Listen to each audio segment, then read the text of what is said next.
I'd just like to... Let's get an important message out of the way real quick. I've got it on again.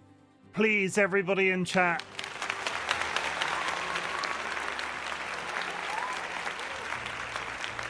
It's an important, wholesome message that I'm bringing to the internet today. If you own a dog or a dog-related accessory, and when I say a dog-related accessory, a cat, maybe a chinchilla, maybe a very handsome hamster, please could you go and tell them that I say hi, because I've been screaming into the void today. I've been screaming into the void, and I want to talk about it real quick. I want to sort of mark this date in my calendar and say... don't clip that. That's what I'm saying. Don't do that. I have fallen down a hole. I have fallen down a hole today on social media. Dog-related accessories. I have a collar and a leash. Does that count? That does count. I can make a really... Considering it's Mother's Day, Sky, in the UK, I'm going to choose not to make this joke. But I could say I could so make a mum joke right now about dog-related accessories. It's what today? It's Mother's Day today in the UK. Did you not know this, Spoopy? Did you not know this? Also, for all of the Americans in chat, don't worry, you've got till May. It's fine. It's fine. I can't tell if Spoopy's being legit. I don't have a dog. There's a small figurine. There's a small figurine of... I don't know what... CSM? Poochita? What is Poochita? Okay, I told them you said hi. Osha asked, will you throw a ball, and Beckett wants to know if you will cuddle. I will do both of those things repeatedly for hours upon hours upon hours, as long as they choose to bestow upon me the trust that all dogs seem to bestow. Because I'm very lucky to be one of those dog whisperer people. There are two like monstrous entities that I've made a clandestine sort of like deal with. If I walk up to a PC, it will miraculously recover from a technical problem. It happens multiple times a week. If I go to the office, somebody will go, oh, this is broken. Chimken, can you have a look at it? I almost leaked my full name then. Chim, can you look at it? And I'll walk across the room, and by the time I've walked across the room, lo and behold, it's magically recovered. I have made some sort of deal with an IT-based deity. And thank you. But at the same time, I can count on one hand the amount of dogs that don't like me in my life. One hand. Like 5 dogs, 37 years. 5 dogs out of 37 years. I was a little kid once, right? I was playing in the back garden.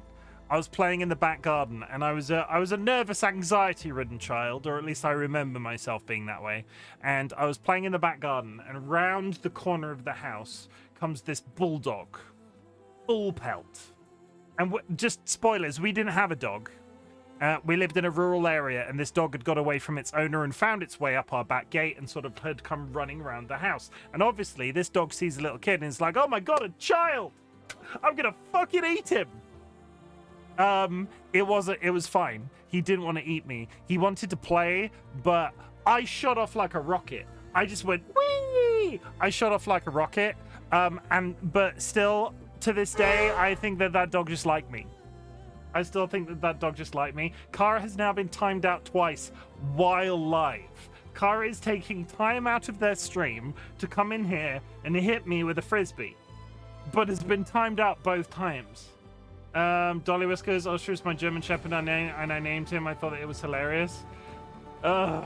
Anyway, sorry. Back to the screaming into the void thing. 2025 has been a time. Right? 2025 has been a bit of a time, and I have sort of... awkward audio click coming. Okay, there we go. 2025 has been a bit of a time, if not everybody... I'm sure you've noticed. I'm sure world is literally on fire some days. And for some of the actual time it was, and I'm very sorry about that. But... as time has gone on through 2025, I feel like, at least in my closing statements, some of my more spirited feelings about Donald Trump have been mentioned. And I sort of make a point not to sort of bring it into the beginning or throughout streams. I sort of sneak it in at the end. And I just wanna put it out there that if you follow me on Blue Sky or the various other social medias I may one day be on, I'm sort of backpedaling on that position. The UK is currently going a little bit mental. Our Labour government has basically decided that they're going to take away a bunch of disability benefit, which will directly affect DollyWhiskers. And I find myself drawn to just writing slightly politically energized rants on Blue Sky. I have done some today, and honestly, it kind of made me feel better. This is sort of a promise. If you follow me on Blue Sky, I do the thank yous, I do the go live notifications, but for the time being, until this benefits reform change is made, I'm gonna be doing. There's gonna be some political commentary. I'm not gonna be sat there waiting to comment on something. I just found myself this afternoon going, oh, here's some of my thoughts, and oh, here's some more of my thoughts, and it did make me feel better. But this is more keeping myself accountable. If you find me making too many political statements during Twitch streams, I want you to tell me to stop. Like, I want you to tell me to stop. In its current format, where we've sort of gone, Donald Trump is a bit of a dick at the end, I feel like that's fine, but I don't want to cross that line where I'm, like, stepping into, like, 25-minute political conversations whilst Twitch streaming. I'm not that guy. I'm just not. I don't want to be that guy. I want this place to be as much of a safe space for you as it is for me, and I feel like a lot of people are going to come onto Twitch and not want to hear political commentary. I'm just sort of saying this is a thing that will, if they put the benefits changes through in the UK, it will directly affect the person that I love the most's quality of life on a day-to-day basis. They are chronically ill. Right? Their quality of life is kind of out the window anyway. I do my best. I do as much as one person can for them. And the loss of benefits to them will be a massive detriment to their sort of general day-to-day state of well-being. So I'm in a place where I need to just sort of channel this sort of, if I don't do this between now and May, I'm going to go mental. There we go. That's literally it. Okay, that's kind of sort of what I said, but I will hold myself accountable for Twitch stream. I'll do my best. What else has happened to me today? I did the political stuff on Blue Sky, which was a good old time. I went out and got some petrol from the petrol station, but at the same time bought 2 steaks whilst I was there. I got 2 rump steaks from the petrol station because me and DollyWhiskers had purchased a bunch of different spice rubs from Amazon this week. I had some Korean barbecue rump steak, and let me tell you, in a sandwich, and let me tell you, that was delicious. DollyWhiskers, if you're in chat and you could post a link to those spice rubs, I'd really appreciate it. But if not, and if you're actively curious, do you want to get one for me? Yeah, like I'd pass me the Korean barbecue. DollyWhiskers just popped open at the door. Not sponsored. I think. Look, I got Korean barbecue.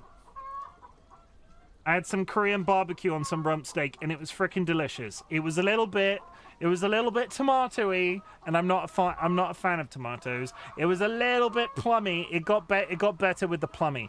If anything, this possibly tastes like the best. You know when you've gone to a supermarket, right, and you've bought pre-marinated Chinese chicken wings, or anything like Chinese chicken related.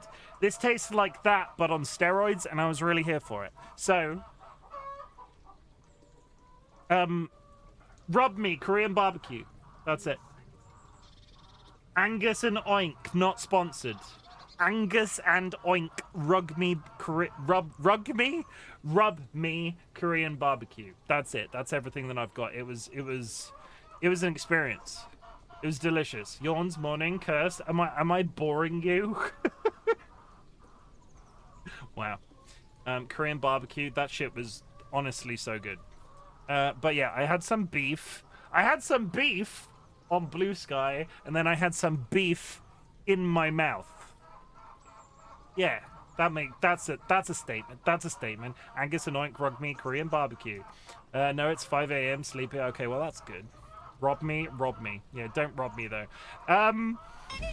I'm going to say some words. I need to whiz through chat real quick before you start chopping off messages. Happily ever, Kara, congratulations on the first. For God's sake, go back to your own stream. Kara is live right now and has been in my chat multiple times to hit me in the face and claim first. Spoopy, you were officially first. You beat Kara. If only you could use your power for evil. Or, now hear me out, if only you could press the button, you would be absolutely throttling everybody. Every single person. Like 9 times out of 10, Spoopy, I'm not over-exaggerating. If you are awake, you are generally first. You could be absolutely destroying the competition if you actually press the button. You don't press the button. You use a command that tells you to press the button. Press the button, beat Kara, and then we'll all be like, the champion has fallen. All hail Spoopy Spoopums. Who lives in Fanny Hans Lane. More on that in a second.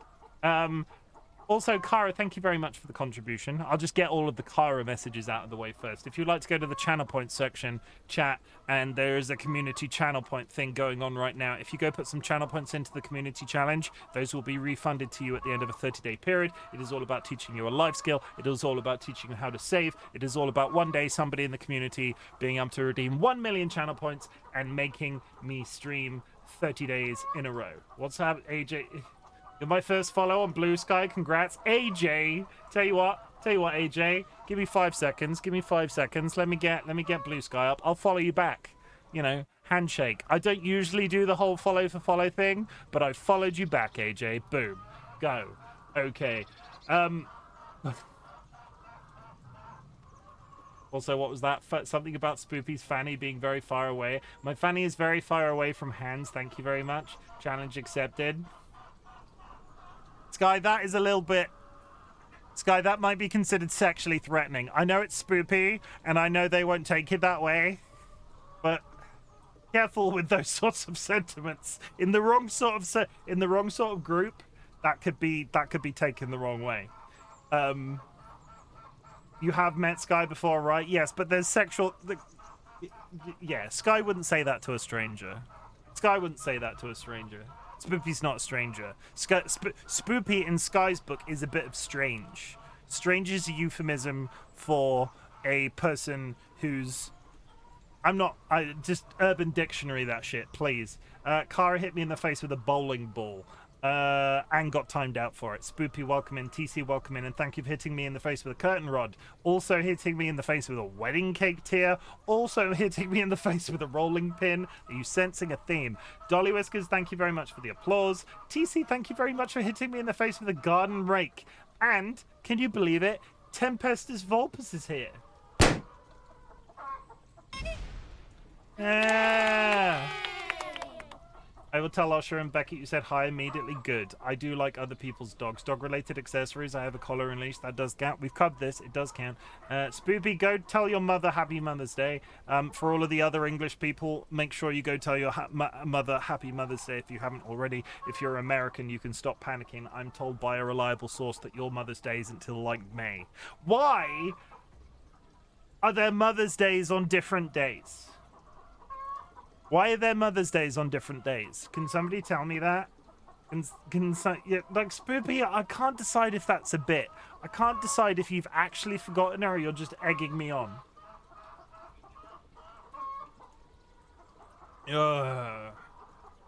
Also, the fact that you know and or have a dog called Osha is hilarious. Can you tell me why that's funny? Do you mean Osha as in, like, if you fall off a ladder? Like, isn't Osha the governing body for, like, accidents at work? Am I wrong? Come on. There he is. Okay, let's get you out of the way and then I'll continue. Yes, I am right. I thought I was. I don't get it as the dog's name. Unless the dog is going to start eating people, which equally... Osha occupational save. Yeah, that's what I thought. But you have a dog called Osha. Why did DollyWhiskers find that funny?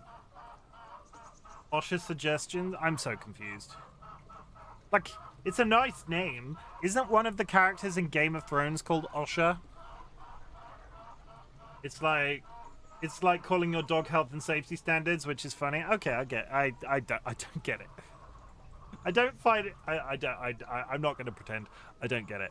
Osha is a name of a character in. Isn't Osha the name of the wildling girl in the you know, at the beginning of Game of Thrones? I'm assuming in the opening book, but I'm basing all of my knowledge off the TV show.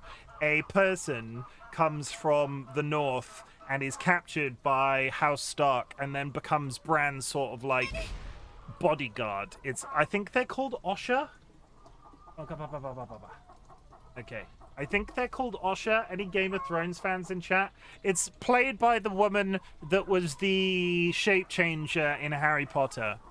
I'm not sure. Oh yeah, I know who you mean. She's been in quite a few things. I can't remember what her name is. I'm just going to move on, and maybe I'll load up a Google window at the end of this.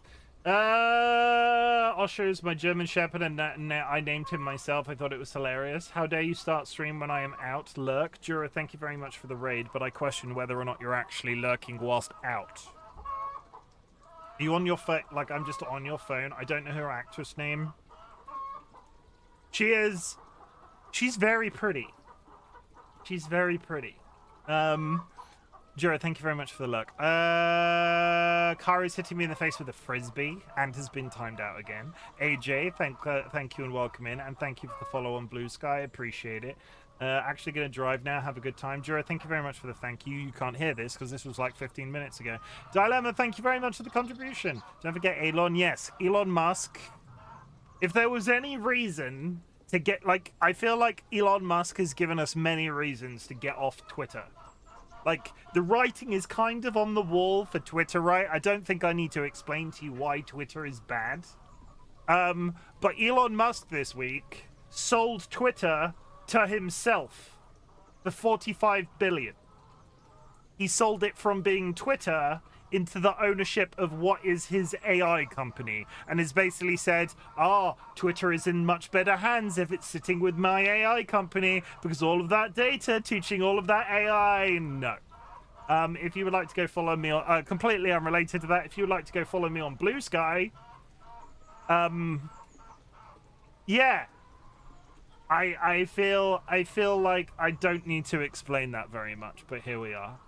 Dilemma, I said thank you. Oh, Dilemma, thank you very much for the 10 stream streak. I appreciate it. Not alone in that. Can you guys do like the French and protest and drag a guillotine into the town square? We did riot recently. We are one of like few Western like, I don't know, like the UK had actual riots recently. Like semi-recently, within current political memory, the UK rioted, and I don't think we want to go back there again. So a guillotine might not go down very well. Korean barbecue, though. Korean barbecue. Fee, thank you very much for the contribution and welcome in, and thank you for the quiet hello. TC, thank you for hitting me in the face with a cinder block. That's pleasant. Angus and Oink, Rugby, Korean barbecue. Yes, that's the one. Curse, thank you very much for the contribution. TC, thank you for hitting me in the face with a VHS tape. It is 2025. Get a better weapon. Timothy, you're my first follow on. Thank you for joining me on Blue Sky. My fanny is very far away from hands. Good. Challenge accepted. Have you met Sky before? But this isn't the wrong group. I am excited to see you this morning. I'm excited to see me. Why are you excited to see me this morning, Tempe? I would like to know. Sky, no, keep digging. The Sky is always so. Sky is always sexually threatening towards me. Spoopy, I'm sorry. Do you need a hug? TC has hit me with their sausage. Oh, fuck, I forgot to do that. Spoopy, this is your hourly reminder to go tell your mother Happy Mother's Day. How's this to do with the church? I think. I don't know, but I'm glad my mum doesn't know about the other ones. I was trying to find a place that I can buy a card and flowers because Tesco's is shut. TC, thank you for hitting me with a foam hand. George was here temporarily. Yes, you are right. Occupational Health and Safety Administration, I think, or OSHA, are such a. It's like calling your dog health and safety standards. No, using you if you called your if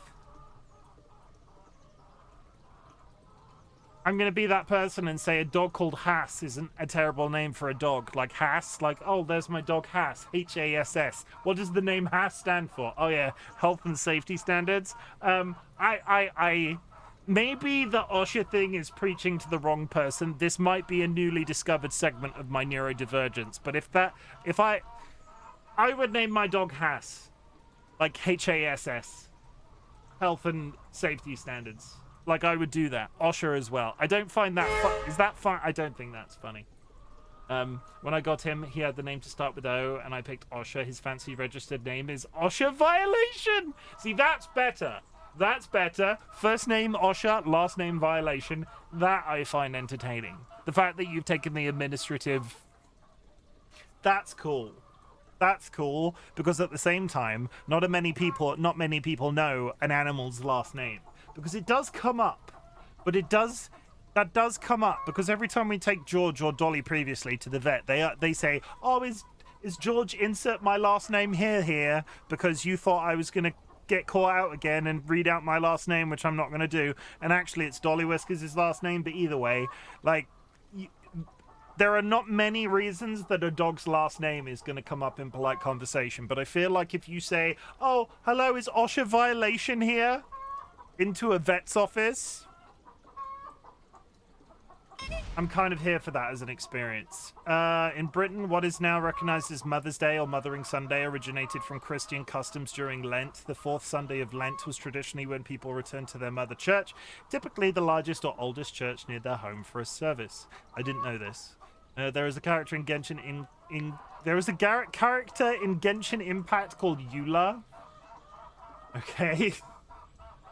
DC hit me with a banana. Americans' Mother's Day, however, didn't take root until the early 20th century, thanks to a young woman named Anna Jarvis and her efforts to commemorate her own mother's work, while also campaigning for official recognition for all mothers nationwide. Jarvis succeeded when President Woodrow Wilson decreed that every second Sunday in May be celebrated as American-style Mother's Day.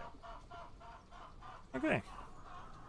I honestly didn't know what the difference was, but here I am informed. Thank you very much, DollyWhiskers. Oh, yeah, I know what you mean. Yeah, just OSHA. I don't know her access name. Do you accept? I guess I have to.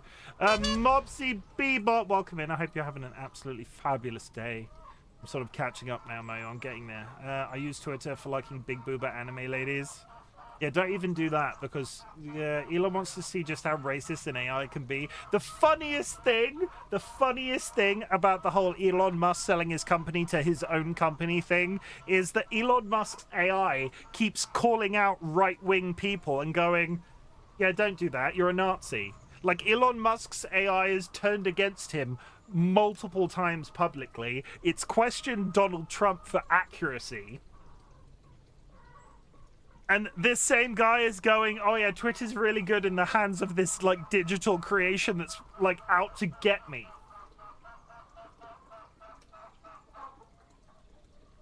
I don't really have any words about that. Let's move on. TC hit me with a tire iron. Hot dog, thank you very much for the contribution and welcome in, my friend. TC has won the thing. I will get to that when I get to the end. TC hit me with a plastic flamingo and a trash can lid in a cosmic sort of way, yes. TC hit me with a vacuum cleaner. Thank you very much for pinning that. I have pinned it. Thank you. TC hit me with a cabbage. That's why our Mother's Day changes, because it's to do with Easter and Lent, but the USA is always on the same days. It's odd that Australia celebrates Mother's Day in line with the US rather than the UK. That is strange. That is strange. Like, to people in chat, do you buy your mother a gift on Mother's Day? Our family has never been one for that. We don't celebrate it in the traditional sense. We do cards. I called my mum this afternoon and we talked about lawn furniture. It was a nice conversation. I learned some information about my brothers. None of them has got anybody pregnant. That's personal growth.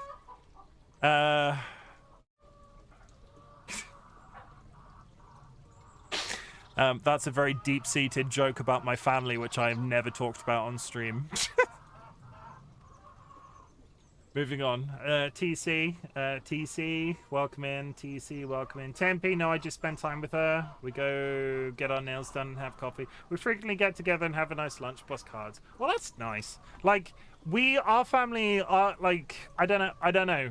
Our family is, I'm not sure our family is, I'm not sure my family, I'm not sure we're traditional. Like, my dad was away a lot of the time when we were growing up. He was working away all the time, and, like, my mother did the bulk of our upkeep.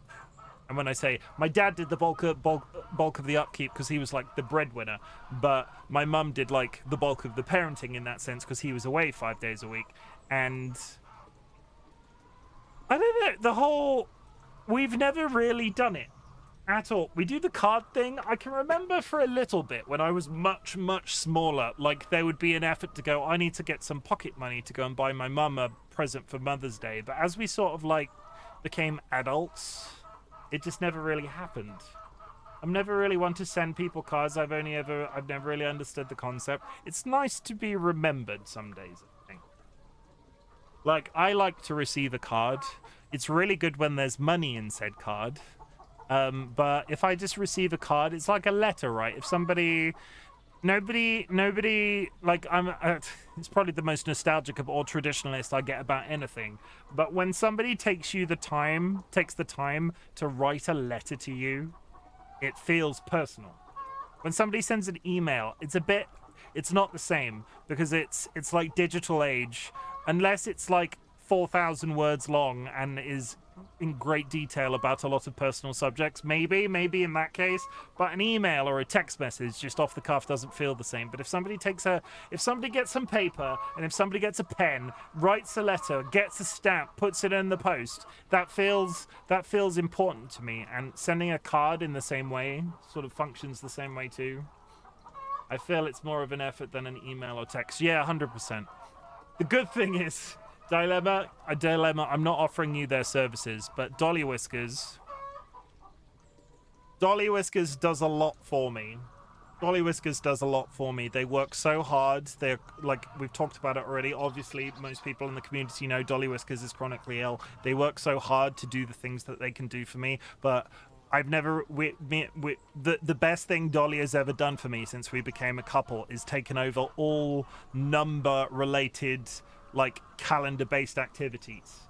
So if there's a Mother's Day, Dolly will organize the card. I'll be at work one day and I'll get a text message and it'll have 3 different pictures of cards on it, and I'll go, I want that one, and then Dolly will send it.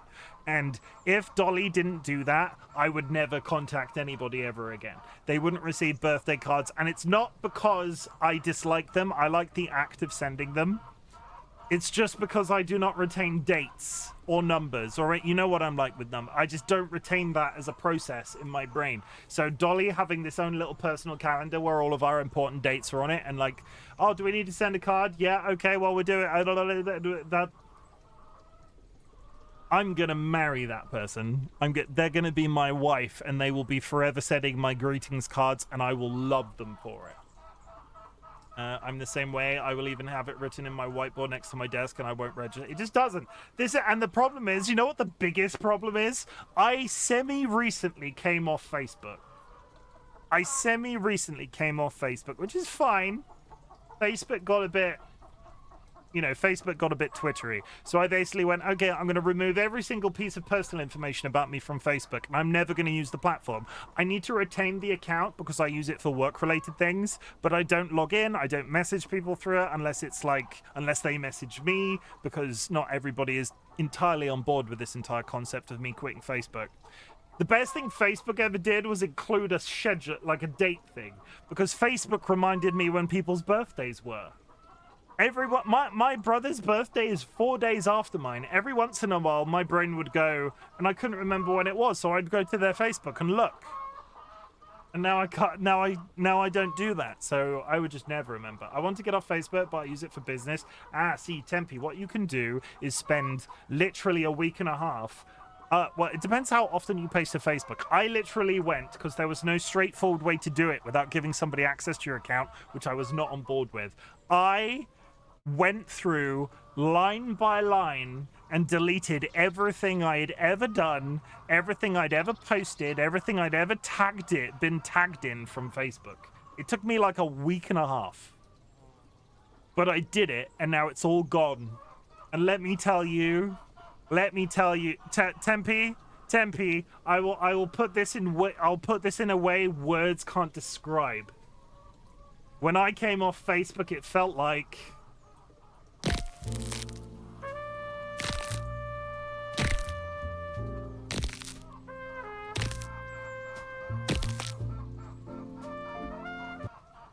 I love how I drove the way home and you're still going. It's been 36 minutes. It's been 36 minutes. My intro, the longest intro I've ever done is 1 hour and 51 minutes. The fact that you drove home and I'm still going, your nuts got destroyed. No, that whole screen is a euphemism for cum, like orgasming. When your body go the downtown pushdowns, spunk.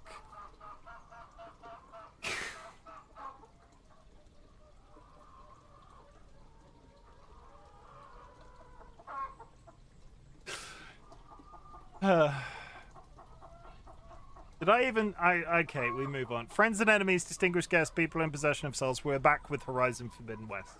It's been a little bit of time. I got very. This game is hard as balls, but it doesn't help that I've set it to its hardest difficulty. We didn't really do any progression last time. We spent most of the time in the valley where we sort of went down into the valley and we were breaking a what's the word that I'm looking for? We needed to go around and kill a bunch of monsters so like passage through the valley could continue again. And I got to a point with the difficulty of the game last time where we basically said, okay, I need to go around and craft a bunch of craftable items to make like my ammo pouches bigger and shit like that. And I've done nothing on it since. So we will be picking up the story from where we left off previously. We are in said valley. I think I finished crafting the last of the like ammo pouches and stuff, but I'm going to check that first. Might be a good warm-up if we haven't. And then we're just going to roll with it. That was what it was. I thought it was euphemism for actually crushing balls. No, that's I'm trying to think of a polite way of saying the things that I've already talked about, but I can't think of another way that I can put it. Orgasms. TC. I'm talking about sex, baby. I'm talking about you and me. I'm talking about all the good things and the bad things that may be. I'm talking about sex. That's a song lyric. I learnt it from Pitch Perfect. I don't get it. What, sex? Get your husband in here and I'll draw him a diagram. If you've achieved anything big or small since the last time we spoke, I would love to hear about it. My community celebrates achievements, big or small, and I want to make this abundantly clear. When I say that, it needs to be considered a big deal for you. There are some people out there that consider getting out of bed a big deal every day. There are some people out there that consider running a marathon a big deal. But this entire interaction is about me telling you how proud I am of you for doing something. So honestly, I don't care what it is. Lay it on me. I want to hear about it. I want to tell you how proud I am of you, because there are some people out there on the internet that have nobody in their life to tell them how proud they are of them, and I want to tell you that every single day. I would be here every single day if I could. It's okay, I don't get it either, okay? Okay. We'll find somebody one day. You've spent the last 6 months in my community, Spoopy, claiming you are marrying somebody else in my community. Is this an admittance of guilt that you're not marrying Charlie? An achievement for me is talking to someone I barely know. That is pretty impressive, Hot Dog. I was going to say I never do that, and then I looked at my PC and was like, fuck. But good. Honestly, I get how big of a deal that is. I am a person that sort of like does micro... You're speaking to somebody, right? Am I holding eye contact? Are they engaged with what I am saying? What is their body language like? Have they got something in their hands? Are they a hand speaker? Do they smell funny? Where am I having lunch this afternoon? There's a lot of processes that are happening when I'm speaking to somebody face to face like that. And I get how big of a deal that is, so I'm super proud of you for being able to achieve that. It's almost as bad as making a phone call. God, chat, do you remember the last time you made an actual phone call? I keep getting called out of work for not making phone calls. If somebody asks me to do something or send a message to somebody, my go-to, and it's an age-based thing, my go-to is I'll send them an email.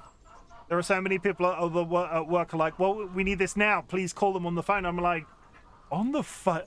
On the phone? It is 2025. On the phone? We're not married. We decided we shouldn't when we argued about who should buy the car. Oh, fuck. Are you... Yes, I made 2 calls like 2 days ago. Yeah, that's weird. TC, you're weird. TC, you're weird. You're weird, TC. You're weird. So, Spoopy, would you like to now confirm that you're not marrying Charlie like we thought all along? Can I get that in writing right now in chat?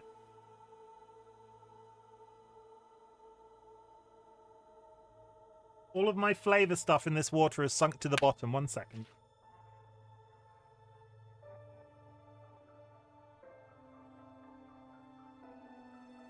Wait, you thought I was lying? I thought you were lying all the time. Like, I'm never 100%. Everything you say, Spoopy, I don't mean this offensively, because it's one of the things I like the most about you. But everything you say, I take with a pinch of salt. Because 9 times out of 10, it will either be confirmed to be completely inaccurate or completely true. And it's never entirely clear which one it is. So are you marrying Charlie or not? Just frickin'... Fuck. I forgot to ask V about it, because I should have asked. V hasn't been live for months, and then all of a sudden was live over the weekend. I should have just got into their chat and been like, V, you and I need to talk about Spoopy. Are they marrying this? But what's the deal? What's the deal? You still owe me 5 shards. Oh, I can use your insights later on. That's right. Just okay. So a big change in this game was the fact that you could... A big change in this one was the fact that you could... Show on map. You can... What am I trying to say? A big change in this one was the fact that you can make craftables a job. Well, that's a... How do I go backwards without going all the way back to the menu? Okay.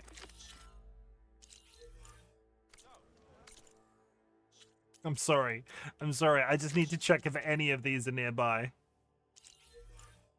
As it turns out, none of them are.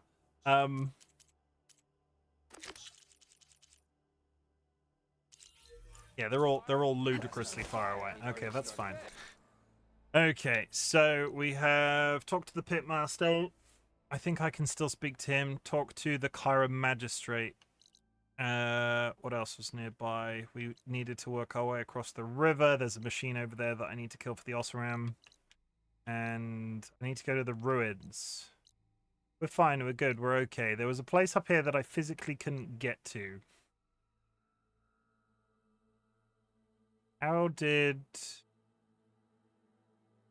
We didn't go up there, I guess? Did we not go up there? Okay, I need a bonfire. We're warming up. This is me getting back to used to what the hell I was doing last time. Take me to the bonfire. Fast travel. No, I've not been there yet. Shit. Okay, well... I need to get up to here. We got up to here, and there was a bunch of people that didn't want me to enter their town, so I think I turned around and stopped. But in the meantime, we're going to try and get back up there and perhaps find as many opportunities to warm up as we possibly can. There were towers throughout the valley that we kept climbing up and finding big reflector dishes on top of.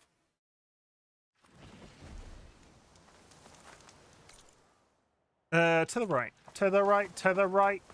We're going up there, which seems like a really safe decision.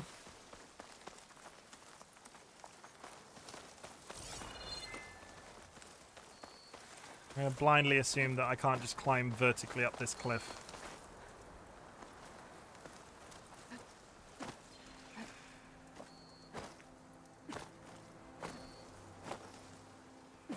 Oh my god, he's doing it. Oh my god, he's fucking Spider-Man. I don't think this is going to end well.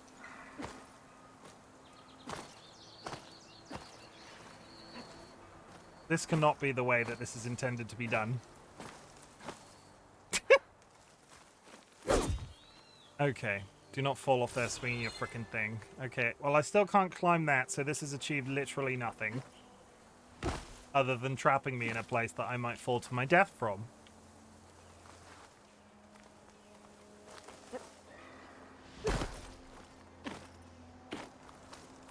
Has it at least given me... I mean, I'm like, I can see the cliff face where the next bit...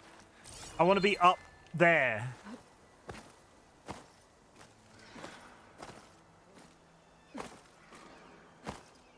Could I just walk? Why am I doing? I could have just walked. Why do I always find myself in these situations? Especially in hard games. I could have just walked up this. There's a path on the other end. And now I've gone so high I can't possibly survive the fall. And the fact that this is all rendered is crazy to me. Where are we right now? I need to head in that direction.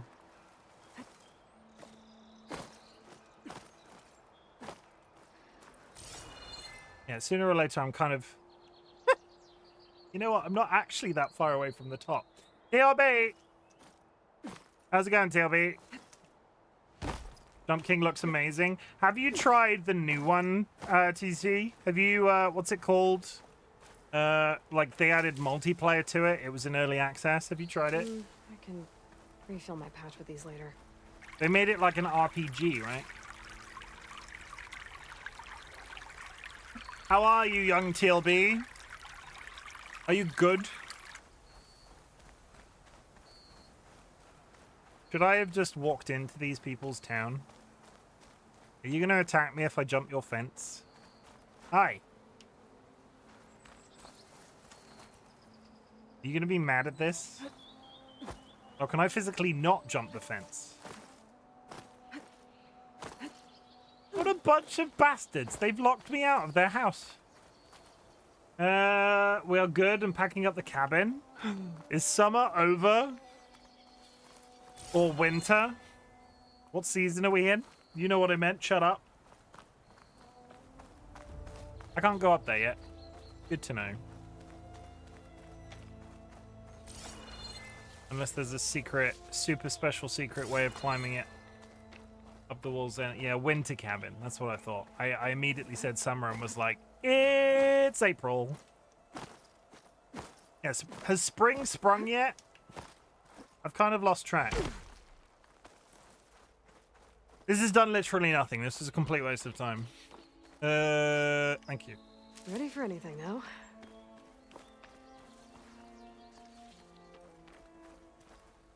I sure hope so.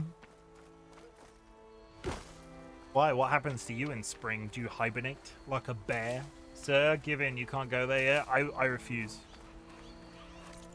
That's not how we roll on this Christian Minecraft server. You know that, Cursed. So what have we actually achieved? Literally nothing. I can go back to the fire where we started and head towards the ruins. We did the vista, and then there's the place over the river to go speak to. We can do that. Okay. Also, don't address me as Sir, Cursed. That's my father. Papa Chimken. I am to be addressed as Master. Master Chim. Which arguably makes it sound sort of kinky, which maybe don't do that.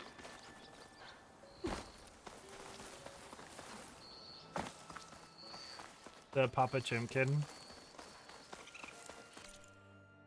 Yes. That's the one. Master Chim. Yeah, see, Spoopy made it weird. Spoopy made it weird, chat. Spoopy made it weird. It's almost as bad as people saying daddy. I never Like, I don't want to kink shame. This isn't... If it's like, don't yuck other people's yum. But I need somebody to explain daddy to me in sexual terms, because I don't get it, and it's kind of weird. Hey, Daddy Chim. I vomited in my mouth a little just now, but decode. It's only weird if you make it weird. Yeah, but they're like... Yeah, I don't get it. Like, there are some things about this, our human experience, I'm probably not programmed to ever get, and that is one of them. It's a ruin from the old world. But I could find something interesting inside. How's it going, Decode? Hope you're doing well. That was my favorite calculator this afternoon. What do we have in here? We have a large chest.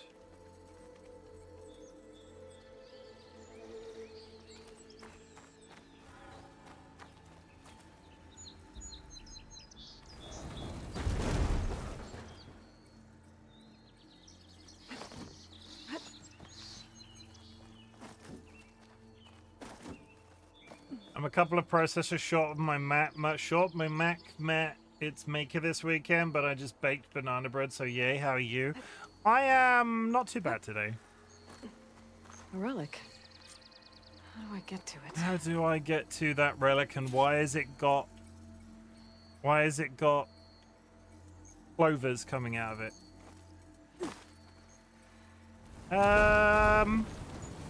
How would I rate my current state of mind? 10 out of 10. I would say I am... Requires a key module. Looks like this door needs some kind of key module. Okay. Maybe there's one in the ruin?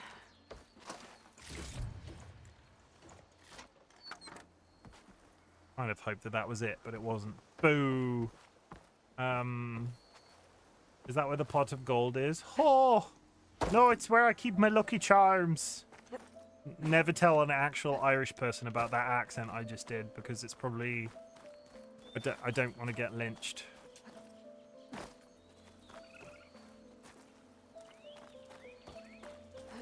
And I would like to apologize to any actual Irish people that are in my community. There are a lot of... I have a vast cross-section of people in my community. I don't think there are any Irish people. Nobody has ever come into chat and gone, wow, I'm Irish. It's never come up. I feel like... How do I market myself to be relevant to the Irish contingent? I've got Americans, I've got some British, and I'm very big in Brazil. I'm Irish. Are you actually, though? Because you were also marrying somebody 5 minutes ago, and before Irish people come out of the hiding, see, Spoopy made a claim, but until I see a birth certificate from Spoopy, I'm not going to believe it. And it's because it's Spoopy, not because I don't believe that they're not Irish.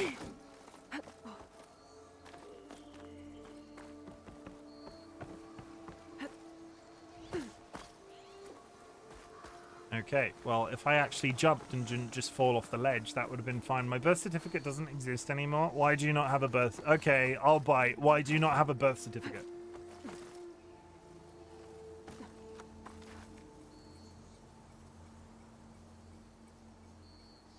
And of course it exists. You could just claim them from the national database. I did. I lost my original. And then had to get a new copy printed and sent to me. Long time ago now. Okay.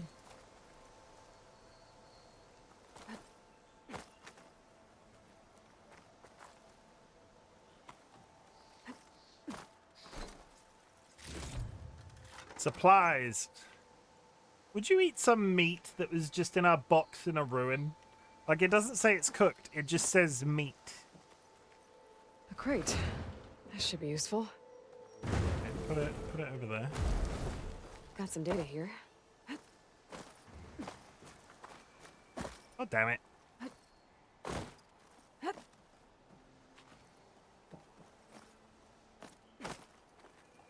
I always try out mystery meat.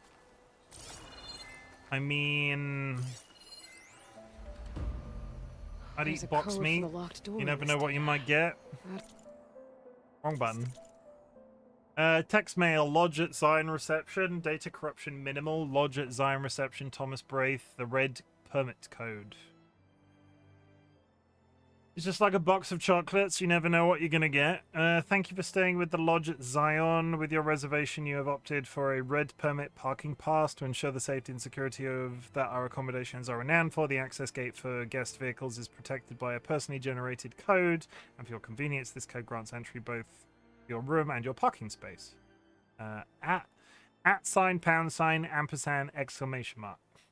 Please keep in mind that this code is confidential, so please refrain from sharing it with anyone during your stay. We look forward to seeing you. Have a nice, pleasant journey, the Lodge at Zion crew. I forgot to mention during my intro chat that in approximately 2 hours, we will be taking a brief pause of gameplay to have my inaugural meeting with the Secret Book Nook Book Club. We will be discussing a book called Nettle and Bone. It is the first book that we have read as a book club, and I'm looking forward to it. Only a few, we're not expecting every member to turn up. There's about 14 people. Not everybody read the book because they didn't finish it and so on. So of the people that turn up, we will be discussing books and things. I got to tell my mother today that I read a book. They were so proud of me. I've literally not read a book.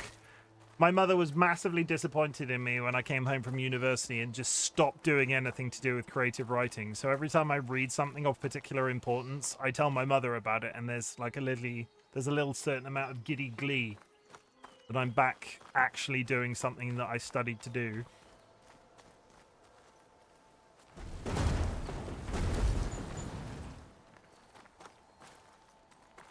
Assuming I have to use this to get out as well. Okay, we're free. We're free. There's a ball down there. Is this the code that I need? Was that the code? No, I need the key module. The key module. Okay, so I need to take another look around. I need the key module. I found the passcode to the parking lot. I'll take you to the candy shop. I'll let you lick my lollipop. Okay. What's happening? Oh. Robots.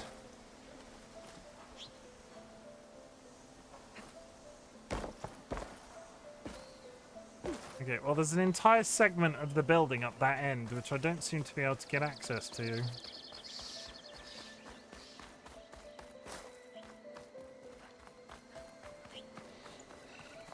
How am I... Well, that's clearly the key there. It says there's a key symbol on it. Should I not have fallen off? Should I have been working my way along?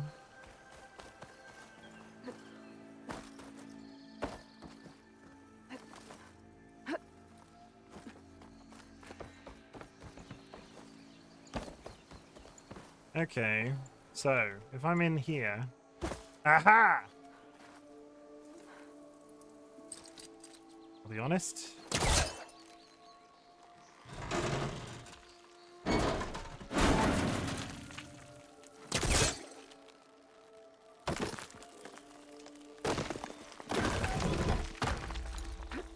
Nice. Okay, we did it. Personal growth. Honestly, I knew that that was a mechanic. I'd forgotten what button to press, so the fact that I got it on my first try... Jeff's kiss.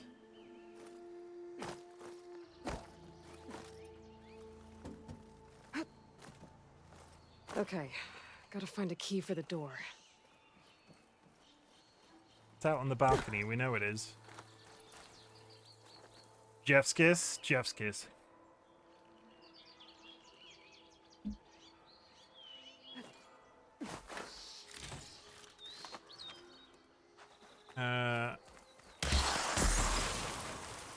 Wrong button.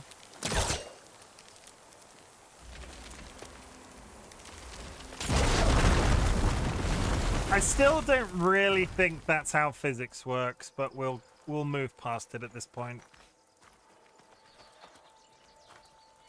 Ad coming up, chat. I've done a lot of talking, and where we're doing a little bit of adventuring today, I'm probably going to play through. So, I'll see you after the chat, after the ad break. There's more of the ruin down here. Where to now? I'll see you after the ad break. Make sure you go grab yourself a drink, grab yourself a snack, hug a loved one, sniff a blood and family animal, and I'll see you. 30 seconds. Why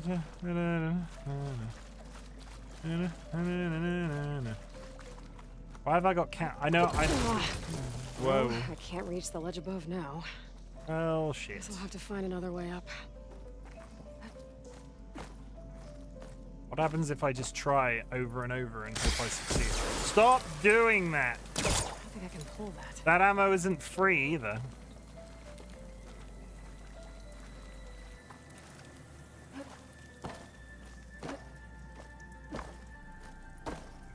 When in doubt, parkour!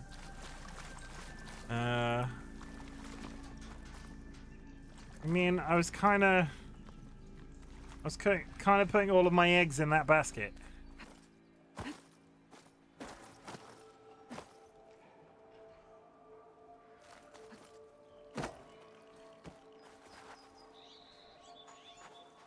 When it says I need to do something else, is it in that tunnel?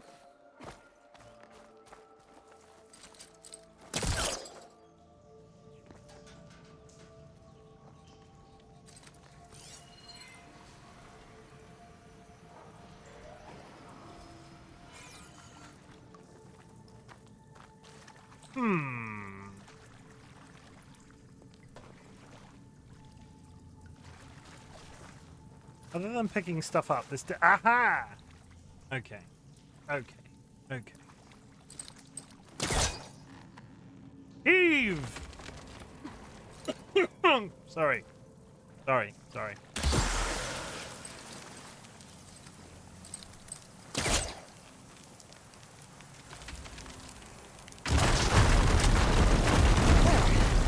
One more light down here. Okay. I assumed something would fall in there when she did that. But turns out no. Do I have to push a chest into it? Probably. Oh my god.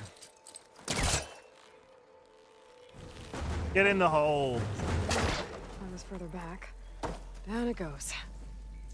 Good.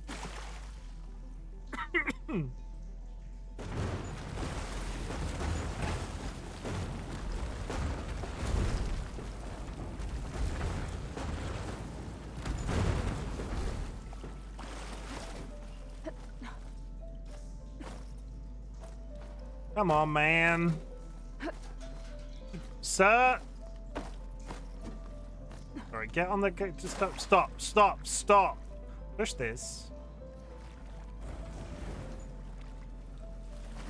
Stand on it. Grab the ledge. Thank you. Okay. Why that was so hard, I don't know. Now where does this lead? Thank you for the kisses.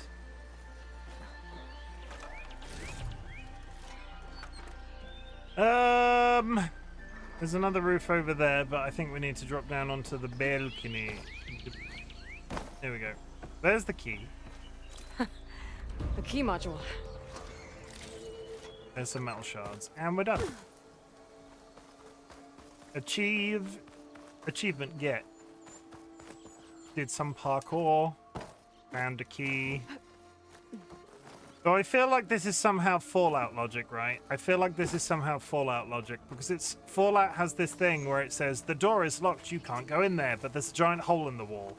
Aloy could climb up to this bit and go through one of those holes. I could just do that. Why is that a thing that is still occurring in game mechanics? Oh, Okay. the door is locked. Let's see if this key fits. There. Looks like this needs a code too. I think some of the data I picked up might help.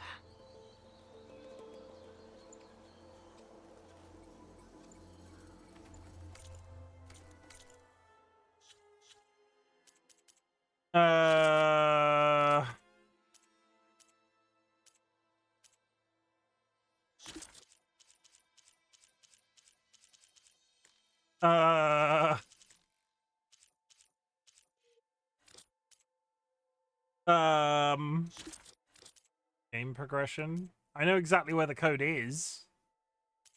I don't know how to find it. What's this character information? Machine catalog? No.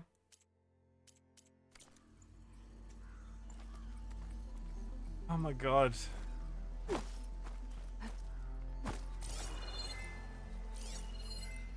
I look at it from here? It'd be really useful if I could. No. Ugh, okay, well, I guess we're going back. So the code was like, no. I don't think the code was numbers.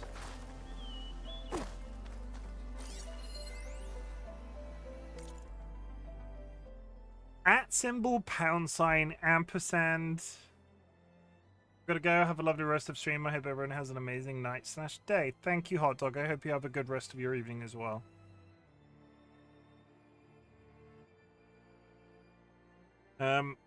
Is this gonna be mobile phone dealies? Does anybody remember how to send a text message? Like an actual text message when you only had 9 buttons to press? Like an old fogey text message, you know what I mean?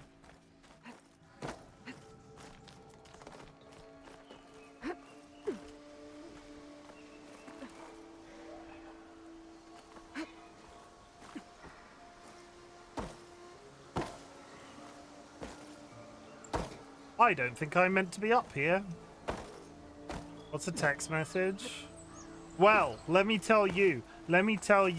Back in the 90s when mobile phones were first publicly available and you wanted to send a message to your best gal, you would get your mobile phone or borrow one of your parents' mobile phones and you would get it.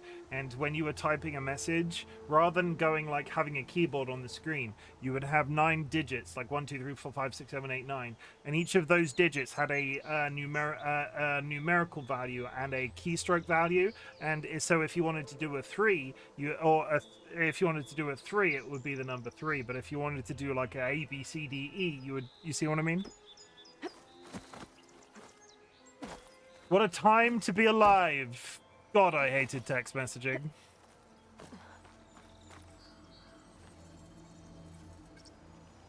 All joking aside, does the thing on... The red permit code is @ symbol, #, ampersand, exclamation mark.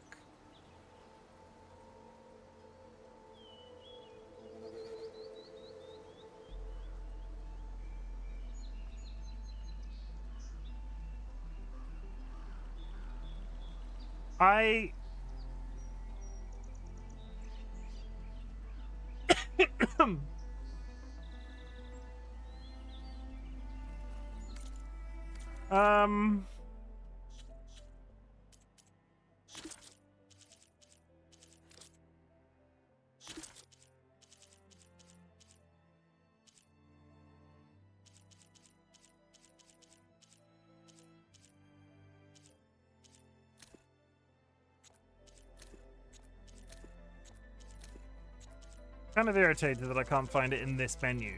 Scanned glyphs? No. Relic ruins. Thank you for staying with the Red Lot, the Lodge at Zion. With your reservation, you have opted for a red permit parking pass to ensure the safety and security that our accommodations are renowned for. The access gate for the guest vehicles is protected by personally generated code for your convenience. The code grants entry to both your... But how I didn't scroll far enough.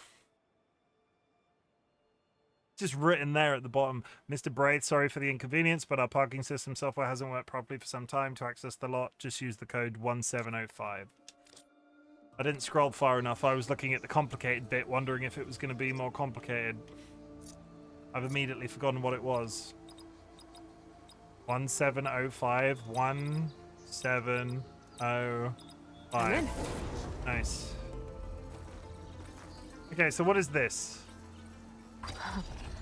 What is this thing? Guess I'll hold on to it for now. The ornament, the daunt. Later. And a bunch of stuff. We level up. We did quite well level-wise from that. Okay. So, in terms of the things that I picked last time, I spec'd into increased concentration. Silent kills do more damage because we kept killing stuff and it not being dead. I could do... I've got 4 to spend.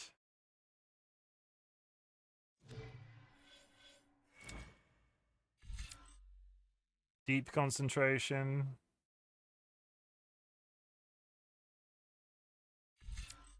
I mean, deeper concentration would be good. Recover concentration faster. I feel like I want to go the concentration route because if I can snipe things before they even get close to me, it kind of helps. So I could do...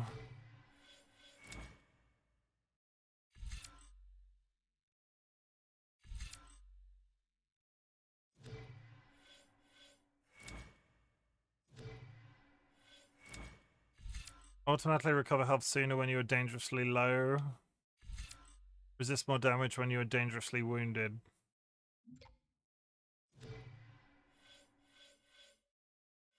See, I'm torn, right? Because I'm struggling to kill certain things.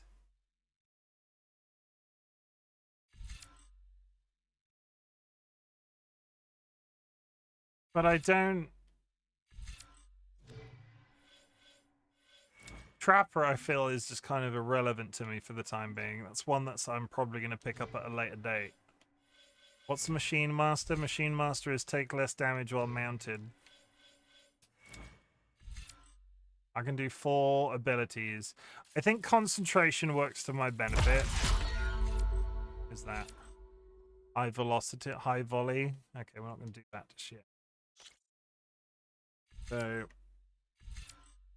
concentration regen. Can I level up that twice? No, skill already acquired. Ignore me.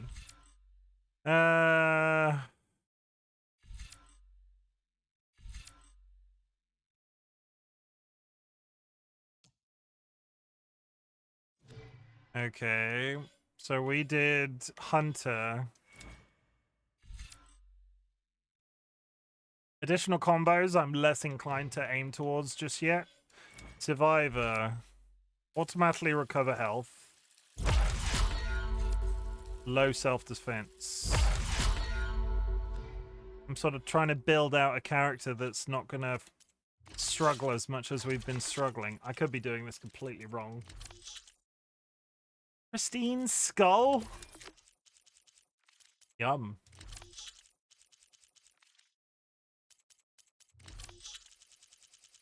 I probably also need to go back to... I think Kerr said in a previous stream that I needed to make sure I was depositing all of my stuff when I went to towns. So I should probably do that. And not just, like... Is that more? No, that's... I'm still catching up. Good. Okay, well, that's done. We need to head up there next, which is fine. I can't remember what the magistrate wanted. Let's go back to the fire. Go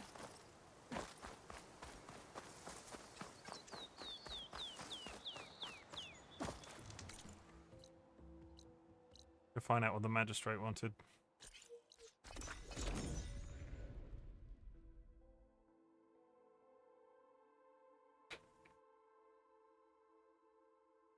Okay, caffeinated beverage down. Onto the strawberry flavored Pepsi. Sharp as ever. Delicious. Okay.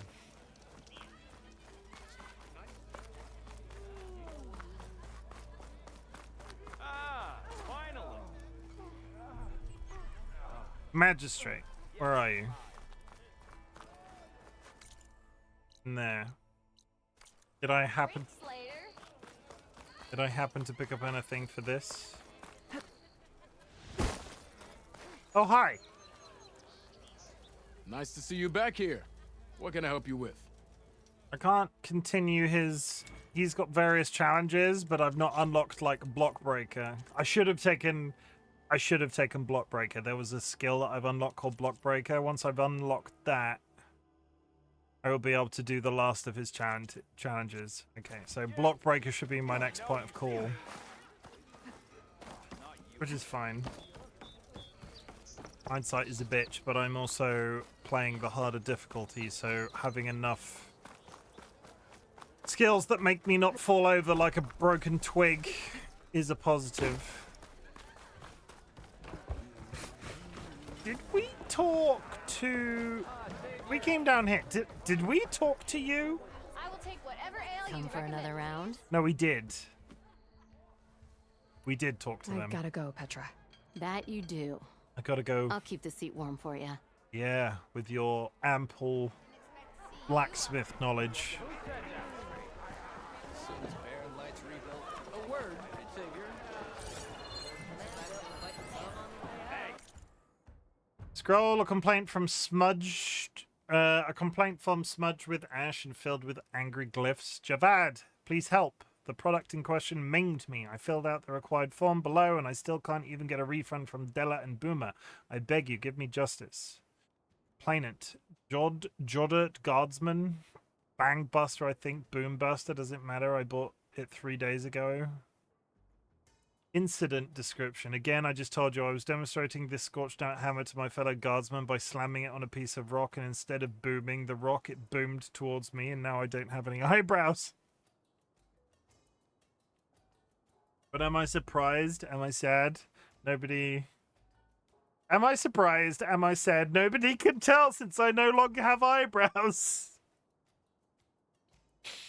So, in case you weren't aware, let me tell you, I'm very unhappy and I want my shards back. Refund denied. Customer was fully aware of the prototype's volatility. They made a hammer that goes boom when you hit it, and it blew off his eyebrows. Okay, he is actually the person I need to speak to. Savior, thank you for taking the time, and my condolences that you had to endure Ulvan's bloviating. I've dealt with worse. It sounds like he's really trying to put you over the barrel. The idea that the Karja purposely let bristlebacks into the Daunt, it's completely absurd. But the louder and longer he says it, the more support he'll get for his damned concession decree. How did the bristlebacks get into the Daunt? No one knows for sure. The first report of them came from west of the quarry. But unless they have wings I don't know about, I don't see how they could have come over the mountains.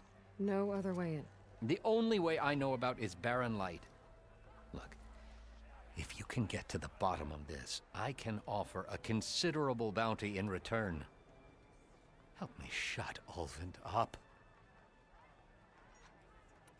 I wonder if it was a quarry they could have dug up I can't remember what they were called. They were the buried areas where machines were manufactured. I wonder if they uncovered one. What is this concession decree that Ulvund wants? He wants the Sundom to designate portions of the Daunt as Oseram holdings. Only the portions, mind you, that produce any value. Let me guess. Because he stands to profit somehow? Exactly. With the Daunt under Oseram law, he could secure more investment Know for that. their numerous ventures. He can't get those investments without the concession? No. Not Not important. while there's a chance the Sundom could revoke their access. Hence, why the concession is so important to him. And why blaming the Karja for the bristlebacks, no matter how absurd, works in his favor. How did you get stuck out here? I asked for the posting, believe it or not. Overseeing the entire valley on behalf of the Sun King? It was an honor. Is an honor, I mean. But your job would be a lot easier without someone like Ulvund blasting hot air all the time? Ulvan's not going anywhere. He's been around longer than I have. Even fancies himself the founder of Chainscrape. Now, I'll find a way to live with him. I have to. You said the bristlebacks were first spotted west of the quarry?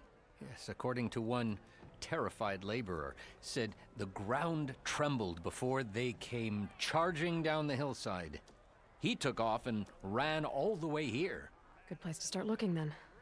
If you learn the truth, maybe Ulvund will stop blaming the Karja for every problem under the sun, and maybe then he'll actually focus on rebuilding Barren Light instead. Okay. We can't do that just yet. We can't get up there and work our way across. I need to go and kill those machines near the Osram Trapper, and then we can work our way over there. This area was fairly sketchy because we've seen it across the river, and it's full of the angry pigs.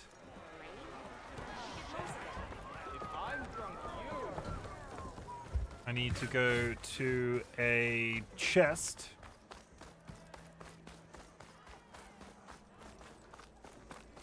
Dun dun dun dun dun dun dun dun dun. Where's the chest? Is this the chest? Question mark. Chest is over there. I don't think I have anything else. Oh, I can make more traps because I have more trap space.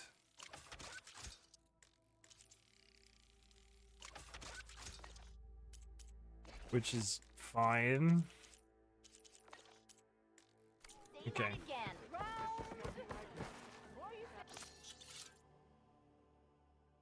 Restock all categories.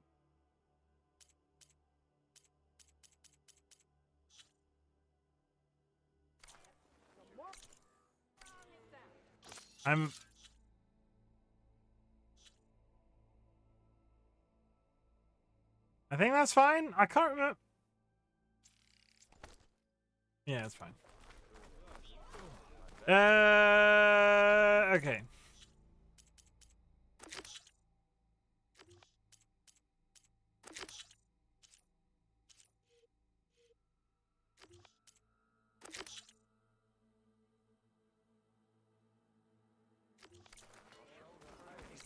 Let's go to the mall today. You know what? Before we go up, actually start fighting stuff, I am gonna save personal growth and all that. You know what? You could have paid me to say that there was a hole there in the wall, and I would have believed you. And now there clearly isn't one.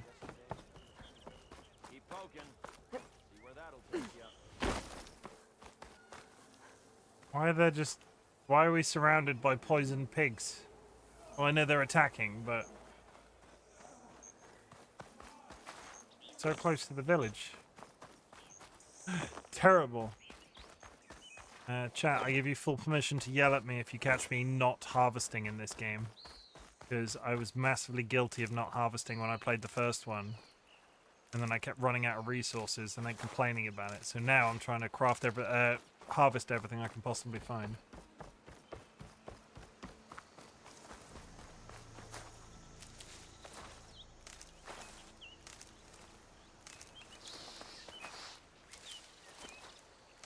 It takes me 3 years to get anywhere because I have to harvest on the way. Got 5 health potions. You're back. Maybe I could get some help this time around. Yeah, sure. On the plus side, I think resources are more abundant in this game. But you saw, I was massively guilty of not harvesting last time. Well, that looks terrifying. There are bombs.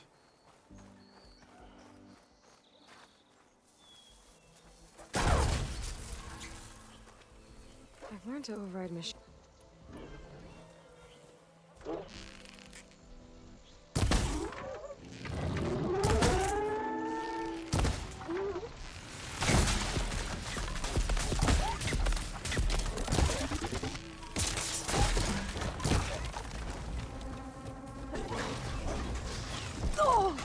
Good start.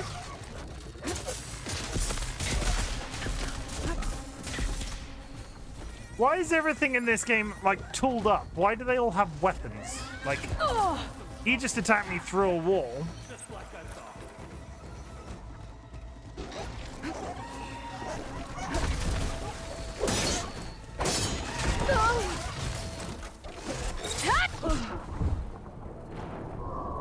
Good start. Good, great gravy, absolutely. Why couldn't I need to figure out why couldn't I use a health potion then? I was trying to press the down arrow on the D-pad and it wouldn't work. What button was I pressing wrong?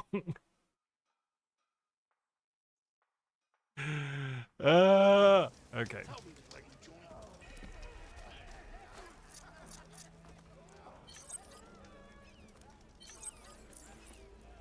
I'll tell you the Why can I... I was just a tap. And I've wasted a potion, because I'm a fucking idiot. Okay. You can overheal. Hot tip, especially since you're playing in crazy mode. If you can get high, I recommend doing so. You carrying? Like, cursed. This is a very inappropriate way to introduce that sort of service. But are you carrying right now?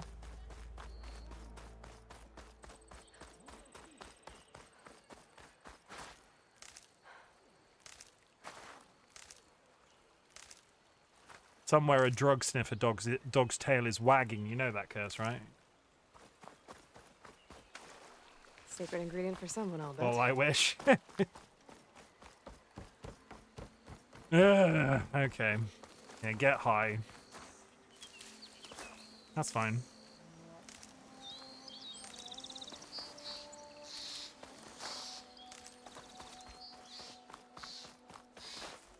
Dogs tend to do that. You're back. Maybe I could get some help this time around. I wouldn't know. I've never met a dog.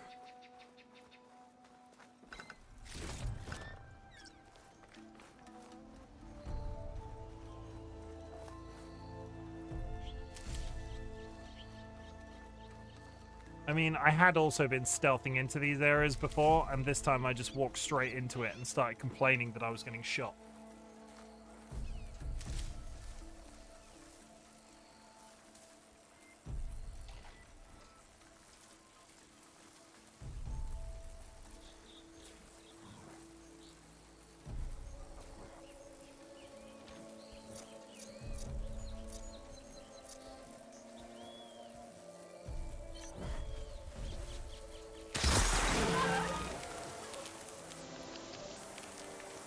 Wrong button.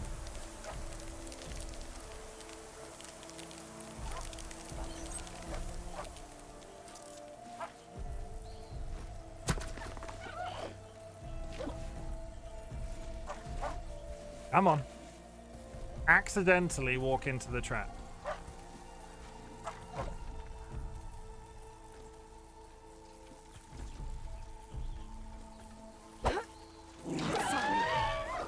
Come on.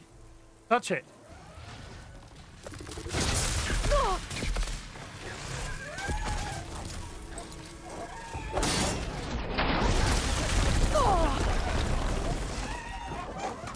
This has gone very wrong again.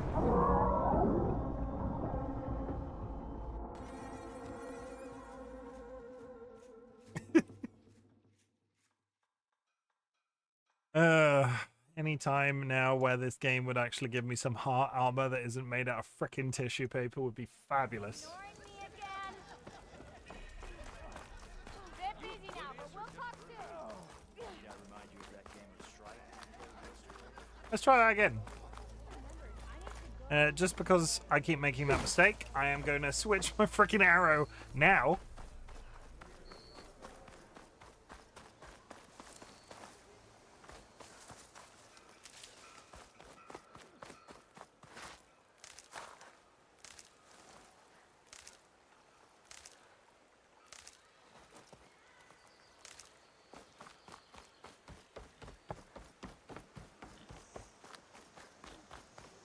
How many streams of this do I have to do where I just fail over and over again before I consider lowering the difficulty?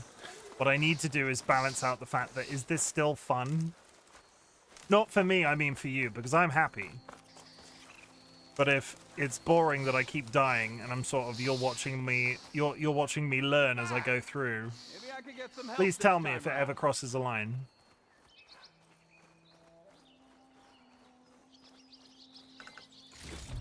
I'm chill. Well, we knew this. That's because of all cursed drugs.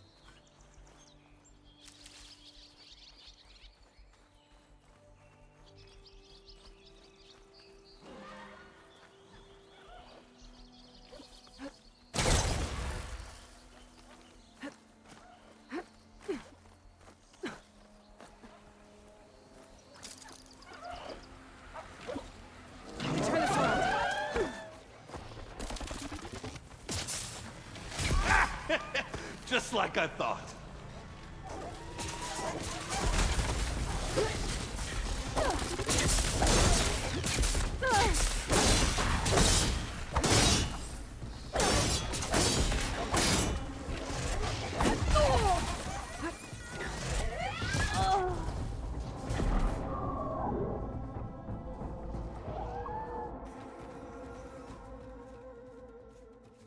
Uncumberly hubby okay.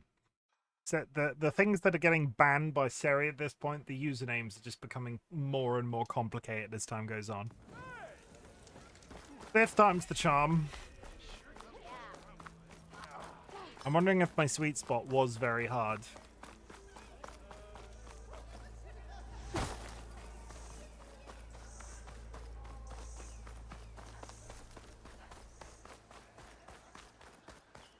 I'm not even going to collect the wood. I'm not even going to do it. I said I needed to harvest everything. I'm not, because inevitably I'll be back in here. I can come back for this wood if it's important.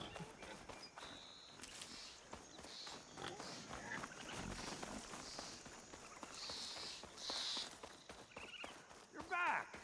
Maybe I could get some help this time around. Okay.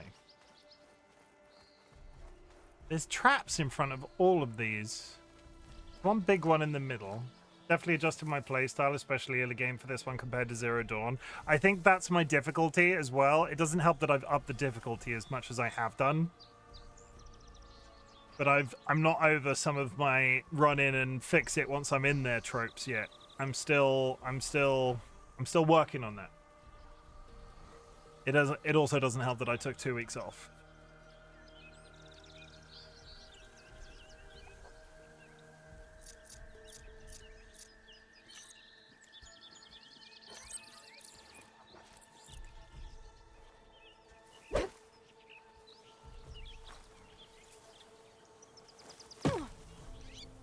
How am I? I'm pressing the wrong button. Get down in the thing. I want to throw a rock. Why am I having so much trouble throwing rocks? I can craft a rock.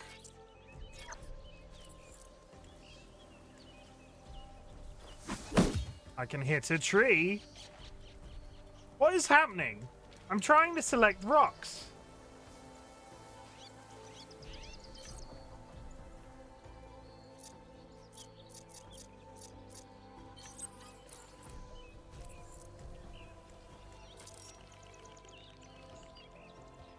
And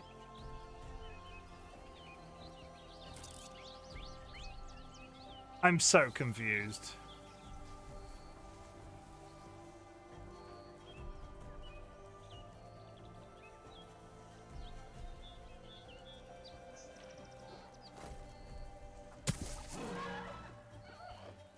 Not as intuitive, not even slightly.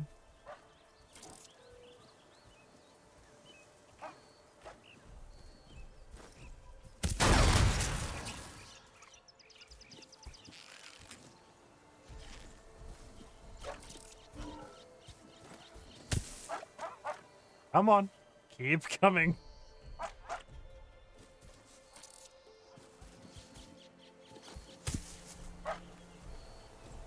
You're not gonna... Come on, you can go further than that. You're almost there.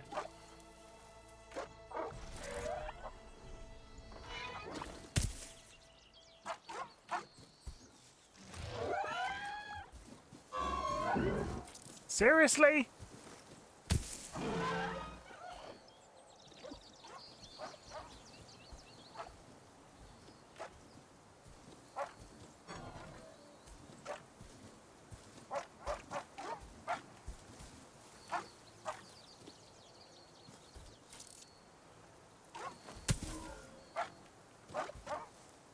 I'm guessing they can only be lured in a certain distance. Found her becoming the hunted.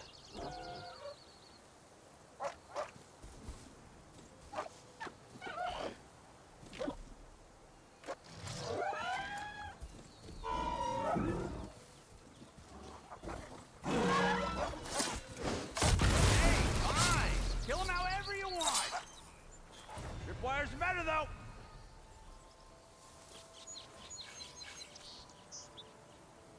Oh, that level up as well to make that do more damage was the perfect goddamn choice. Okay, I said rock breaker, block breaker, there it is. Okay, so after this, I will be able to go back. Yeah, that was actually really good. I'll take that. Fine. We got 2 more. We got... Are there literally only 3 robots here?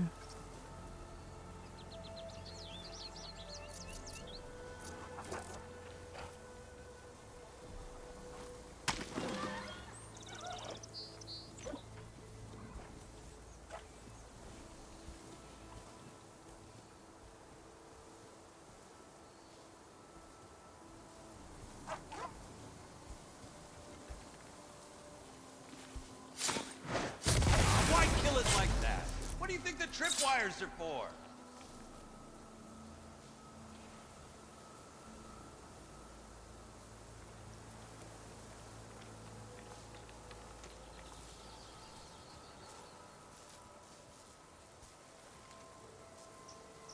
Because I'm gonna giving you so much sass. If I can do this without triggering a single tripwire, I'm gonna go through and steal them all afterwards.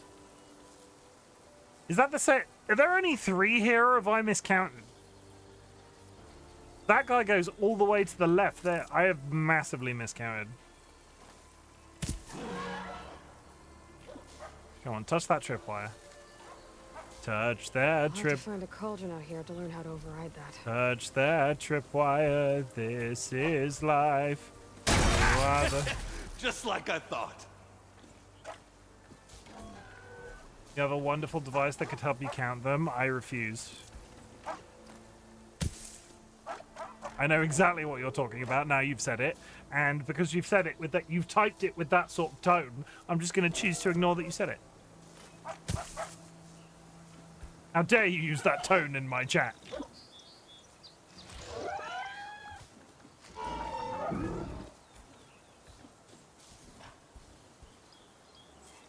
There was 100% tone in that. Okay, we got a regular bot. Yeah, this is the last one. How dare you, Cursed? That is your real name. I bet it isn't. I bet your real name is Butt.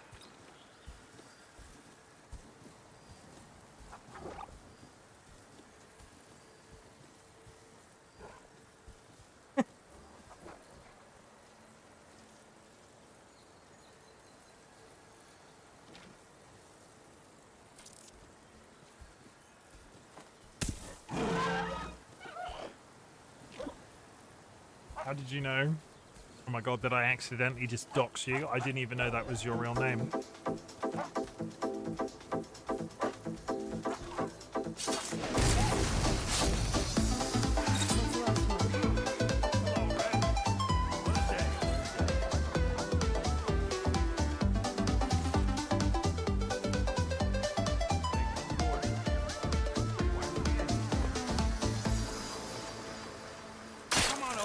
Now to take Thanks proper like. Now to take down every single one of his traps like a dick.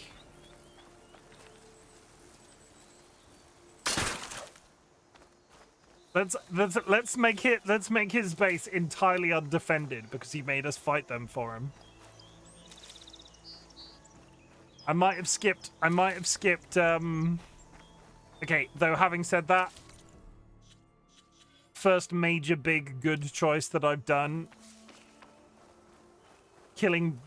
doing more damage with the silent strike, that was immediately a better difference. When I was doing the fights prior to that, if I'd stabbed one of those like I did, they would have gotten up and alerted the others, which just made the hell of a difference in terms of the fight. So we'll work on it. We'll work on it together.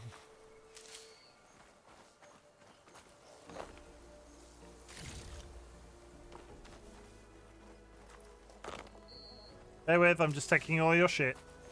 Even the leaves. I'm taking the leaves. Would have been stranded for who knows how long with these scroungers around.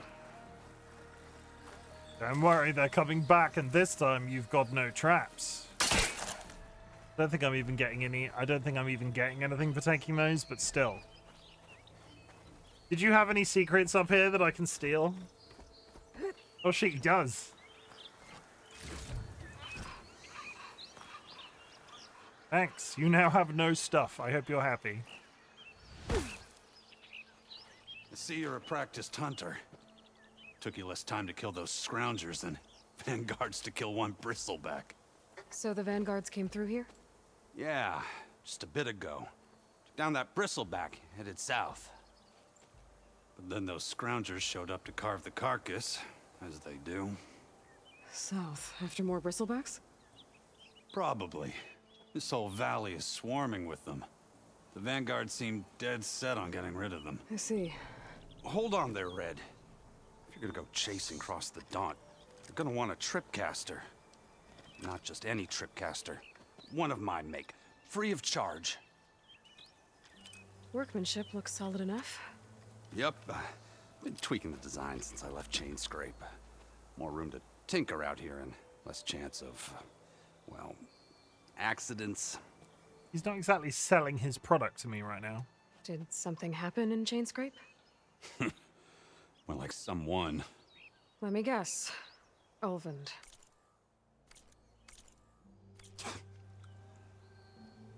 Back when I had a place in town, he took a real interest in my wares. Kept pressing for the Ulvund discount. I said no. He didn't like that so much. I can't prove it, but that chuff bucket set my workshop on fire. Felt it best to put some distance between us after that. Valid. Cable car operator told me the bristlebacks just appeared yesterday. Do you know anything about them? How is old Karn? Back in the day, me and him got into all sorts of trouble. There was this one time that... Anything about the bristlebacks? No. Karn said true. They just showed up and ran amok. Lucky for me, I've got you and the Vanguard swooping in time to save my backside. I should get going. Thanks for the tripcaster. While you're blasting bristlebacks, I think I'll head down to the hunting grounds. Did you know they have a tripcaster trial? Come by later if you want to try it out. Maybe. After I get things under control. I'm struggling to do regular fighting in this. Imagine me trying to do the challenge Should be able to fights pick up now. his tracks with my focus. Tripcaster allows variety of tripwires. Yeah, we've got electric tripwires now. Okay, so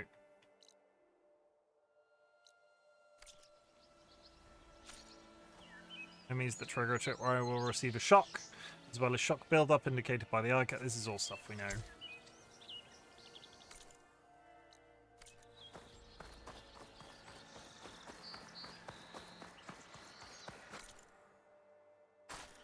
Why hasn't that moved on?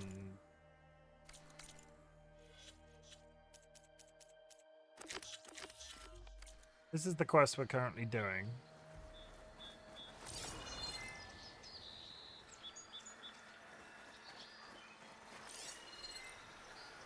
Aha! Tracks. Maybe Aaron's and the Vanguards. Angry ponies down there. Aaron, to my love! I can ride that machine. But I could learn if there's a cauldron out here. O'Quack's I need to compliment myself? How dare you make me compliment myself, good sir.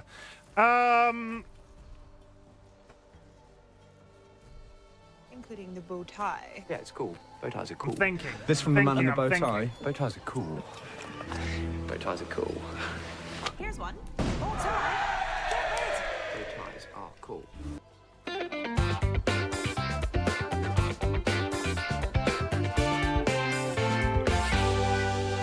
I don't know.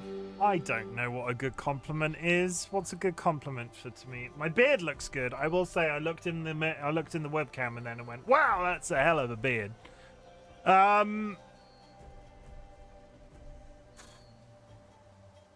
You have a radical beard. I feel like it's always the de facto compliment, though. I always think it's the one that, like, somebody asked me to compliment myself. The number of times I've just gone, yeah, my beard's great. My beard's good. Compliment, though. Compliment. I have a lovely singing voice. You will never hear it.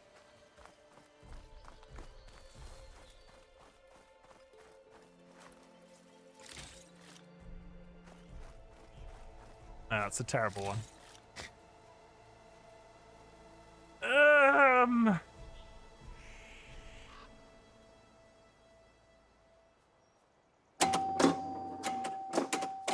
I'm thinking. Complimenting yourself is hard.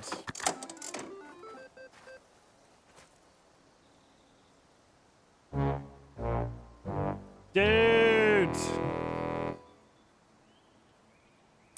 Read the description of things that you're doing. The trophy game is designed for the end of stream, not the beginning. Compliments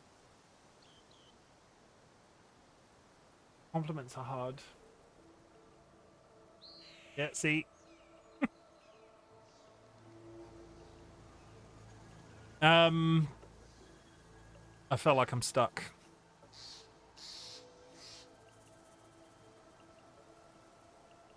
Just redeem me anything that looks fun. I get it.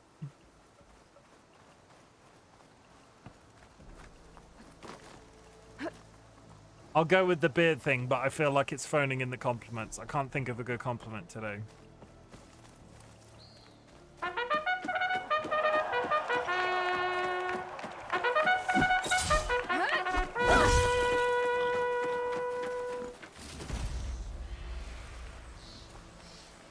Just after all that back and forth capturing animals last time, I'm now just hitting anything that I see with a stick.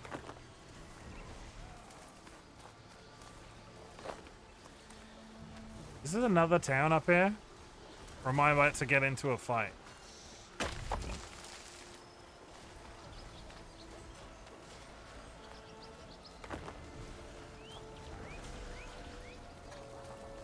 I might be about to get into a fight. Sounds like someone's putting up a fight.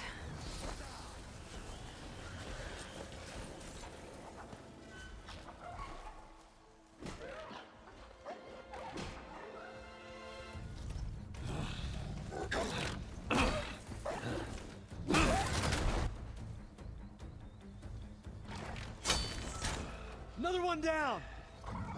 Now this is what I was forged for. No ledgers to fill. No boring mid-afternoon patrols.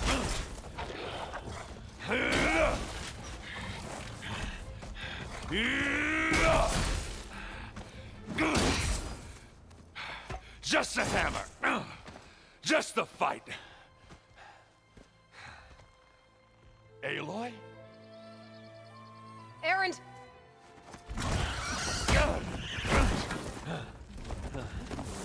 I'm sorry I got your boyfriend killed, Kirst.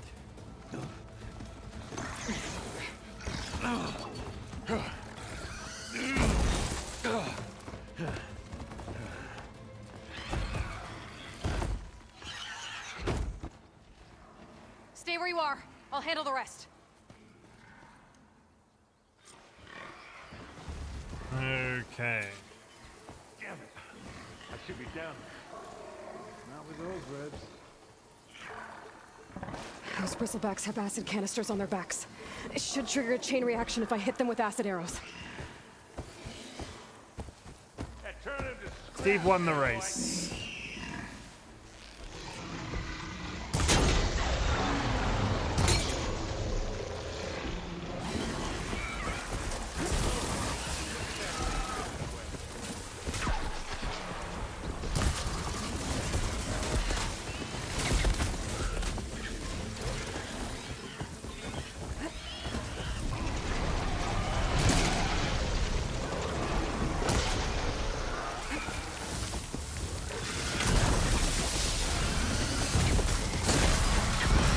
Oh my god!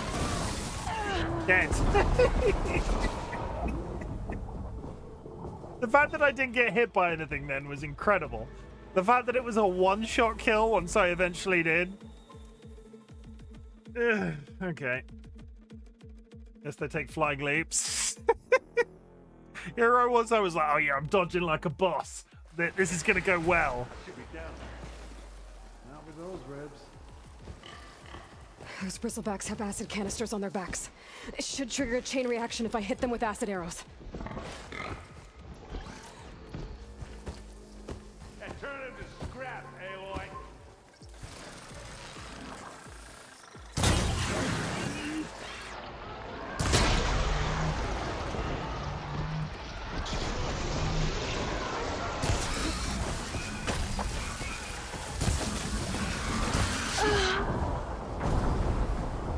This time the dodge. At least I don't have to walk very far to restart this fight. That's fine. You were killed by elemental damage.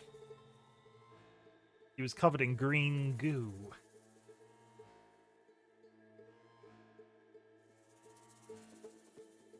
I should be down there. Not with those ribs. Those bristlebacks have acid canisters on their backs. It should trigger a chain reaction if I hit them with acid arrows. And turn him to scrap, Aloy.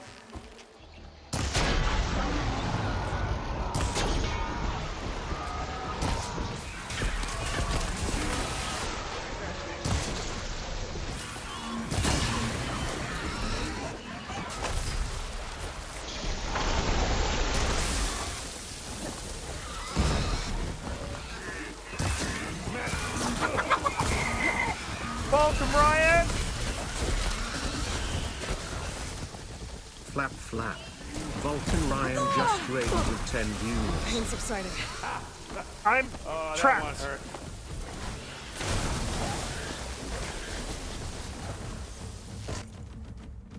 Holy shit. Welcome, Ryan. Welcome in, Raiders. My name is Chimken, otherwise known as Chim. I am a variety streamer, and today we're playing Horizon Forbidden West, and we are trying our best, but we have the game set to the hardest difficulty, and spoilers, it's pretty goddamn hard.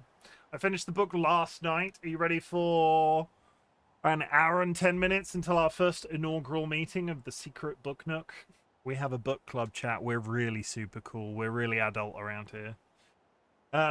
Good. I'm really glad. I won't ask you what you thought of it because save that for an hour's time. But Raiders, if you need to raid and run, please do so. I'm going to play a quick trailer for you to introduce you a little bit to me. But stick around.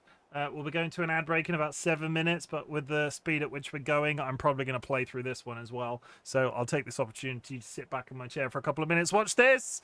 If you need to leave, I'll see you some other time. Friends and enemies, distinguished guests, people in possession of souls.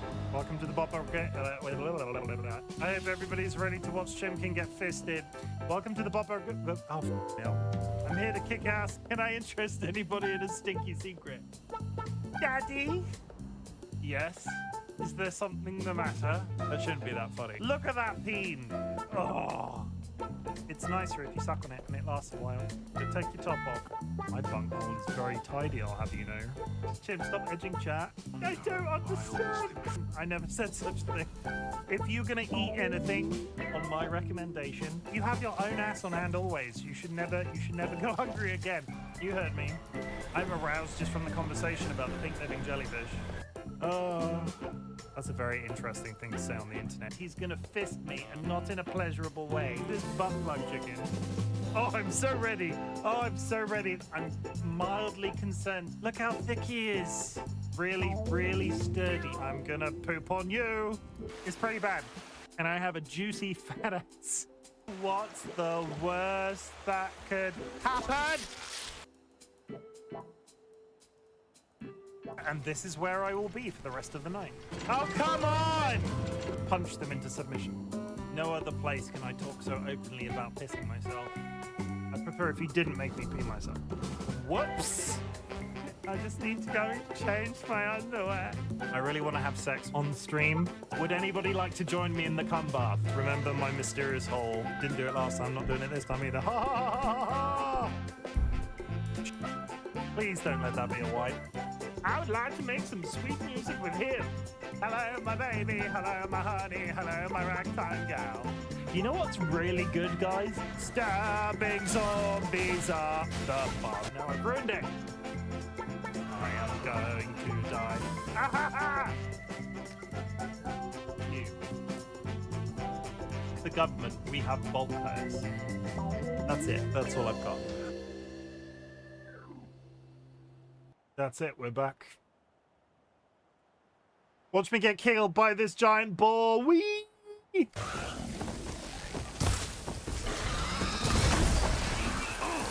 Like hammer to metal.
Goddamn health that these things have.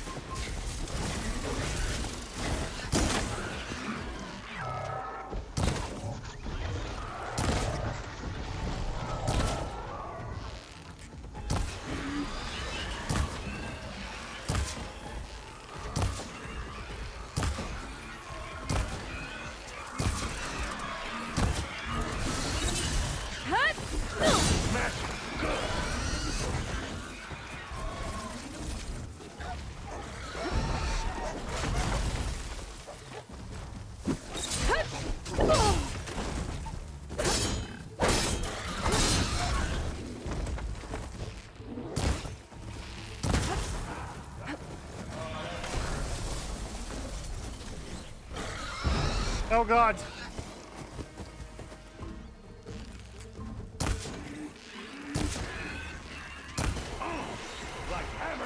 Okay, he's dead. That's one.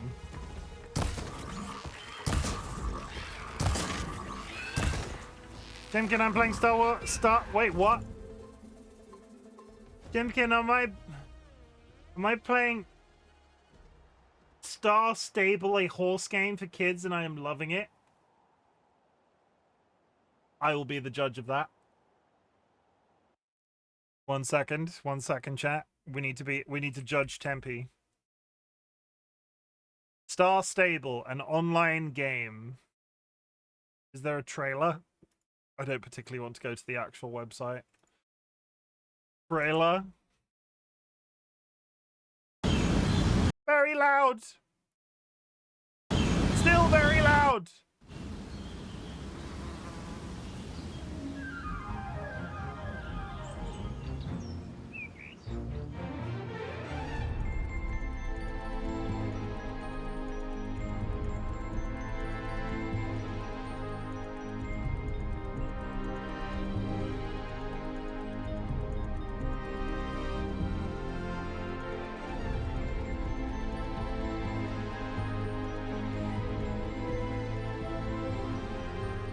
Though, having said this, I would never judge you for a video game that you're playing, just to clarify. But isn't there a horse MMO new 2025? Isn't there a really big deal horse game coming out this year that I saw somewhere? It's Star Equestrian. Ad starts in 1 minute. Star Equestrian. I was gonna play through the break, but I've moved around a little bit, and now I'm desperate to go for a pee. So, chat, go grab yourself a drink, go grab yourself a snack, hug loved one, sniff a beloved family animal. I will see you in approximately 4 minutes. BRB.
I totally didn't mute my microphone, so if you heard me fart real loudly as I stood up or anything weird like that, I apologize in advance.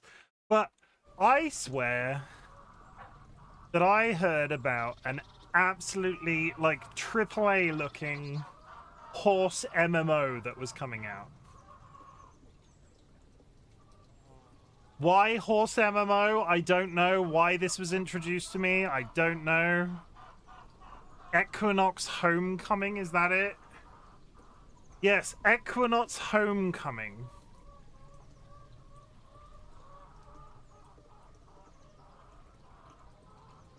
Is that the one? Sims Horse Ranch? Star Equestrian? Tales of Rain? I spent hours and hours in Red Dead Redemption 2 just riding horses. I've installed Red Dead Redemption 2. It's on a list of games that I want to play at some point. Yeah, this game announcement, March 28th, 2025. Equinox Homecoming is a story-driven, horse-focused MMO that takes its audience seriously.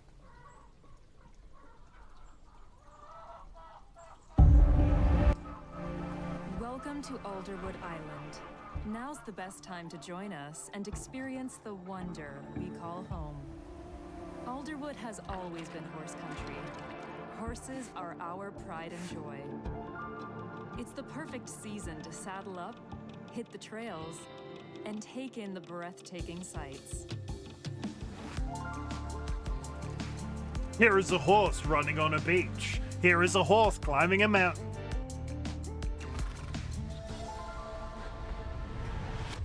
And now we bring you an update about the shocking death of a local teenager found in the woods last night. But for some reason, there's murders.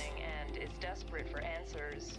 Sheriff Jane Welch has gone on the record to state that it was likely an animal attack. We have reached out to the local park ranger, Kendra Evans, for a comment on this presumed predator, but haven't been able to get a hold of her. However, some locals doubt that to be How this is an MMO, I question. loose on the island, with some even going as far as citing local legends about dark forces. Pacific Drive, but with horses. Like, I question the validity of that being an MMO in the traditional sense. Apparently you can wishlist it on Steam. But I question the validity of that being a traditional MMO. But, you know, what I want in my horse game, a murder mystery. You know, I really like horse games for their wholesome nature. But here is a bloody murder. Alright, next idea. Is he dead too? He's dead too. Are we done? Holy shit, we're done. Okay. Cursed, I'm doing it. I'm killing robots and they're not killing me back. This is personal growth. The coil is available. Unlock coil slots on your weapons by upgrading that. Okay. It's just the upgrade system. Fever will put you in a trance, but the pills will make you dance.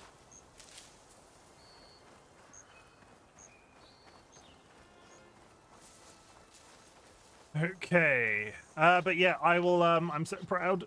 I didn't mean to get choked up as I said that then. I needed to cough. But I killed 2 boars, and I only died 3 times before they stopped killing me. And then I'm going to talk to your boyfriend. Hey, it's not just a mystery. It's an occult mystery. But yeah, I put money on the fact that that's not a traditional MMO. Only because I don't see how a game in that format could work as an MMO. Maybe it's just maybe there's just like an overworld, like online component to it where you can go horse riding with pals. But I don't know. I remain unconvinced. But if it's good, Tempe, tell me. And maybe we can go horse riding together on a beach. Or, based off that trailer, a mountain. How does a murder mystery work as an MMO? This is the thing, right? You would only... I don't see it working out that way. That looked like a story game with extra steps. The one positive is it doesn't look like an AI, like, it didn't look like an asset flip. It looked like they'd actually designed something rather than asking AI to go, give me a bunch of character models of horses.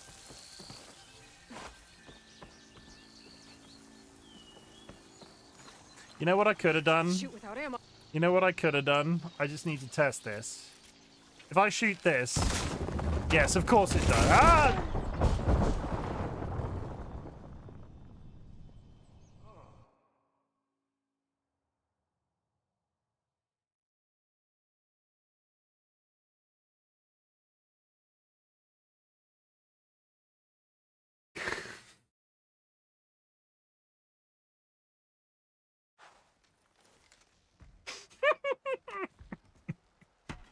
Hey, Curse, look at me. Look at me. Nothing happened, Curse. Nothing dumb happened, Curse. Not, like, nothing. Like, literally nothing.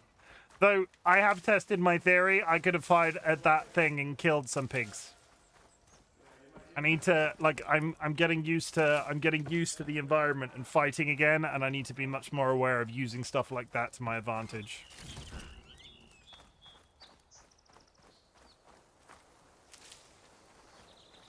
I'll even trigger it. I'll trigger it from over here this time, so I'm safe.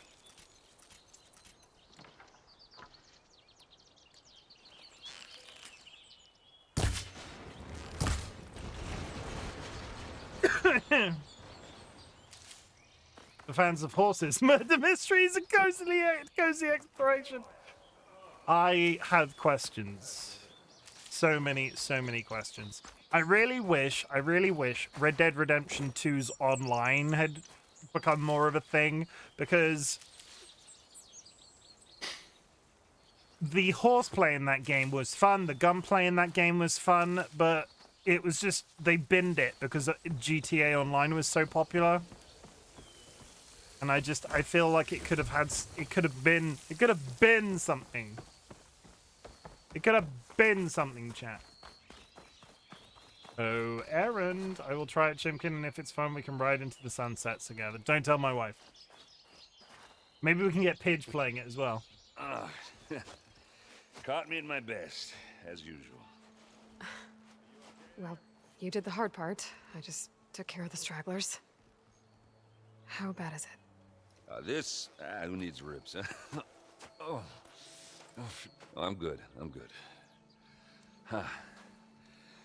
Okay, well, I know you didn't come all the way to the Daunt just to watch me get wrecked. So what's the story? I need the embassy to happen, so I can head west.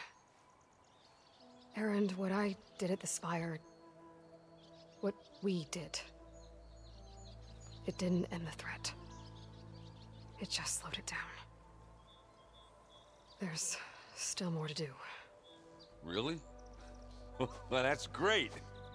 I mean, yeah, not the threat's not over part. That's not so great. But hey, whatever you're up against, your spear, my hammer, just like old times. Oh. Errand, I need the embassy now. I can't wait for you to heal. Couple of days rest, if that. Actually, even if you weren't hurt, what I have to do, it's better if I do it alone. Alone? Now that figures.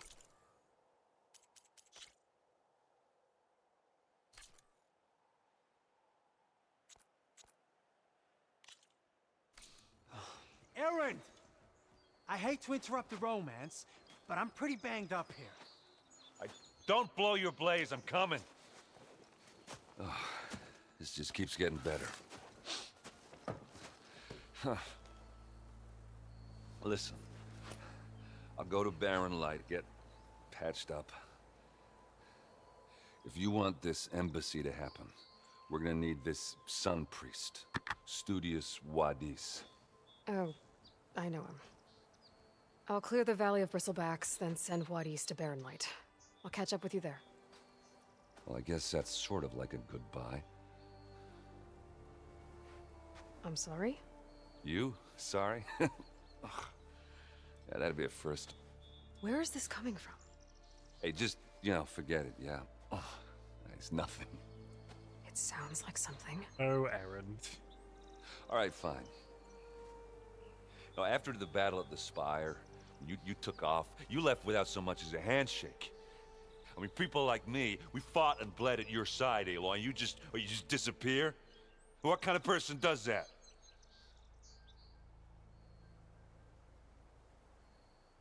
I just love him. Kara, welcome back. How was stream?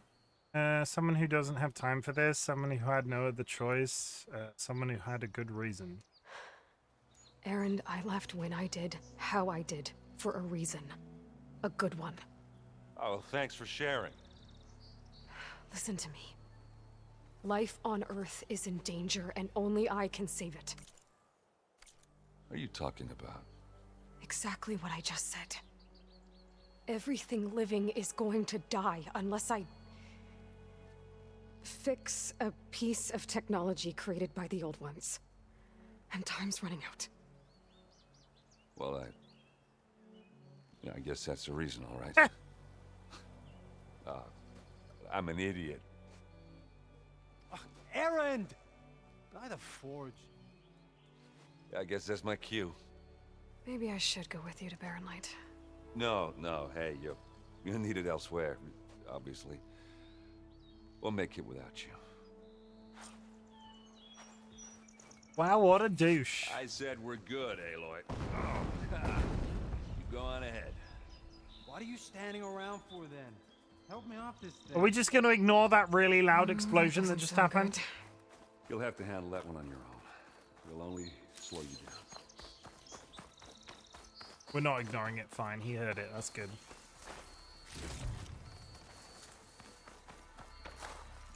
Save this green shine for something special.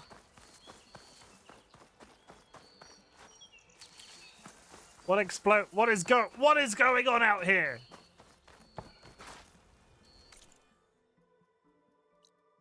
Can we help her? Can we help her?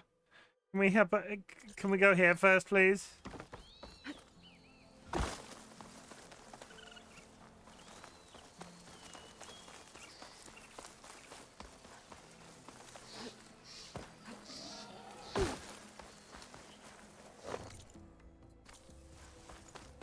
Hang a right.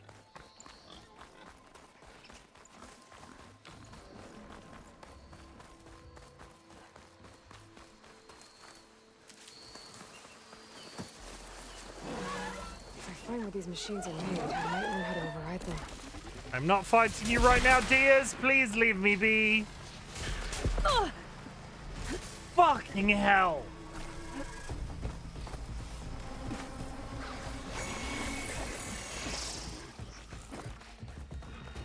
Not even goddamn subtle. That was almost all of my health in one hit.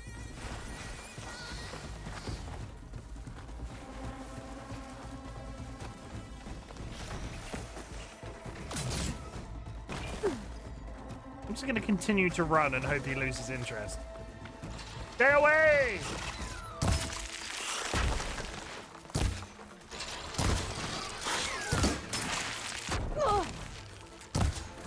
Still in this fight.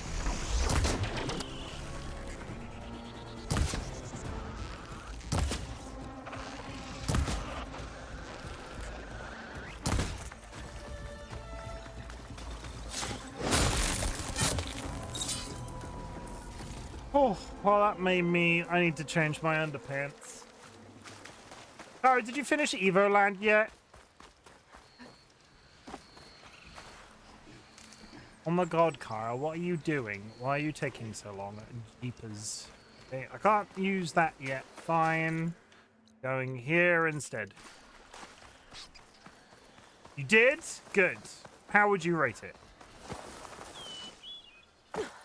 I know nothing about Looks like the Osram decided to put up a fight.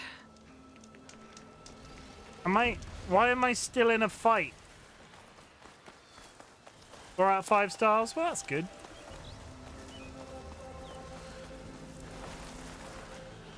Okay, quick save.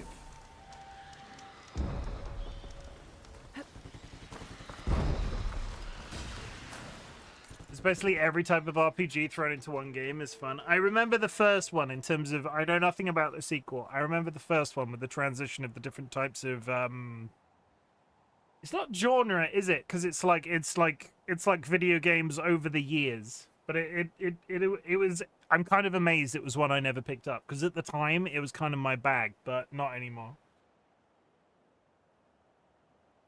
But I'm glad you enjoyed it. What's up next? What are you playing next?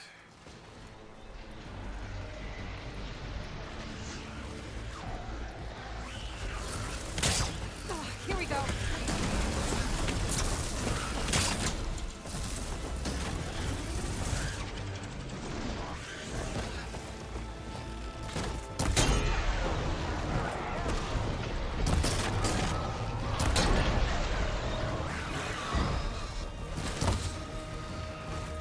Yeah, the sequel kind of keeps up that vibe. I'm not sure what's next. I'll have to talk with my council. Ah, yes, the council.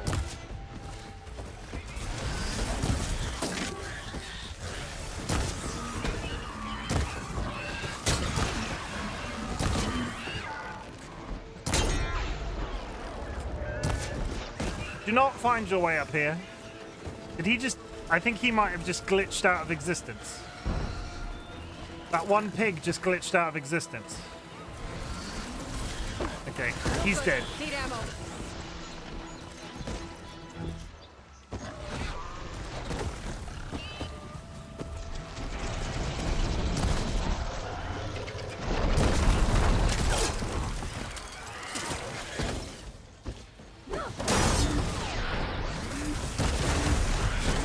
I bet I couldn't land that again if I tried. Jeepers.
The trap triggers, but he still kills me.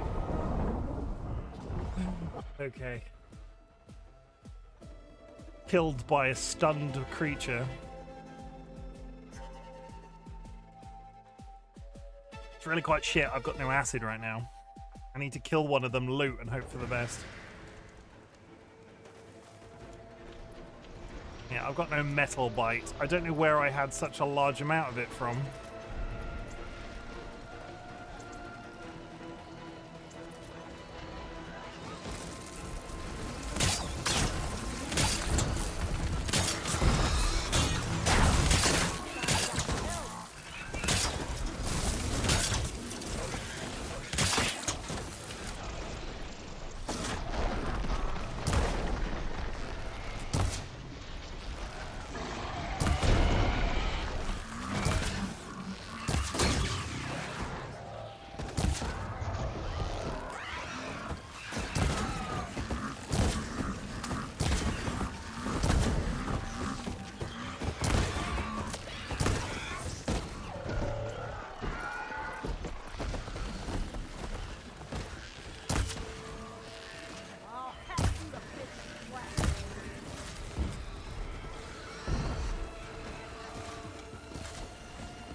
Totally just set off my own trap.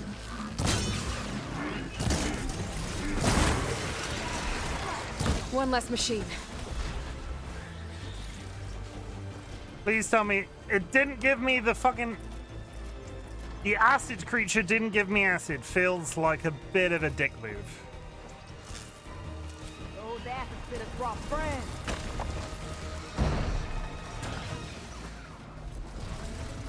More of them are coming down the hill. Incoming.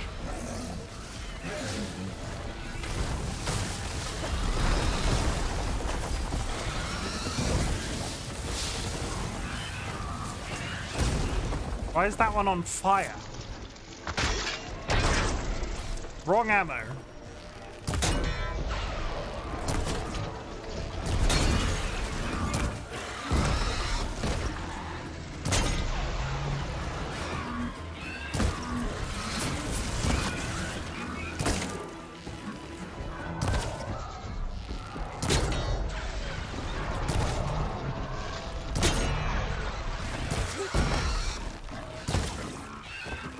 It seems to not want to go across this bridge.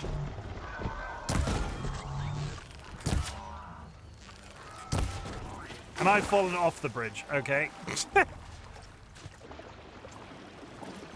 Yeah, I've got enough. I could stand on that bridge and do that all goddamn day.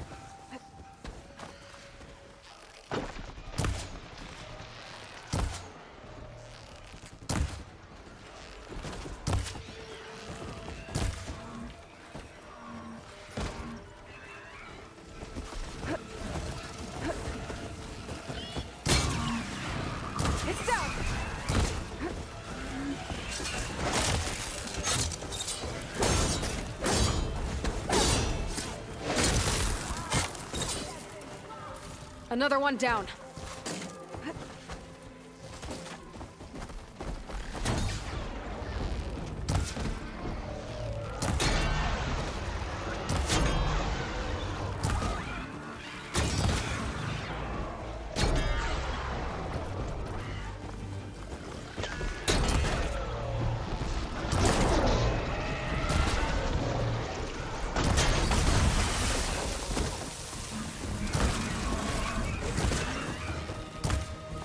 Concentration is real!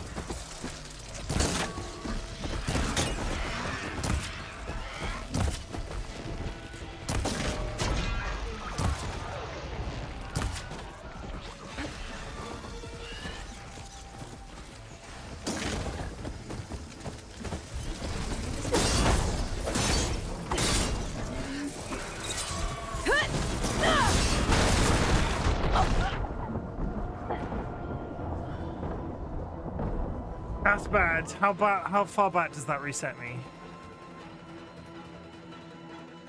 If these things are coming in waves, those kills are taking far too... Like, there must be a faster way of killing them. Doesn't help that I've got none of the acid rounds.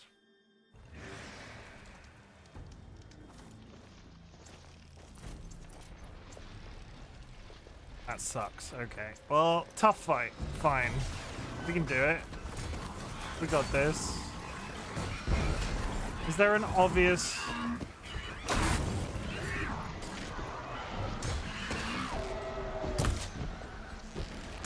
Other than use your environment? I'm looking at these cranes, right?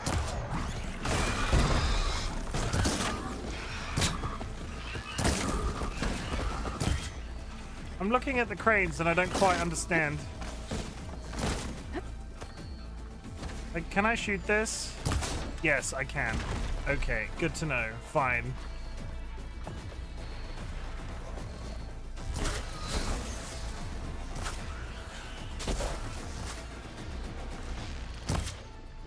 And he's on a pathway to... Oh my god!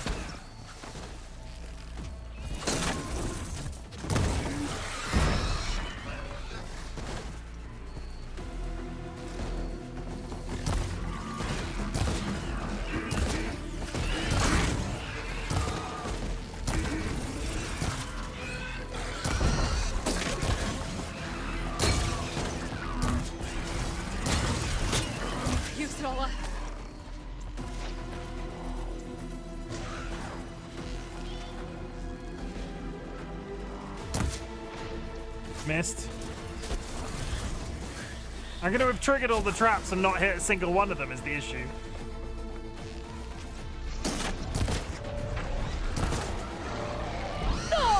He hit me through a wall.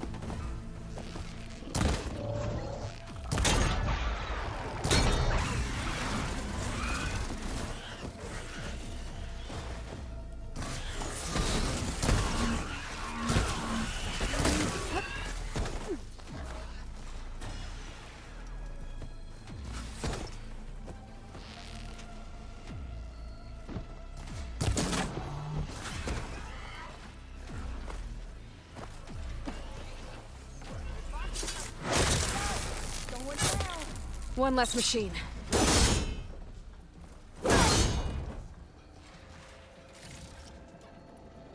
Still no acid rounds. Shit, okay. Look out! We got a different machine out here!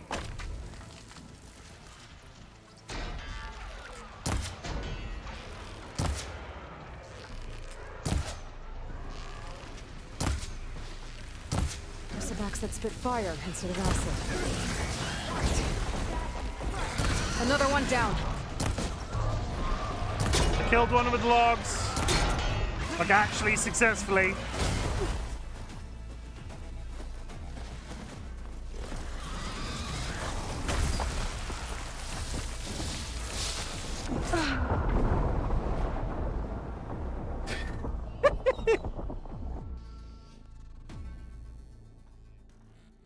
Remember when they couldn't run on that bridge? Like, remember that? Remember when they touched that bridge and sort of got stuck? Pepperidge Farm remembers. You have to do this one now. It's sort of my next... The next one is... The next thing I have to do is sort of behind it, so it's kind of inevitable. I kind of wish I had acid rounds. You are fine. I think...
One less machine.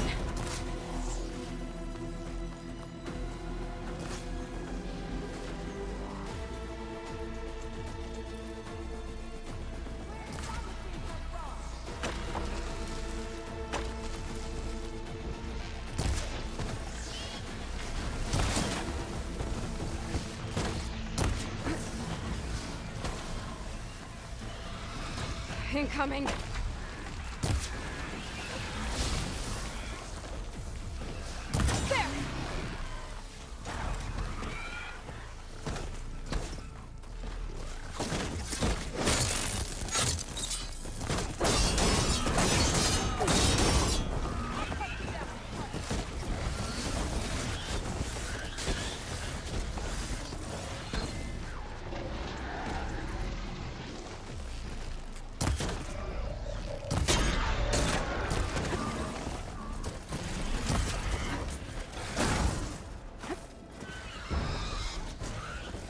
You know what? Chimken jumps in the river and goes round. That's fine. That's fine. We're doing this. How much are you regretting this on the highest difficulty? Maybe a little bit, but imagine how red your face is going to be when I actually finish. I'll be like, look at me now, Jura!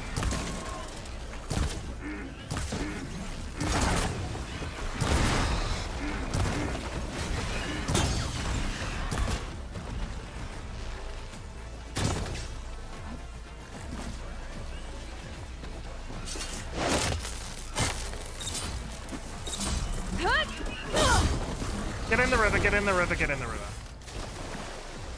Actual finish will be 2026. I mean, you're not wrong. I might have to sneak in some other games in the meantime, but we're doing fine. It's the moment it becomes boring I'm concerned about. Because what I don't want to happen is me chain dying to just get tedious.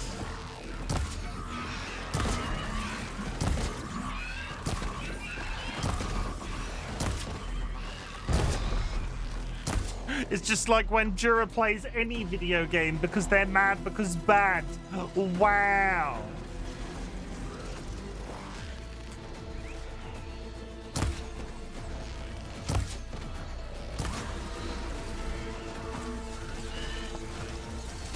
Wow.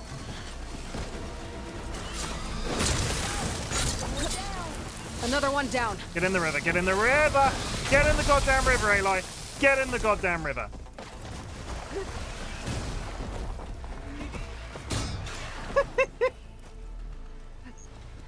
Completely valid tactic, no notes.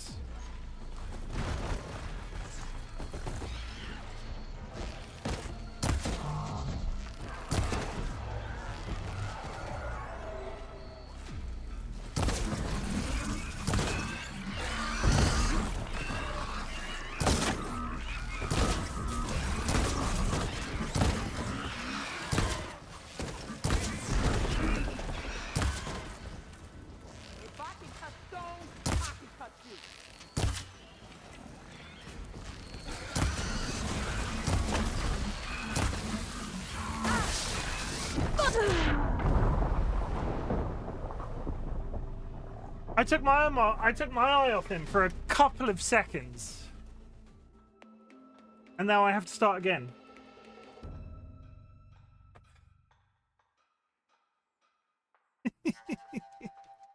I've seen a trap that I've not been utilizing it at all. So hopefully now that I've seen that, I'll be able to use it in some way. There's a thing.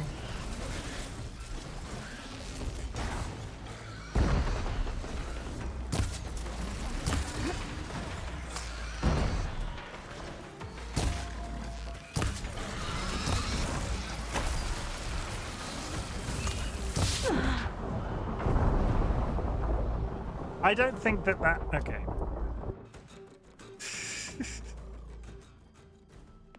I'm not entirely sure that's when the full reset was, because a couple of the traps were already triggered. I looked at the trap in the middle and the trap was already gone.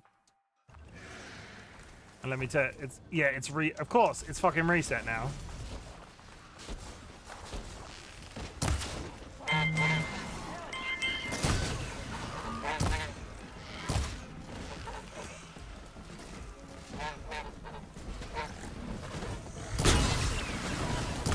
Okay, one less down. Machine.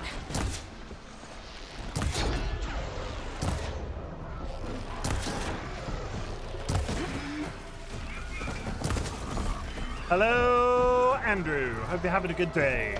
How was your test that Jura told me about that I'm not sure if you knew that I knew about?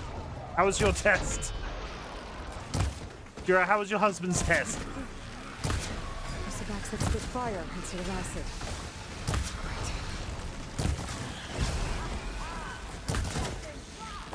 Great. Another one down.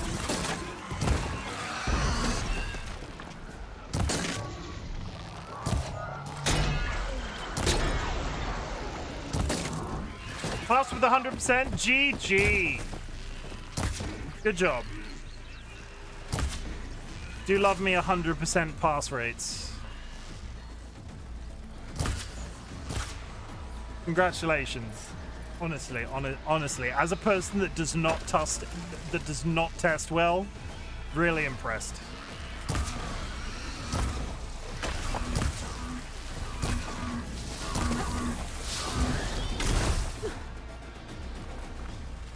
I prepped a lot, to be fair. Doesn't mean a thing.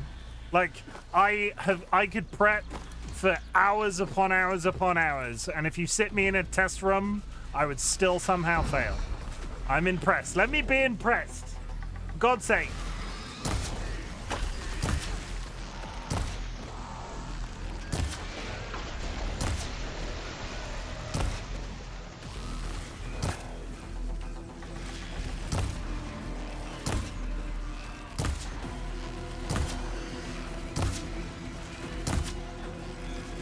Down it goes.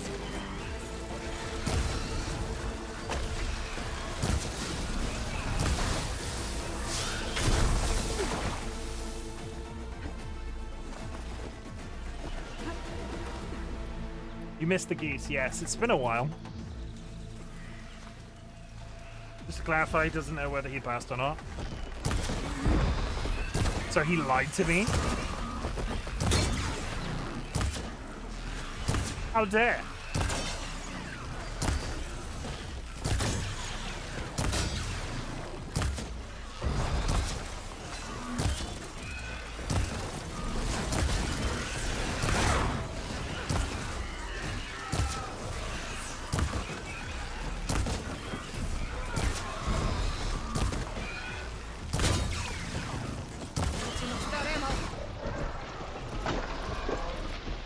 They haven't told him he passed, he just knows he got all the answers correct, so I guess I lied. Yeah, that. I mean... One less machine.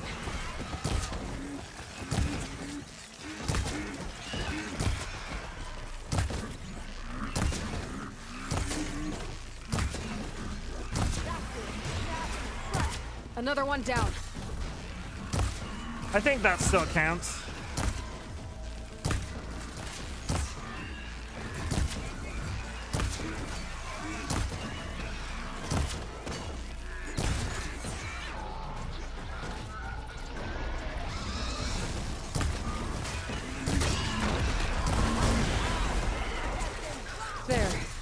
Quarry's safe. Fuck! Come on over here. We gotta talk.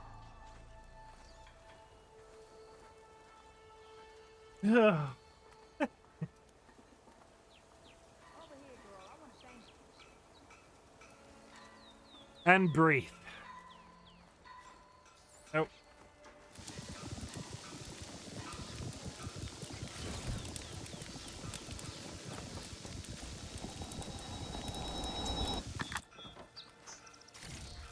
Told you I could do it, Curse. Curse was like, "Oh, you could totally go and do something else." And then I come out here and use 1,000 arrows, but I still do it. Clearly badass. Yeah, at the rate time, I think Jura said it, at the rate I'm going, it will probably be 2026 by the time I finish this. But we will have had fun, and I will have still done it.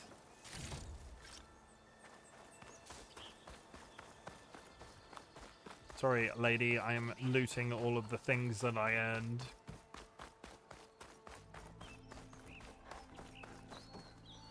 Stranger, come on over here. I'm coming. Chill out, chill out. I don't know what Honora's doing out here, but consider yourself old. We tried to hold off and wait for the Vanguard, but one of them bristlebacks charged us. Next thing you know was a full-fledged fracas. Andrew is finding the buttons. Is everyone okay? We lost some good There people, are many buttons. but we would have lost the whole quarry without you. Well, at least it's quiet now. Your ears ought to be ringing with a quarry at work, but Chain Scrape's whistle ain't blowing, Hey, so we're stuck picking up the pieces.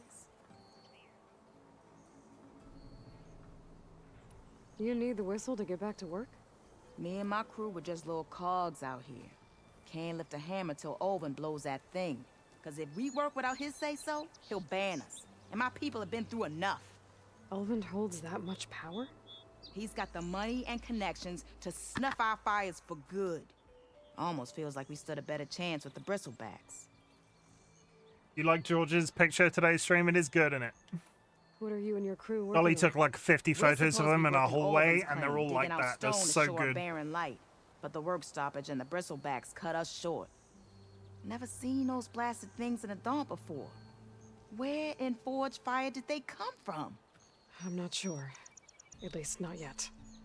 It's so gonna be a cauldron. They're gonna be being manufactured somewhere all of a sudden. Somebody's gonna dug into it.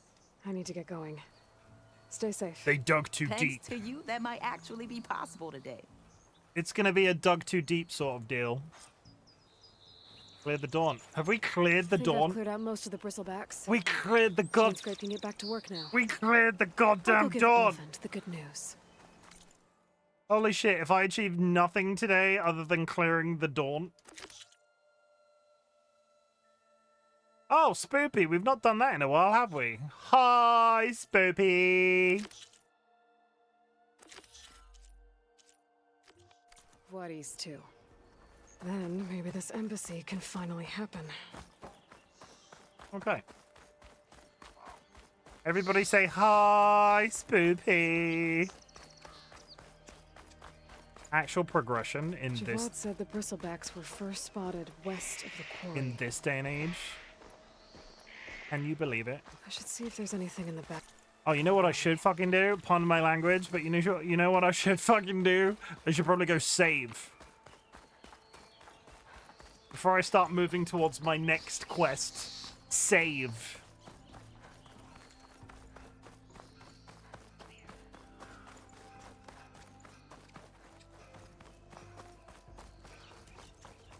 Spoopy and I do it regularly. Ooh woo. I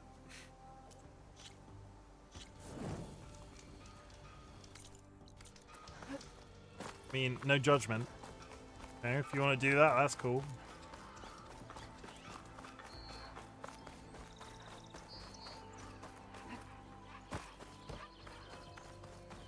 There's been a lot of Spurpy. There's been a lot of Spoopy flirting today. First it was Sky, and now it's Jura. Spoopy, you got that? You got that magnetism.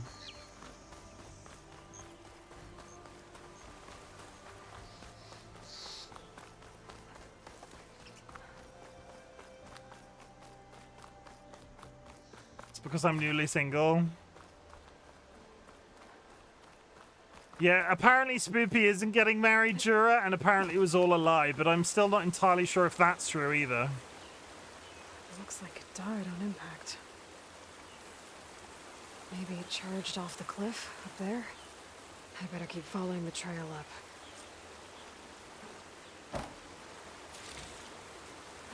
It wasn't all a lie. You said you had a falling out because nobody could decide who was going to buy the cake.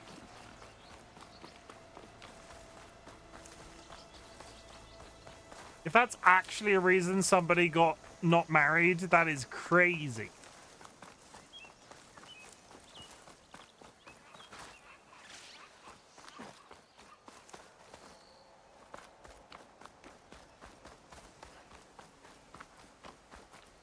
I still have cauldron. Listen. An old mine. I'm listening. A lot of broken trees. It's like a stampede went through. Is this where the bristlebacks came from? But how? Unless this cave leads out of the Daunt.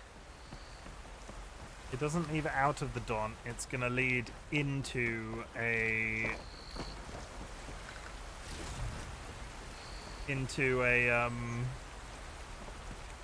woods. It's gonna lead into a. I still put money on the fact it's gonna lead into a cauldron. And this is gonna. Okay. Let's see where this leads. This is gonna be the tutorial cauldron.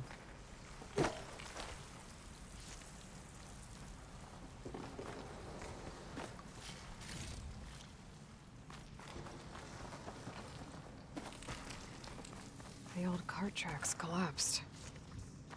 It looks recent. Guess I'm not going that way. If it collapsed under the weight of 1,000 angry acid pigs.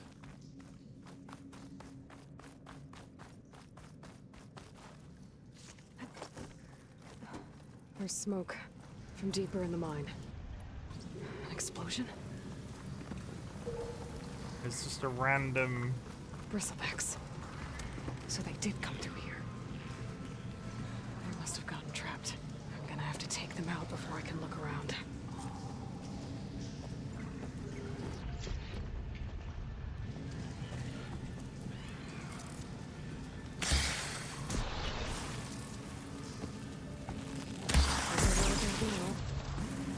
Throw a rock!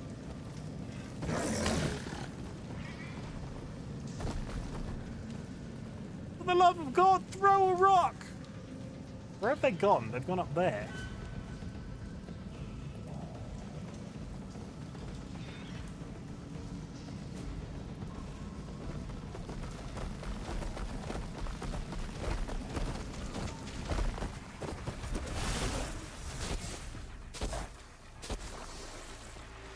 That's a little bit concerning.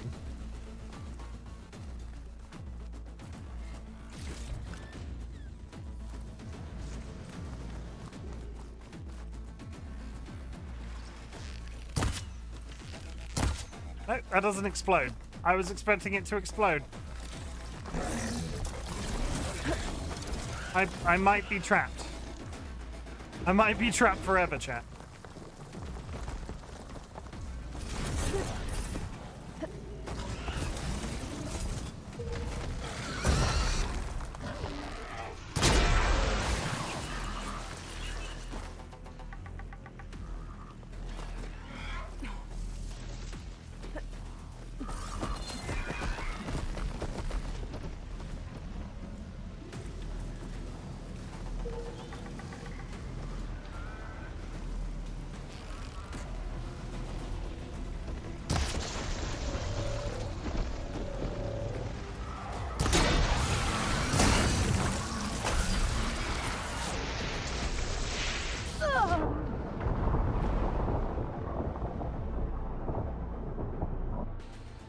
It's fine. I kind of fucked it up when I was trying to throw a rock to get it to land on a certain spot. I'll take that. I'll take that death. I deserve that death. Oh, okay. It seems hard. It is freaking hard. It is also on its hardest difficulty. This doesn't really help my situation, but here we are.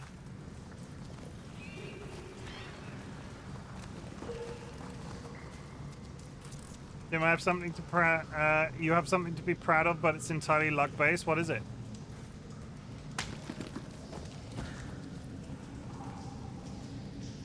I want to give away for the game The Wandering Village. Is that the one with the dinosaur on its back? The like the city builder with the dinosaur on its back? Harder than Mass Effect? A little bit of column A, a little bit of column B.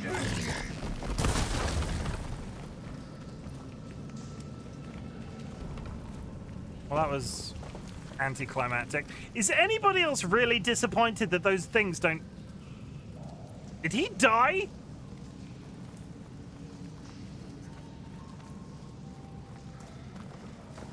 I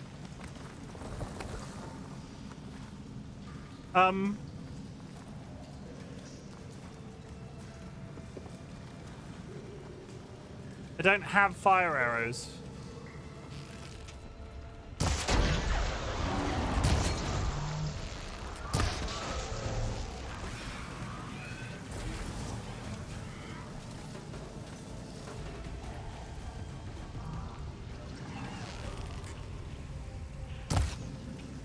I don't really have acid arrows either.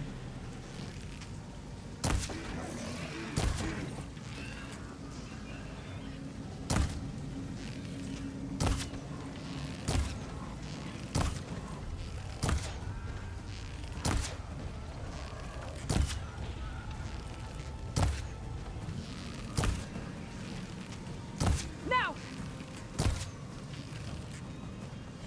Kind of having a blind panic.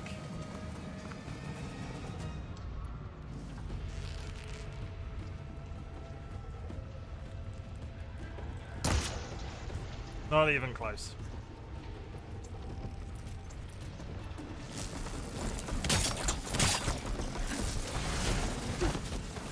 Well, I'm down here now.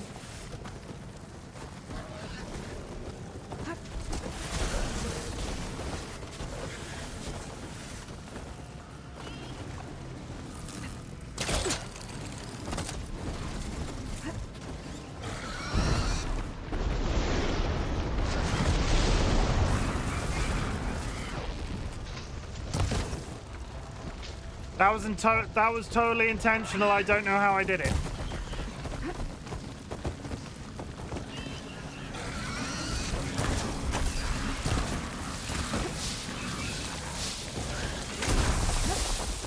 Like, I quite literally don't know how I set off that fire.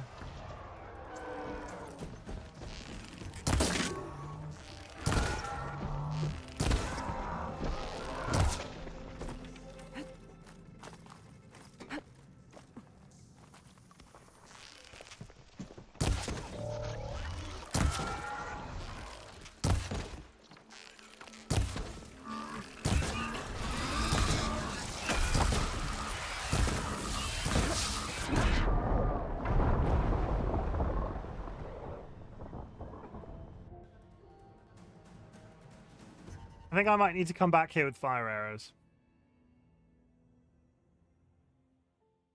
Because I just don't know how I did that. I don't know how I got those first ones to trigger. Like, not at all. I have no idea.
Killed one. One's down.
That's two, let's click.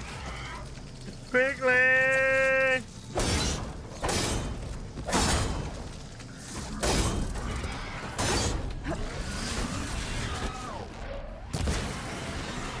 He's dead. Both dead. We did it. Okay. Better take a look at where the smoke's coming from. Oh my god. The fucking going out here, this game is so hard.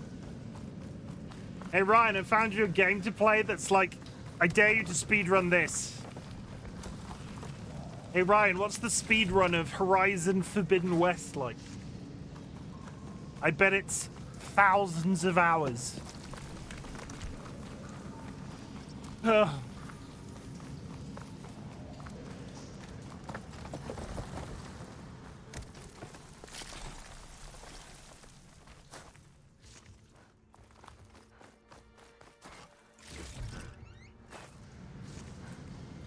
Now I'm just hyper aware I've not touched the fire yet.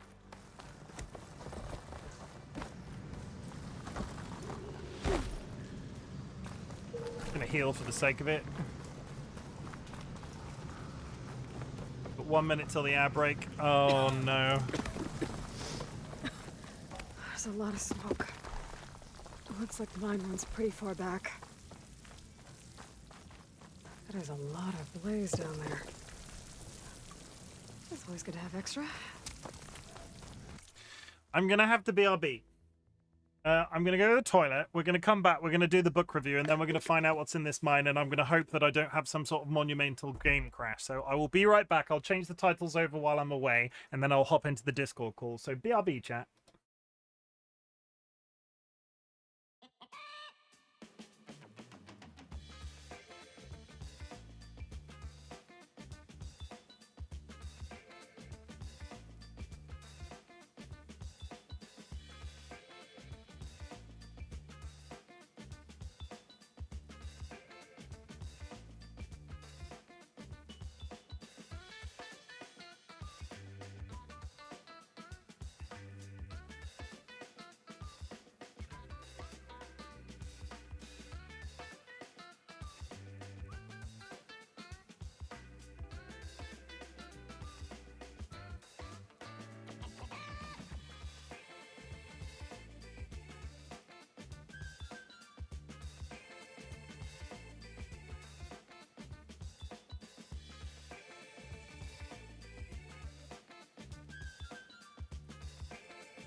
Sorry.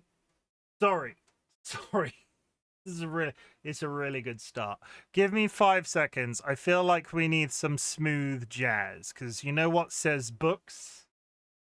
Smooth jazz.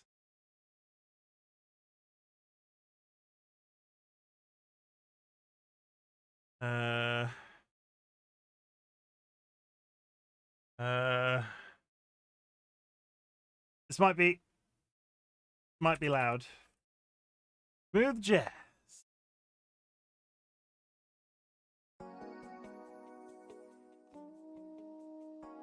Okay, now deploying smooth jazz, chat.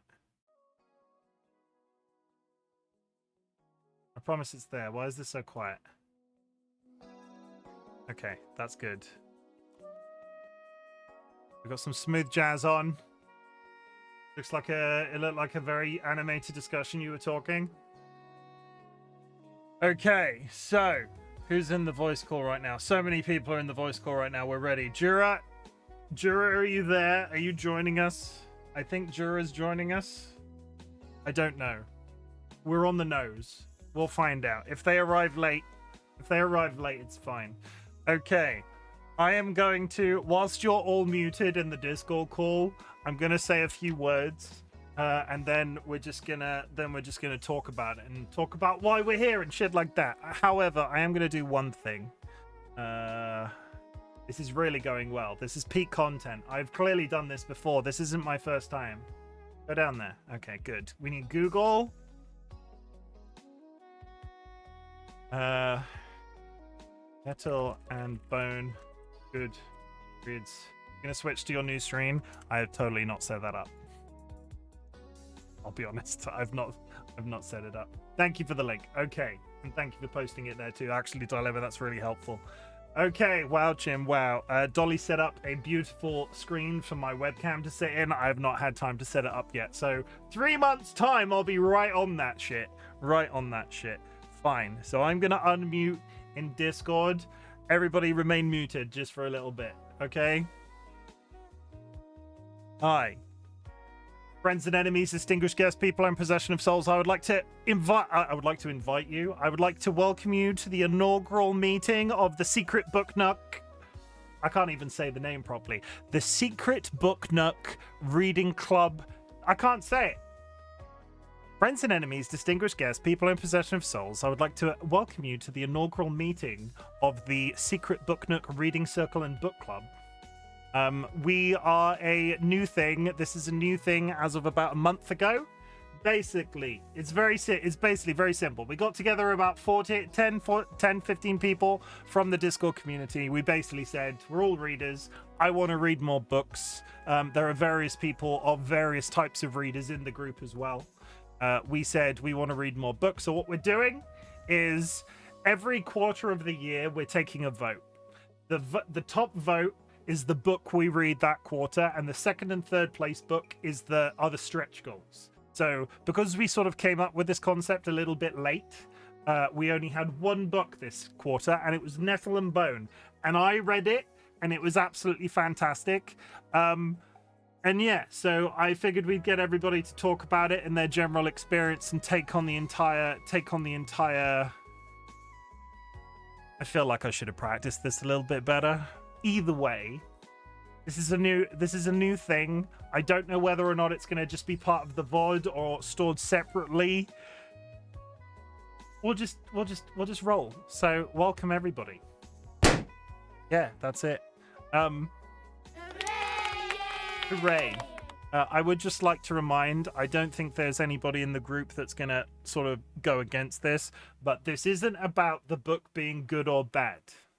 I want to talk about our experiences with it, but we're not out here to try and go, actually, it's terrible. Nobody should ever buy it again. Because I don't want this to sort of turn into that sort of experience, because that can be negative towards any creative work. Because as much as I felt like the book had some issues, my experience of it was great.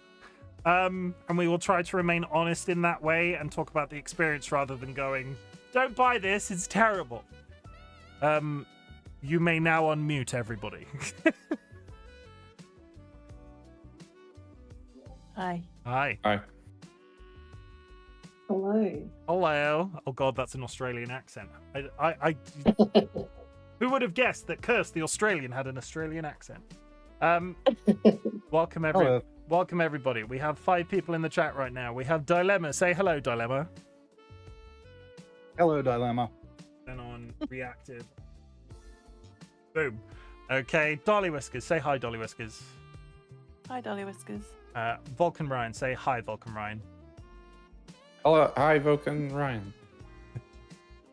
How many times are we seriously going to try and do this joke 4 times in a row? Curse, would you like to say hello? See, I said it differently. You can't fall into the trap now.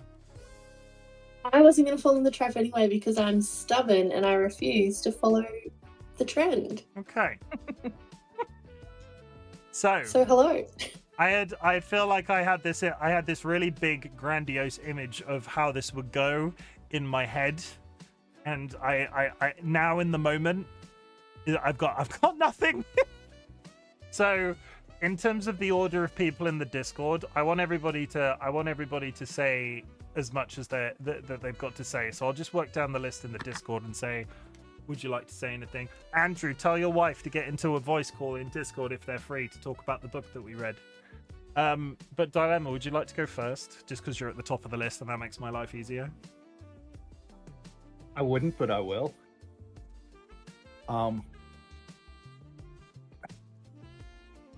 It was an enjoyable book. It felt very much like a fairy tale, sort of in the older sense, with the pacing and sort of the internal life of anybody but Mara. Everything was from her point of view, so it felt very much like a fairy tale, which I enjoy. I read a lot of fairy tales. I thought the world building was fun. I would have liked to spend more time with the corpse witch just because I thought she was really interesting. More so than say the romance part between Mara and was it Fergus? But I enjoyed reading it. I've read other books by T. Kingfisher, and they're always pretty fun. It really good at building worlds and coming up with sort of like magic systems and things that are really fascinating. The characters for me can be a little hit or miss, but this was a very good fairy tale, and I think the having the princess saving another princess and that not also being the romance was a really interesting twist on your standard old school original prince goes and saves the princess because that's how it worked, and that's kind of what I have. Okay. I'm gonna throw you in the deep end here because whilst you've been speaking, I have come up with a good thing I think we can do, because I talked about the not wanting to say it's a bad book, it's a good book, but I'm gonna ask you 2 questions and then we'll move on to the next person, right? What was your favorite thing about it, and what was your I don't want to say negative. What best thing, any potential critique? I'm gonna put you on the spot. You can't think about it. We can. Yeah, like I said, I really thought the world building and the kind of various kinds of magic with the fairy godmothers and the corpse witch, I thought that was really interesting. That's the kind of thing that catches my eye, will hook me. Especially in a single book like this. And I guess my not most favorite part would be kind of that we really only had the one character's point of view the whole time, and there wasn't sort of, obviously there were things in the book that didn't happen to Mara, but it was all, everything else was off screen, and it was basically sort of how it was filtered through her. I would have liked maybe a little bit broader POV, but again, that's a minor nitpick. Again, especially in one book. If you're doing 5 or 6 or 10 books, you know, that can get old. But you know, something like this, it was a perfectly enjoyable book. I would give it, you know, 4 stars out of 5. Enough. As has Goodreads. That's a good way of putting it. DollyWhiskers. Hi. Hi. I shared a lot of thoughts with Dilemma. The pacing felt a little off to me in that the first 3/4 of the book felt quite a good pace, and then the last quarter felt very rushed. But it is written like a fairy tale, and I think that's kind of how fairy tales go. I loved the world building. I wanted so much more. I wanted to know more about the other characters. I wanted to know why the chicken had a demon in it. I wanted to know what was the relevance with the saint with the chopped hand.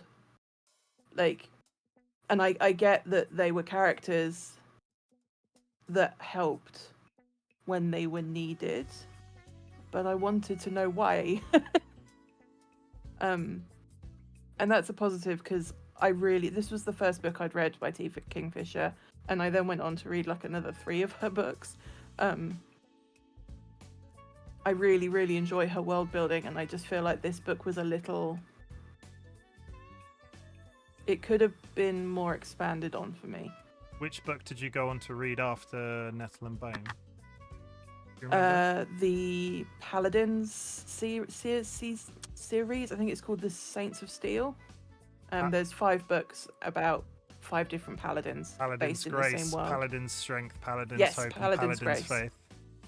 Okay. I read Paladin's Grace and then Paladin's Strength straight after, and those 4 are set in the same world, and they gave me what I wanted out of this book, in that the world building was far more expansive. But that's a me problem because this book is a standalone. It's not set in a series. It did the job for the story it was telling.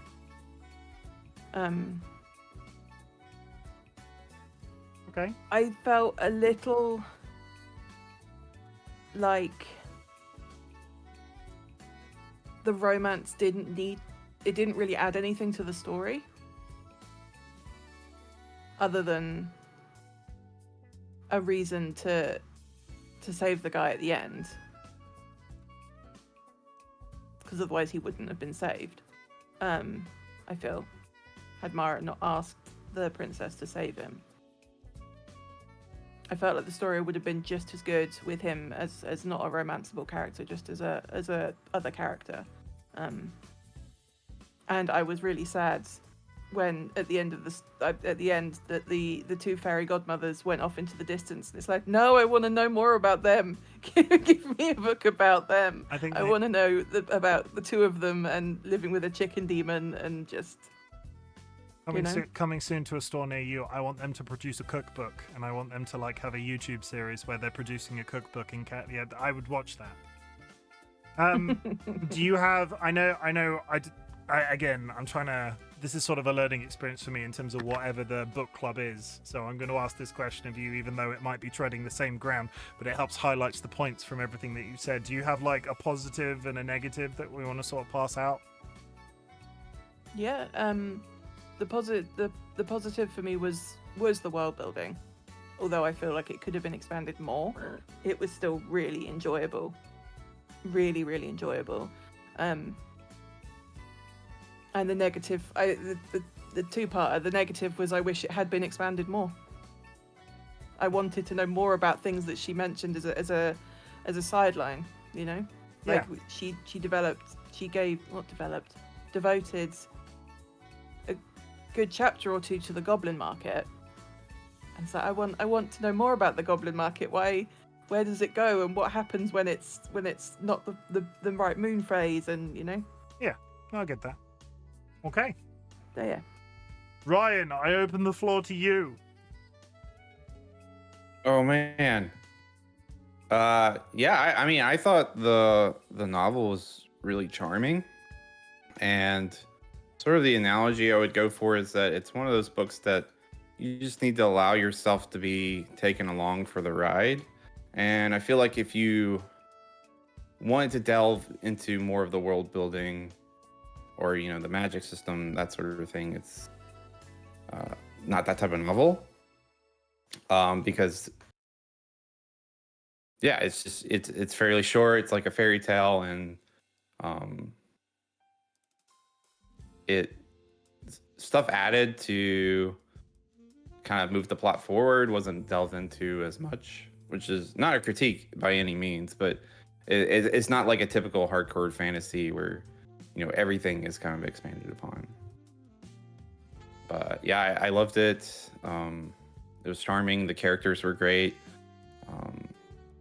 The pacing, I thought, at the start was a little slow. I thought it could have started with the backstory rather than kind of, I guess, like the early midpoint. So that threw me off a little bit, but other than that, I loved it. Okay. Do you have a positive and a negative? The positive, I would say, it's like the characters were probably my favorite part, and I enjoyed like experiencing the story through their banter back and forth and their conversations. The negative part of me is probably like the start, like I mentioned. It was hard for me to get into because there was a lot about the world that was introduced at the start, especially with the blistered lands and what Mara was doing. And I think I would have rather had the intro with where she was born and what was happening with her family, the Northern Kingdom, that sort of thing. Okay. Cursed. I feel like we're all on the same page with this one in that it was a good read, but there wasn't enough of it. I kind of feel like it should have been a trio of books, and this was the middle book. Like Ryan, I would have loved to have known more about the before. How did the North and the Southern Kingdoms become joined like this? Why are the daughters all being married off to these awful men? And then learning about what we've already read, but then like Dolly wanting the culmination of the two old ladies, because I loved the Dust Wife. I think she was my favorite character with the demonic chicken. Hilarious. I want to know more about them. I didn't mind the romance because it wasn't shoved in our face. And I feel like having him beside her gave Mara a bit of self-worth almost, like she learned a lot about herself. So I want to know what happened to them. Did they go off and have lots of little babies and save the Goblin Market and everyone in there? So, yeah, I want it to be a trio. Okay. Would you like to highlight a positive and a negative? Positive, like everyone, the story building was really good. The negative, there wasn't enough of it. I need more. Okay. But I am a sucker for series of books, so. Yeah. It was a weird one with how we've sort of like formatted it, because the book that I suggested a book, it was the first book of a series, and then I sort of went, but are people going to want to pick a book that's the first book of a series? Because is that going to tell? It's a funny one, and I sort of came to this, and I was ready to be like, wow, this is an entirely sort of like rounded off experience. But I got to the end and was like, oh, I really want to read. I really want to read more. Like, I'm really sad that there isn't any more of this. I will say though that I will now do my bit. I will say, though, that 4 people have spoken on this book, and I'm cancelling the whole book club, because not a single one of you referred to the fact that there was a dog that was a living skeleton the entire freaking time. And I'm really sad about that, because the little squee, I was at the office when I read this book, and the little squee of joy that I got when the dog sort of came alive, basically, very quickly in summary, the main character Mara goes to a pit in what's known as the Blistered Lands, and one of these impossible tasks that she's been given is to go into this pit of bones and reconstruct a dog. So she goes there and she reconstructs a dog, and it comes back to life. But it doesn't come back to life. It's just a walking skeleton for 3/4 of the book, to the point that they get it there's a technical term for it in magic, but they get it a magic spell, so it looks like a real dog. But if you touch it, you can feel it's still a skeleton. And then at one point, it's struck by an enemy soldier and just goes pop, and then just sort of vanishes. And I was so in it for the entire arc of that goddamn dog. But this is actually quite, I think, from my side, I think it's quite nice that we've all had the same take. I was really in it for the entire experience. Bone Dog has as much depth as any of the other main characters, in my honest opinion. Yeah, no, that's true. This is the thing, right? It seemed really good. Like, I loved it. His mannerisms were so lovable. I loved it. I loved the entire experience. I loved the sort of like arc that the characters went on. I wanted to know more about the world. I wanted to know more about the magic systems. I'm with Dolly in terms of they got really good at introducing singular concepts. Like they had the saint that was in the goblin market with the one hand. And that was all very nice, and I liked the way that character was described. And then they sort of disappeared with the goblin market, and I was like, oh, we're probably not going to see them again. And then they were rolled out towards the end, and I was sort of like, okay, are we going to get any more information? And then they went, and then we never heard about them again. I have not read a book that this is my major takeaway from this entire experience. I have not read an actual book in about 7 years. I did a creative writing degree. I was consuming books hand over fist for a good part of my life and then just stopped dead, and I did not make time in my life to read books. And since coming up with this entire concept of the book club, and since starting with Nettle and Bone, I found myself making time to actually read it. And I think that's the major takeaway from the entire, thing from my experience of this book. Loved it, loved the story, loved the characters, wish there was more of it. And I think by nature of how long it was, I think it could have been 600 pages, and the issues that I had with some aspects of the pacing would have sort of been smoothed out because they would have just had significantly more time to build out around certain things. Yeah. For me, it was a nice book to push myself back into reading again, as I had just basically stopped. I have an additional thought when you're ready. I'll get to you in a sec, Dolly. I feel like one thing that would have been a detriment expanding upon the world magic is that it might conflict with itself. Yes, I also have an additional thought. Okay, before we get round into additional thoughts and discussions, just so we sort of round off everybody's thing, do I have a positive? I think Bone Dog is going to be the positive. Everybody is going to be like, but why didn't you pick the chicken with a demon in it? Why was there a demon in that chicken? The chicken, so the running joke behind this was that this was the book that DollyWhiskers picked. And it had a chicken in it, and Dolly was sort of like, "Oh, did you pick I felt like the thing was going to be, oh, did Chimken pick this because it was also one of the books that I voted for? Was this the book I voted for because it was DollyWhiskers' book? No, it wasn't. I picked it entirely for the blurb description that it had a demon in it. There was a chicken with a demon in it, and they didn't tell me enough about it, and it would go up onto the witch's staff, sit there and go into a rucksack and lay an egg and come back out again.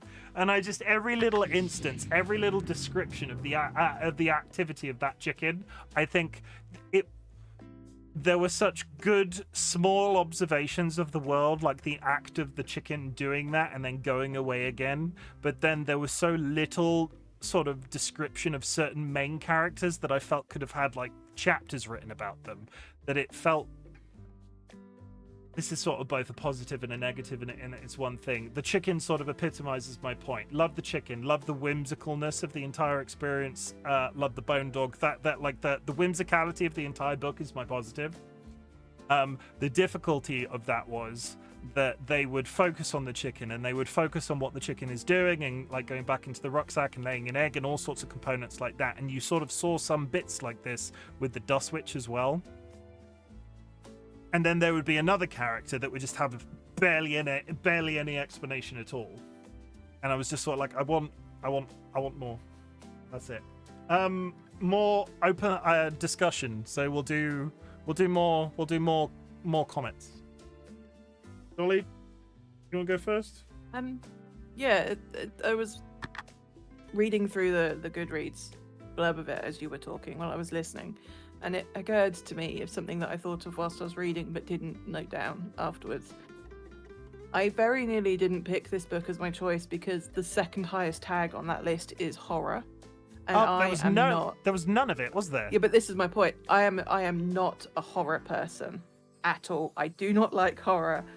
So I was really like, do I pick this one or not? I'm going to give it a go.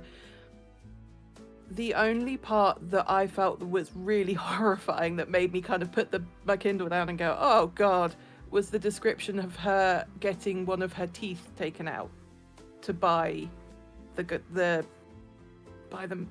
I think the teeth dancer. So there's very quick. With the teeth dancer. There's like a heron that comes out of a tent and he plays a flute and then her teeth start dancing out of her mouth. Right? Was it a heron? A heron or a stork or like a some bird sort of person. like long-necked bird. Yeah, and there were aspects of the book that were unsettling. Like the puppet on the shoulder was unsettling, and the crypts under the castle were unsettling. But that was the only real part of the book that I feel like could have been described as horror if you would take it that far. So I was curious what everyone else's thoughts were, given it is the second highest tag on there. I don't think there was. And I don't think there was horror at all. I didn't at any point go, "Wow, this is giving me like I'm chilled by this." I will say, not because I'm sort of stepping out ahead, and I want to hear from other people as well. I'll talk about threat in the same way, because you watch a horror film. I'm trying to think of one of the famous examples, like Friday the 13th, Jason Voorhees, the guy with the knife hands. I'm trying to think of any of the names of the popular horror films, and they're currently just popping out in my brain. There was no level of threat from the chilling stuff, the off-putting stuff.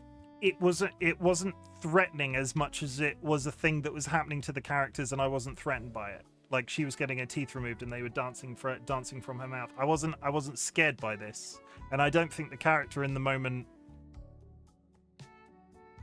It was a funny one. I think the biggest, and this is a little bit of a trigger warning for people in chat right now. The thing that could have possibly caused the most threat was there were themes of domestic violence surrounding a prince and the various people that they married.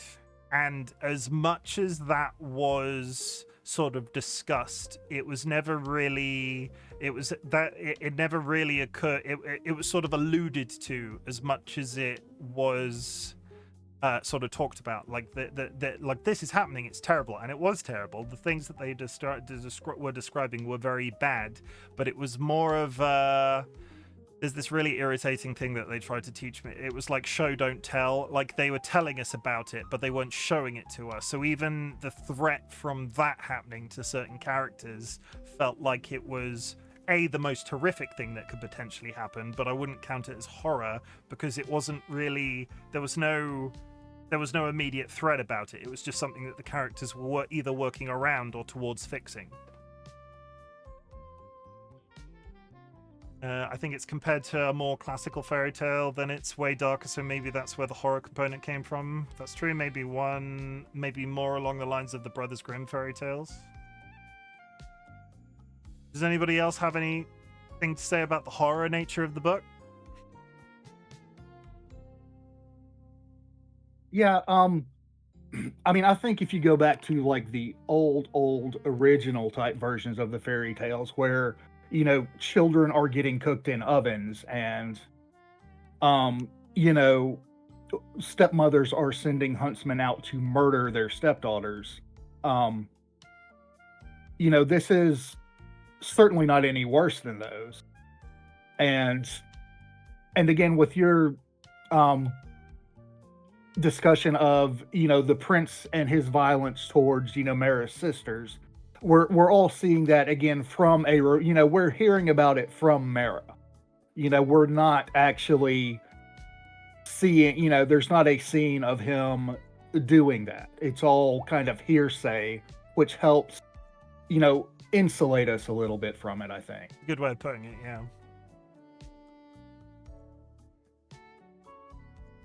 Okay. Is there anything else that you would like to discuss? Yeah, there was something else, and this is kind of going off what Vulcan Ryan said about it just being, a one book story, not a particularly long book, and then I kind of agree. For me, that's the best. Yes, I would like to learn more about the world, but this is also something I can see where if it was a 3 or 5 book series, I could see myself getting tired of it a couple of books in. Okay. Because world building can kind of, for me, it can only take me so far, and then I need like characters that I can relate to and be close to. And again, and if she was, or if T. Kingfisher was writing more books, then maybe they would switch up the POV, but having, again, the one kind of hard POV, from Mara, and not again seeing kind of anything that doesn't happen there, I think would be something that I don't know that I could do for, an extended number of books. Okay. I get it. I get it. I'm trying to think.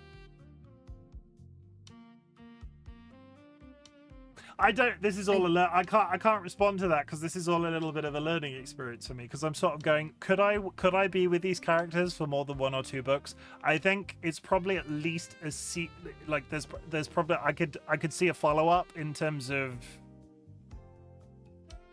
maybe a follow-up, I don't know. Because there's the whole political is the wrong word. There was the whole thing that they were going back to the Goblin Market, Fenris and Mara. Fenris? I think Dilemma said Fergus. Did I say the name right? Was it Fenris? Have we all forgot the name of the male character? Fenris is correct. Okay. I was probably wrong. Fenris is fine. I was like, wait, you said Fergus. Okay. They were talking about going back and saving the other humans that were the other Goblin Market, and like I'm not sure if even that was a full book in its, like, especially if you take the Godmother and the Dust Witch out of because they sort of went off on that and did their own thing, and we were left with, ignore the egg, we were left with we were sort of left with Mara and Fenris. Like, get down. Go on, get down. I can't talk right now, cat. Come on. Sorry, the cat. Egg from the demonic chicken. Yes, egg from the demonic chicken. I maybe I do agree. Maybe I would have liked it to have been longer, but I don't think that there was possible, based off the stuff that was sort of like hanging at the end. I don't think there was probably another book in it for me. I would have just liked more of this one. Does that make sense? Like, this could have been one longer book as opposed to a series of 3 books sort of exploring it over a period of time. And then it would have been a snapshot of the world, and you would have sort of like covered everything that we maybe saw, but in a tad more detail, and then sort of gone, okay, and then that's done, and then you're finished with the sort of like excerpt of the story in that world, and that's enough. I agree with you on that one, I think. Yeah. I think it was the perfect length, to be honest. I feel like if more things were expanded upon, it would just introduce more questions and it would slow the plot down. That's a fair point, yeah. What were you going to say, Dolly? You agreed with me, but then Ryan stepped in. Because this was the first book I read by T. Kingfisher. I think after reading more of her books, yes, I want more of the world building, but I think what I would have ideally wanted out of it was more books set in the same universe that Nettle and Bone is set in, not necessarily carry on of any of the characters that were in Nettle and Bone, because they'd run their course and they told us the story they wanted to tell. So perhaps my comment about not enough world building isn't fair, when I would want more world building of the world itself, not of that particular story. Does that make sense? Yeah, no, that does. You could have a completely different set of characters in not necessarily even in exactly the same place. You want sort of adjacent themes as opposed to.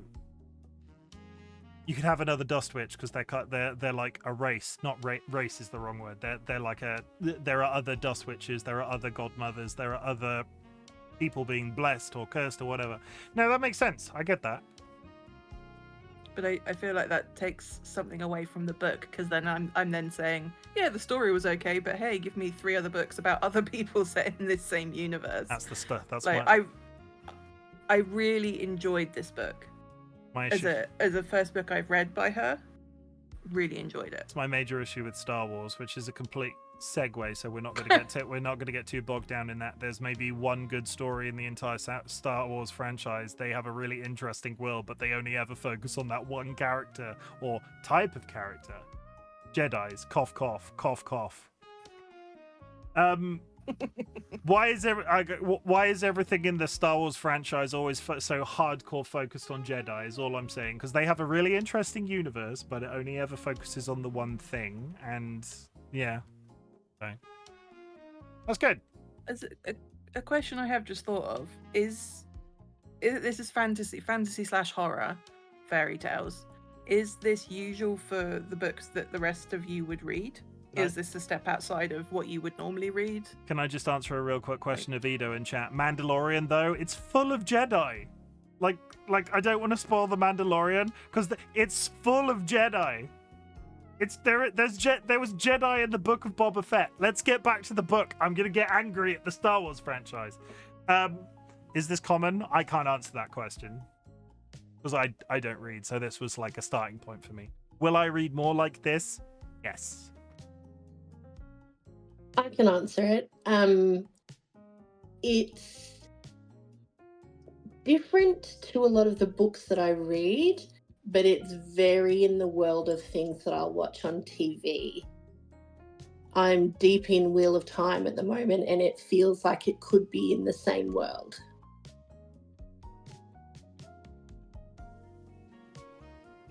Okay. I also just remembered the creepy puppet dude at the house they stayed at. That was the closest to horror it came for me.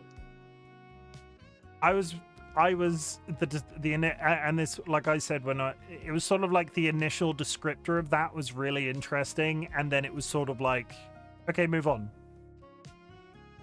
And that's maybe my biggest issue with it. I would read more. Like, typically I usually go for series because I like long drawn out plots that I can just live in the world for, however many months. But I definitely enjoy one-offs like this that are, charming, quick. But the thing I try to avoid is like wanting for more in the same world. But with this novel, I feel like the resolution left me satisfied instead of wanting for more. So I would definitely read more like it. Dilemma? This is pretty much in my wheelhouse. I read a lot of fantasy, a decent amount of horror, a lot of fairy tales still. So I mean, yeah, this is the kind of thing I would read. And I will drop, Kirst brought up Wheel of Time. That is an example of a series that I really liked at the beginning. And then as it went on, I ended up, if it had been about 6 books shorter, it would have been great. But it was, I think I read through like 12 books and finally just got tired. And so, again, wanting more isn't always a great thing because you can have too much eventually. So, I mean, yeah, I think this was excellently done, and wanting more isn't a bad thing. It's something an author can do that, hey, when something else from T. Kingfisher pops up, I'll be likely, I'll be more likely to give it a good, I'll be more likely to read it because, I'm like, okay, hey, they wrote this one thing that was really fascinating, really interesting.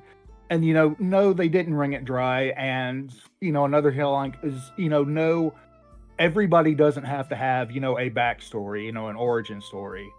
Sometimes things just kind of happen and that's okay. And that gives you some freedom within the world to sort of inhabit yourself without everything already being completely laid out, for you. Okay. Are there any other sort of like closing statements in terms of? I think we've mostly covered everything, right? I'm going to take that as a yes. Because I'm going to take that. Closing statements just for the Book Nook, because this was the first month we were doing it. Yeah. Yep. Really enjoyed it. Really enjoyed having a sense of community, knowing we were all reading this same book. And I was really looking forward to tonight to think of, I know Dilemma, Ryan and Kirst were going to be in the chat. I'm really looking forward to what they thought. Was it similar to me? What were their takes on it? And just I struggle to read a lot because of my energy. So when I do have the energy to read a book, having that sense of community around the book and around the process of reading has been really, really lovely. And I'm really looking forward to the next books we're choosing and then like redoing this again. I will say in response to that, as the person that's doing the content side of things, a couple of things. I've really enjoyed the experience. It's been really nice to sort of like engage with everybody and sort of organize them. And like I said, I enjoyed the book. I actually read it, which is the biggest friggin' deal. A couple of things on the content side.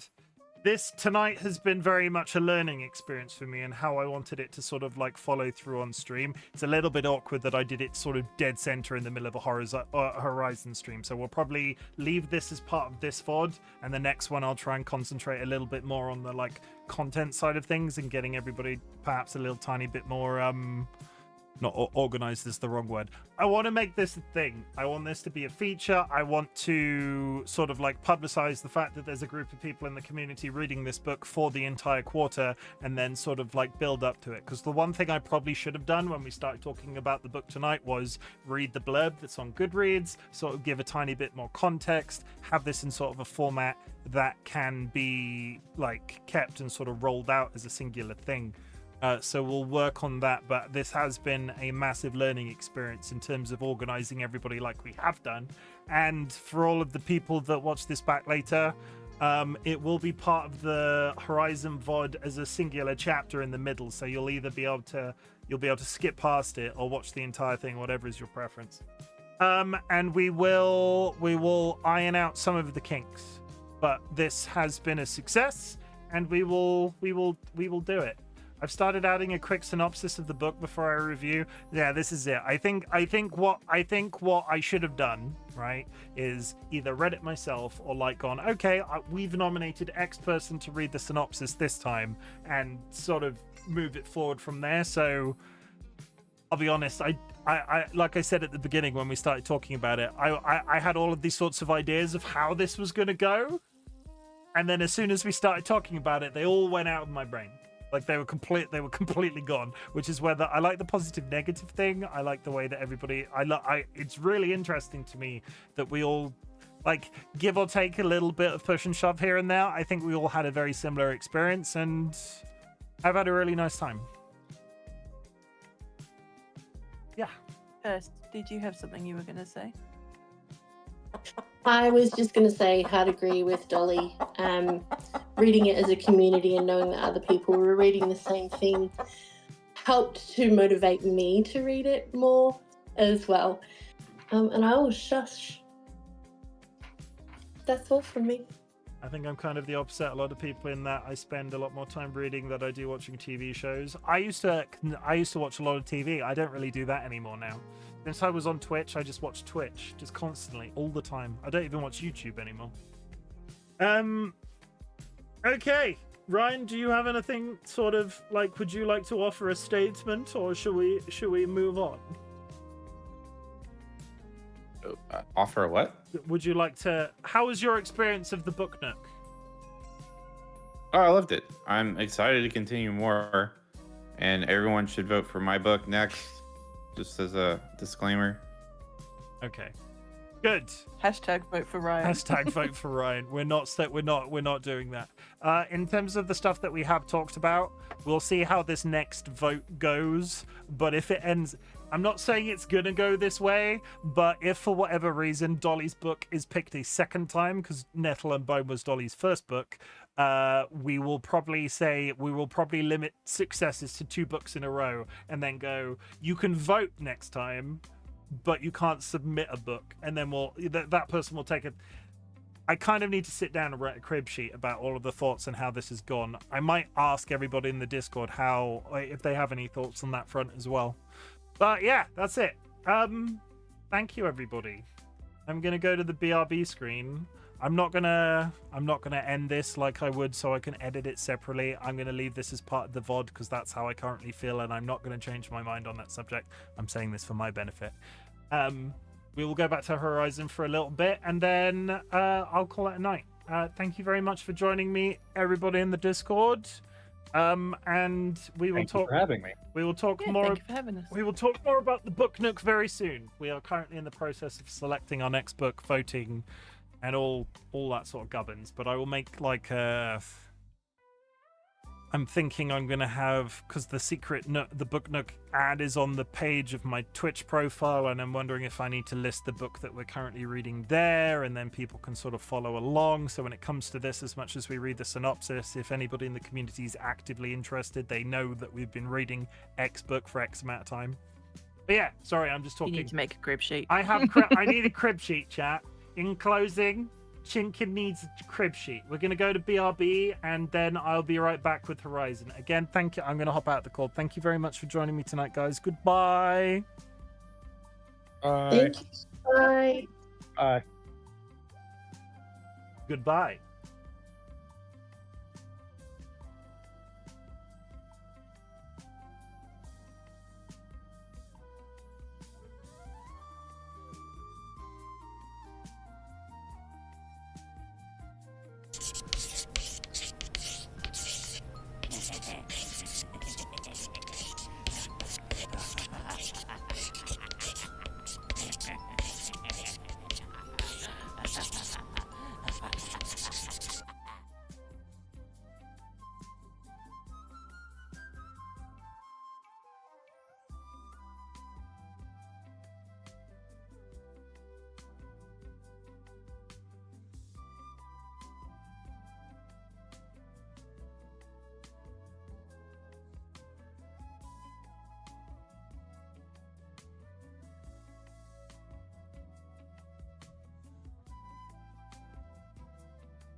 Well, hi.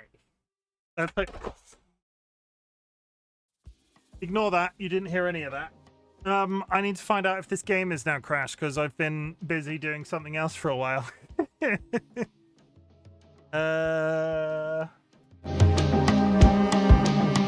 Sorry. That was very loud. I apologize. Okay.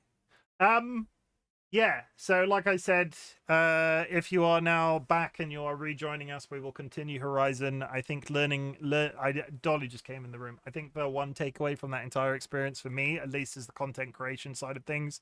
I need to sort of like either have it at the beginning of the stream or an end. So what would have been better was if I was done with Horizon, which I'm not currently, and then I didn't have to come back to it and we could have sort of wrapped up the stream altogether. But learning experience, I learned a new thing. I felt particularly good about it. I'm going to write like a little crib sheet, and that will be the plan of how we roll forward in the future and stuff like that and so on. I'm going to snooze that ad because you've been very patient with me tonight, chat. There we go. Snooze. News, so ignore everything. Just read in chat about ads. Let's find out what's in this goddamn cave. You all set? You all set with me? Thank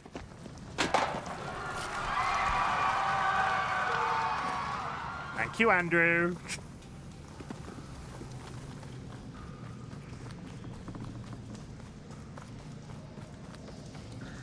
Okay, we killed all of the boars.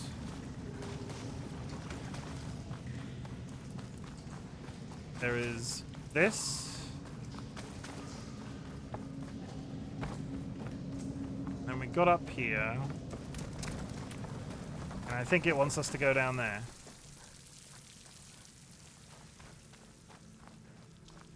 Because I definitely don't think it wants us to go over there right now. There's enough blaze here. I'm telling you, he's a menace. And there's a note on one of the barrels. He's doing fine. Don't be mean to Andrew. You be kind to Andrew, Jura. You be kind to Andrew. Don't be like that. It's addressed to Look Irving. at all those chickens! Looks like this mine was supposed to be shut down. Irving must have gotten greedy. Kept blasting deeper into the mountain. I should let Javad know what I found. It doesn't need you to go down to the end of the trap, but there is loot down there from memory. I'm gonna head down there, I think.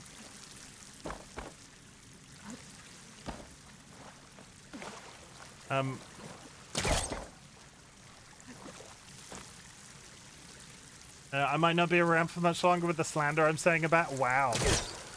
Are you now saying that your husband is gonna murder you? Is there gonna be a murder?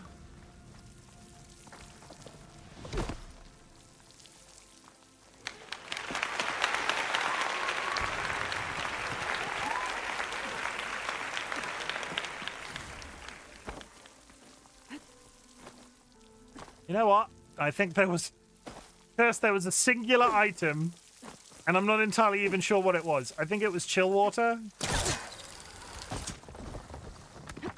But we have more ammo against Ulvund. Ain't saying nothing without my lawyer present. Thank you for the hydrate. I am completely out of water. Bottle of water, I'm completely out of water. So Ulvund was secretly blasting in the mine, trying to squeeze it for all it's worth. Until Bristleback stampeded through. Maybe the explosions blew a way open? But from where? It doesn't resolve the fact that the bristlebacks have to have come from somewhere and the tracks were broken, though. Let me just go look again.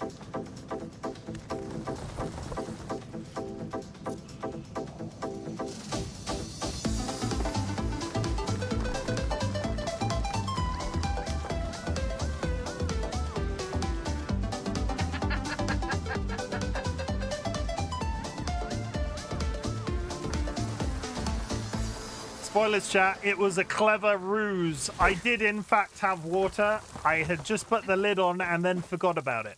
I have the object permanence of a fucking rat.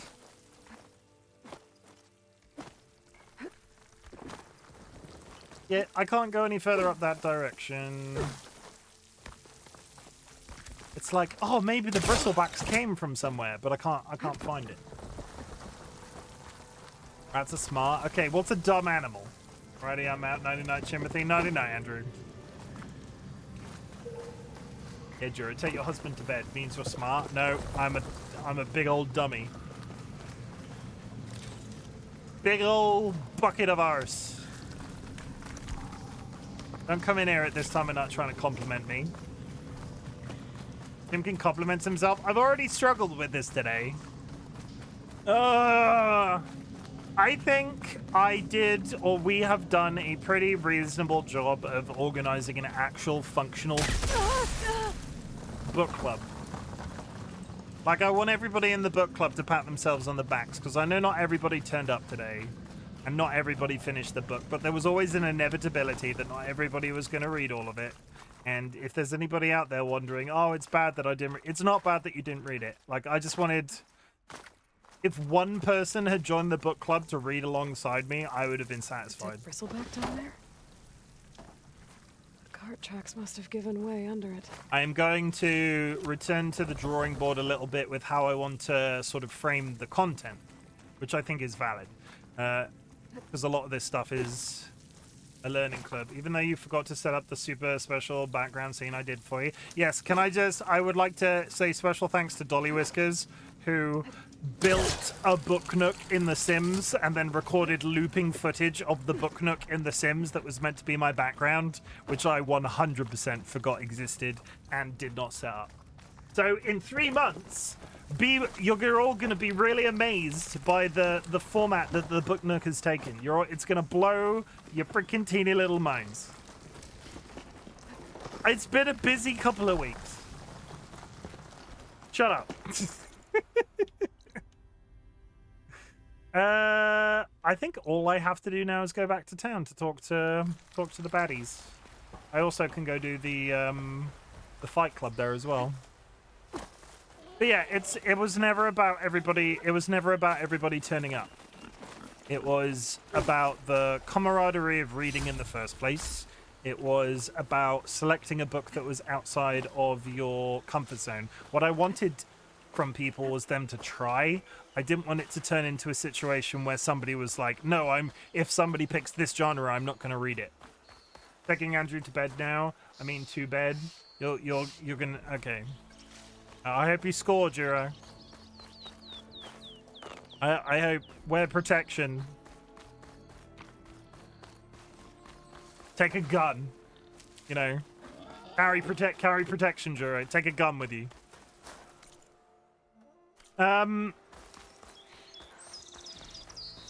Always, we talked about this.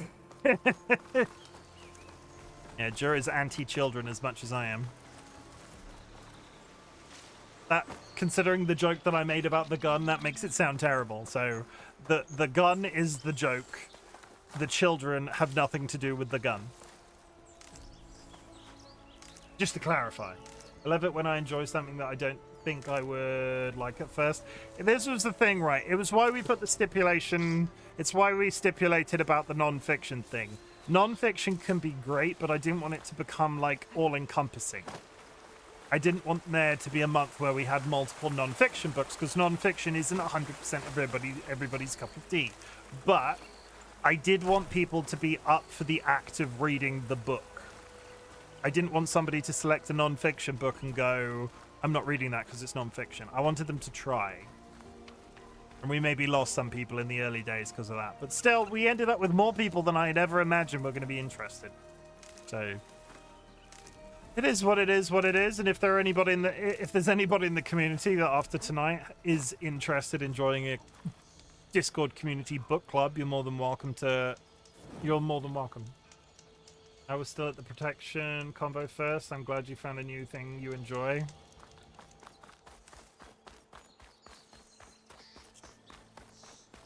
Hey, check us out with a book club. Ryan is my main. I never talked about it. Ryan is my main inspiration behind the book club.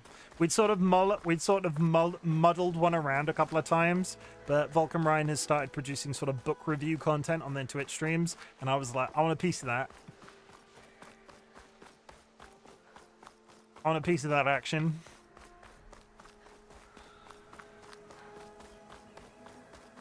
Time to get Ulvin to blow the whistle, then Wadis to Bearlight. Okay, let's go to the fight club first. Thank you for shouting out Vulcan Ryan. Vulcan Ryan is an Elden Ring speedrunner and all-round good egg. They recently got married, and I'm very sad about it because that means they're off the market and they can no longer be my completely heterosexual man life friend. They're too busy with their wife. I say weird things sometimes. I apologize. I don't know where that was going. Here to practice, friend. I set up some new training while you were gone. I'm free. Marriage going well then, I see. You can't say that. Your wife now follows me. They might be watching right now. Oh, hi! I did not practice this skill. I should have practiced first. If you keep repeating the same attack, your enemy will dodge them. Vary your attacks and combinations. Make yourself less predictable.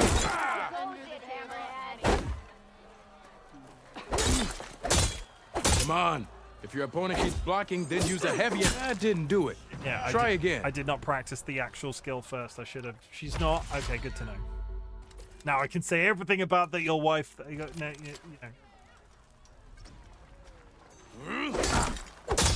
Come on. If your opponent keeps blocking, then use a heavy attack or a power attack to break through. Either that or hit them from behind.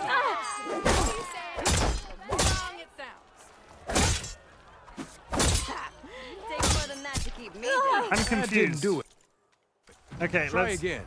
Oh, I looked at my Kindle library and it seemed I've read some of T. Kingfisher's short stories, not novels, but also kind of ties into the wanting more. I am watching. I said nothing about you just a couple of seconds ago and stealing your husband. Nothing even slightly. Nerd. Wow. See, this is what you need to. You can have him. I've not.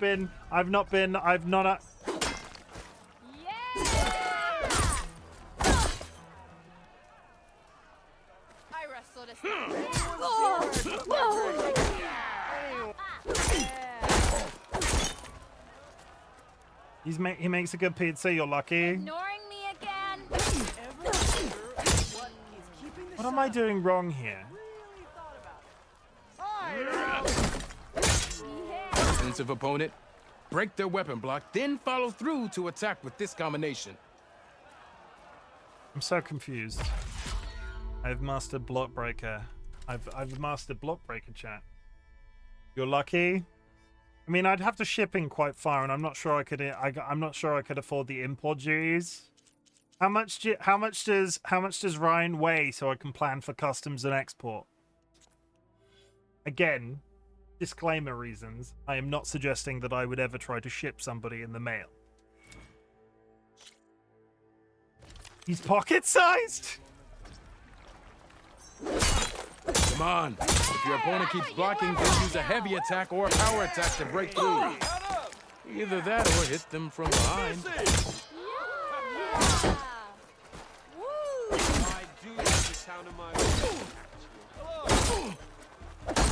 I like those moments, actually.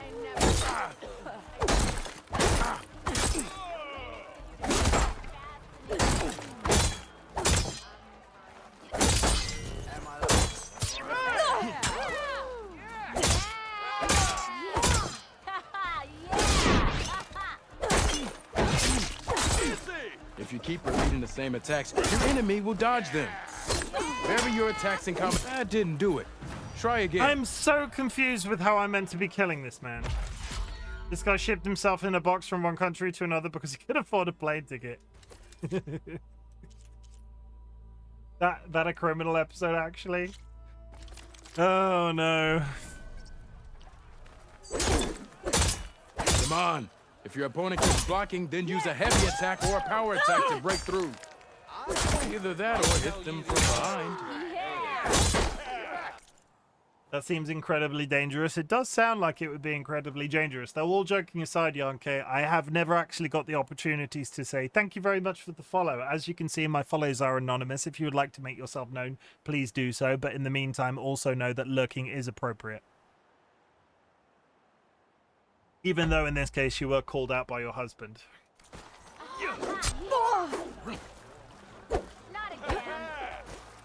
Nah, I get the lurking thing. Never feel like you actively have to speak. If you keep repeating the same attacks, your enemy will dodge them. Vary your attacks and combinations. Make yourself less predictable.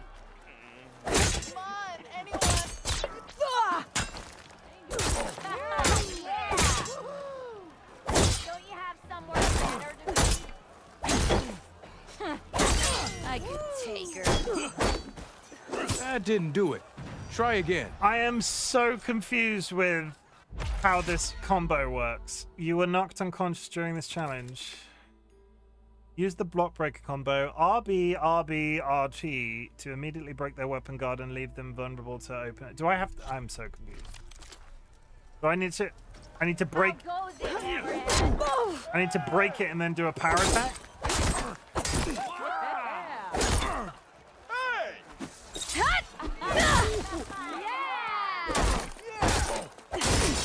If you keep repeating the same attacks, your enemy will dodge them. Vary your attacks and combinations. Make yourself less predictable.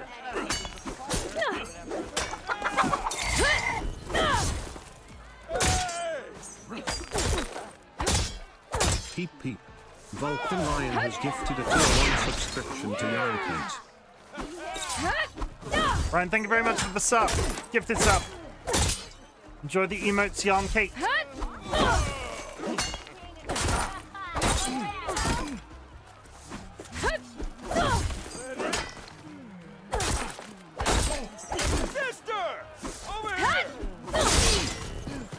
That didn't do it. Try again.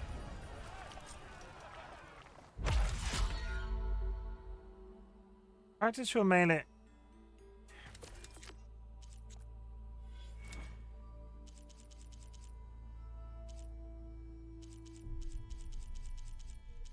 I'm so confused. Immediately breaking enemies. I'm doing the right thing by stunning him. What do I do after I've stunned him? Here is the episode. I do not have Apple installed on my PC. I'll come back from the VOD later and check that.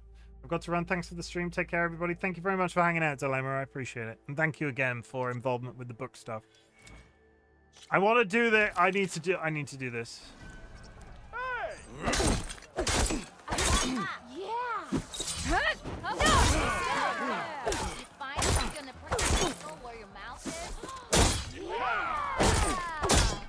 Come on. If your opponent keeps blocking, then use a heavy attack or a power attack to break through. Either that or hit them from behind.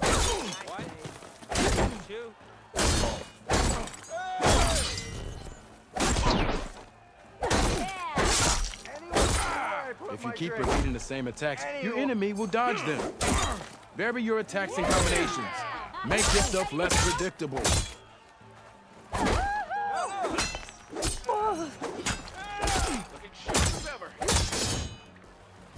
Get busy now, but we'll talk soon. That's some damn good gear you got there, Red.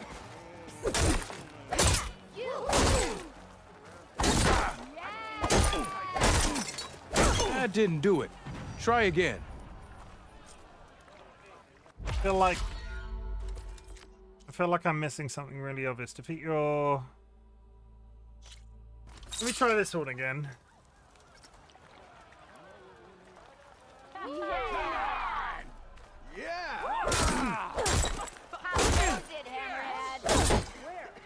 You think your spear can deal with that armor? Use attacks to energize your spear. I remember. Then hit your opponent with a heavy or power attack to blast the armor off. There's an Osram hammer's That energy doesn't last forever. Shoot the glowing part of your opponent before the energy fades. I remember.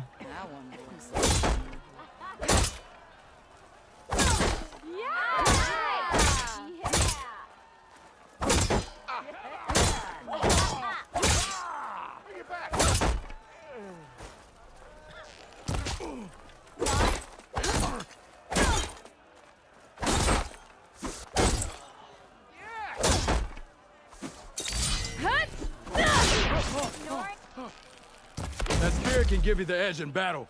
Keep energizing it, and then your enemies. It's triggering those energy blasts should help you vanquish your opponents. It's breaking the thing that I wasn't doing. I wasn't doing the massive amounts of damage with... I got that was a pretty good record, actually. But I need to get the glowing piece of armor and then shoot it with the bow to finish the fight, which I just wasn't doing in this one. I need to break his combo. Okay.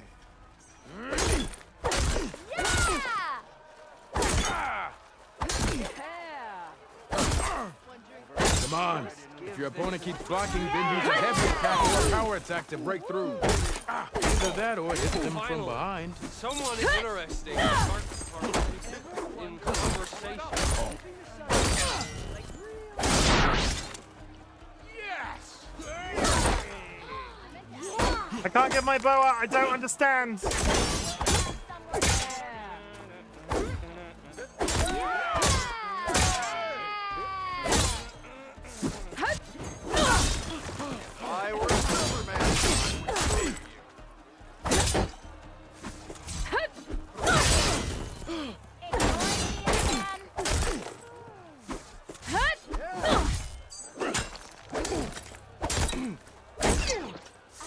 That didn't do it. Try again. I don't understand how to beat him. I'll try it for the ad break and then we'll finish off the quest. Defeat your opponent by overcoming their weapon guard. Just be careful, blocking opponents can counterattack at any moment. You will only use your spear and training bones for this challenge. I had no ability to fire a bow. Like, I've got no bow. Yeah. Just because you keep blurring it out doesn't mean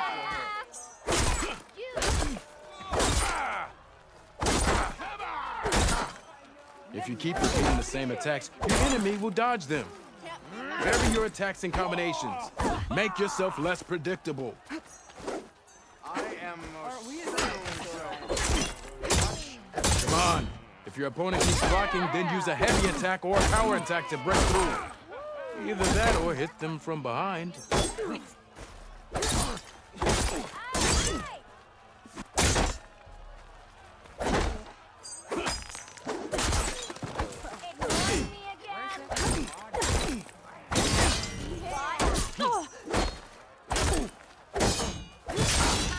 That didn't do it.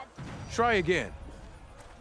I never did any of these. I just button spam them with the melee fighting. I don't know why I can't. I don't know what the. I don't understand what the ending component is.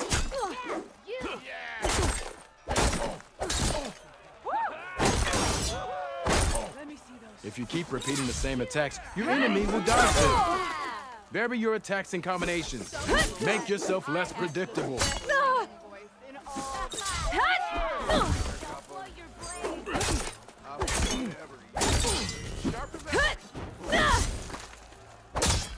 Come on. If your opponent keeps blocking, then use a heavy attack or a power attack to break through.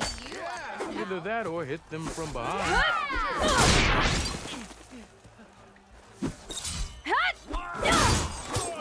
That didn't do it. Try again. Do I have to get that and do a set? I'm wondering if I need to land a second power attack on him once his armor's broken like that to trigger it.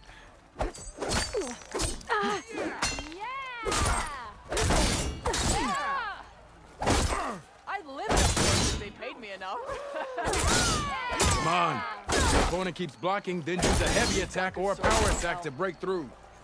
Either that or hit them from behind.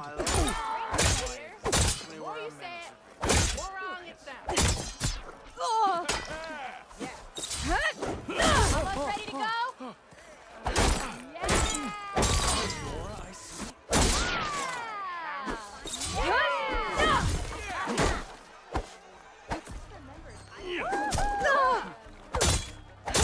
That didn't do it.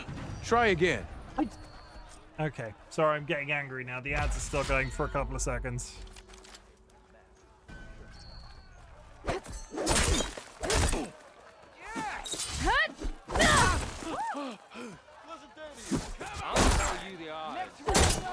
Come on. If your opponent keeps blocking, then use a heavy attack or a power attack to break through. Either that or hit them from behind.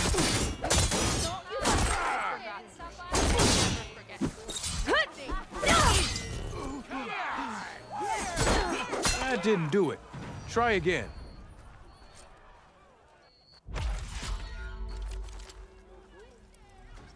Ignoring me again?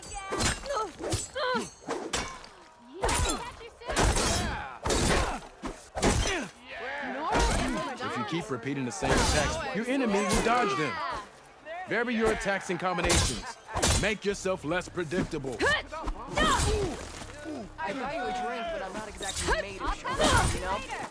Don't pull that face. That didn't do it. Try again. I think I might have to watch an instructional video because I don't know what I'm doing wrong not to be able to hit it. So we'll just. I gotta go. There's still some training for you to finish. Hope to see you again. Sure. That might be an off-stream quest, off-stream completion, because I don't understand. Can you parry guards? No. Not in the way that you're sort of... I mean, he does.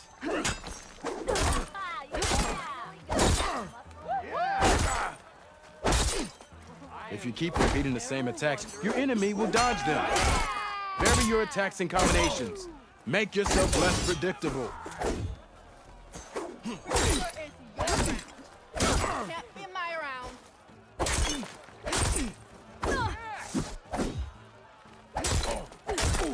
Come on. If your opponent keeps blocking, then use a heavy attack or a power attack to break through. Either that or hit them from behind.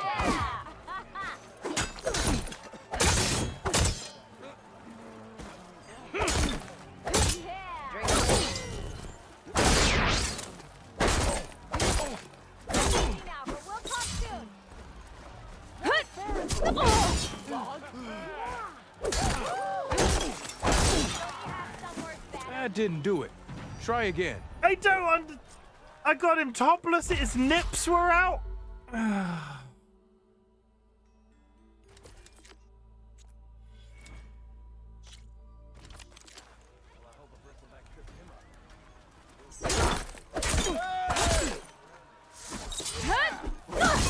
Sharp as ever. You speak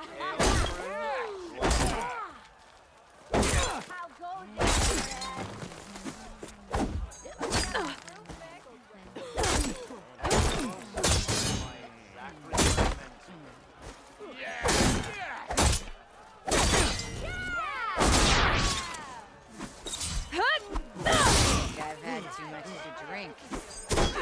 I don't know.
Okay, so I guess there's eventually a takedown of some kind.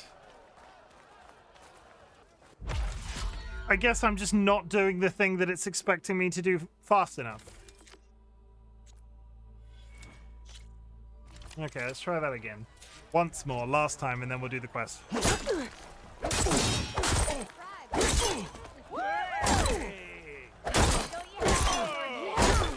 If you keep repeating the same attacks, your enemy will dodge them. Vary your attacks and combinations. Make yourself less predictable.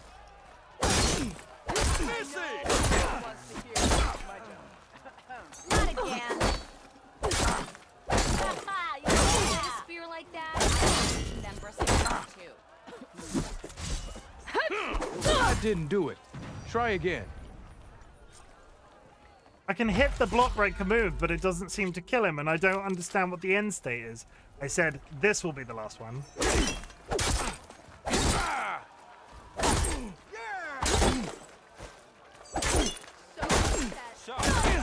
If you keep repeating the same attacks, your enemy will dodge them. Vary your attacks and combinations. Make yourself less predictable. Brother! Look it!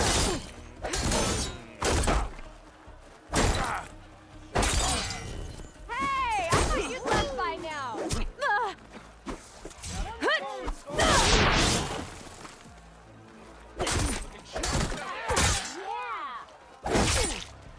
Come on. If your opponent keeps blocking, then use a heavy attack or a power attack to break through. Either that or hit them from behind.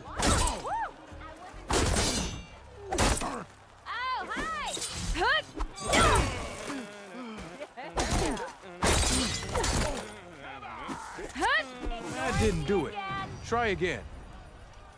Okay, well, fuck. Fine, let's finish the quest, because I don't understand. If I finish the fighting pit off screen, I apologize. I feel like I need to figure that one out. I don't know what I'm doing wrong. Okay, let's go talk to the politician.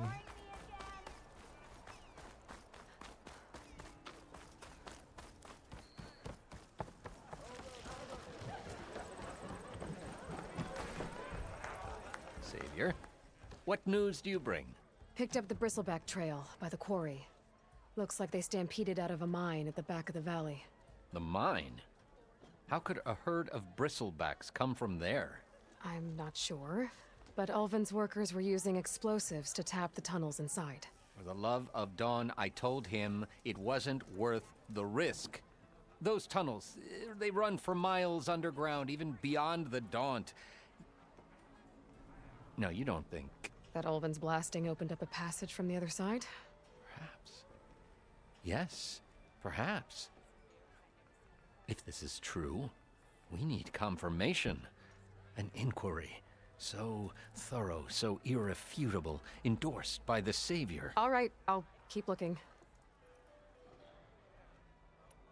I need to go. Of course. Okay. What was the other quest here?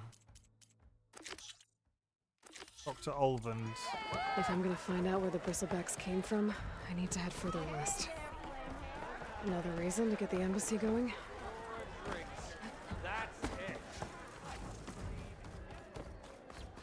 Yeah, so if I need to go like the opposite side and try and find my way back into the building that way, I guess. But in the meantime, we have to let ourselves out of the Daunt by having the like meeting that's planned. Please don't throw me into a cutscene. Go. Still here, I see. I cleared out all the bristlebacks. Oh, you did? Now that you've recovered from your shock, time to blow the whistle. Oh there, not so fast. I'll have to send someone out to confirm the kills. Make sure the valley is safe again. Shouldn't take more than a day or two. No. You blow the whistle now. These are innocent Osram lives we're talking about here. Surely the delay... Either you do it now, or I will. Ah, I knew you could do it! Friends, gather around. Huh? The savior of Meridian has done it again. What? The bristlebacks are defeated. You. What? Sound the whistle. Chain Scrape is open for business. Terrific. Great. Yay. Yay! And Ulvind has agreed to personally pay every worker their lost wages. Yeah! That's more like it! Yeah! Woo! Ha-ha! Yeah! He's not gonna like that. Yeah! Don't you have an embassy to get to? Yeah, I guess I do.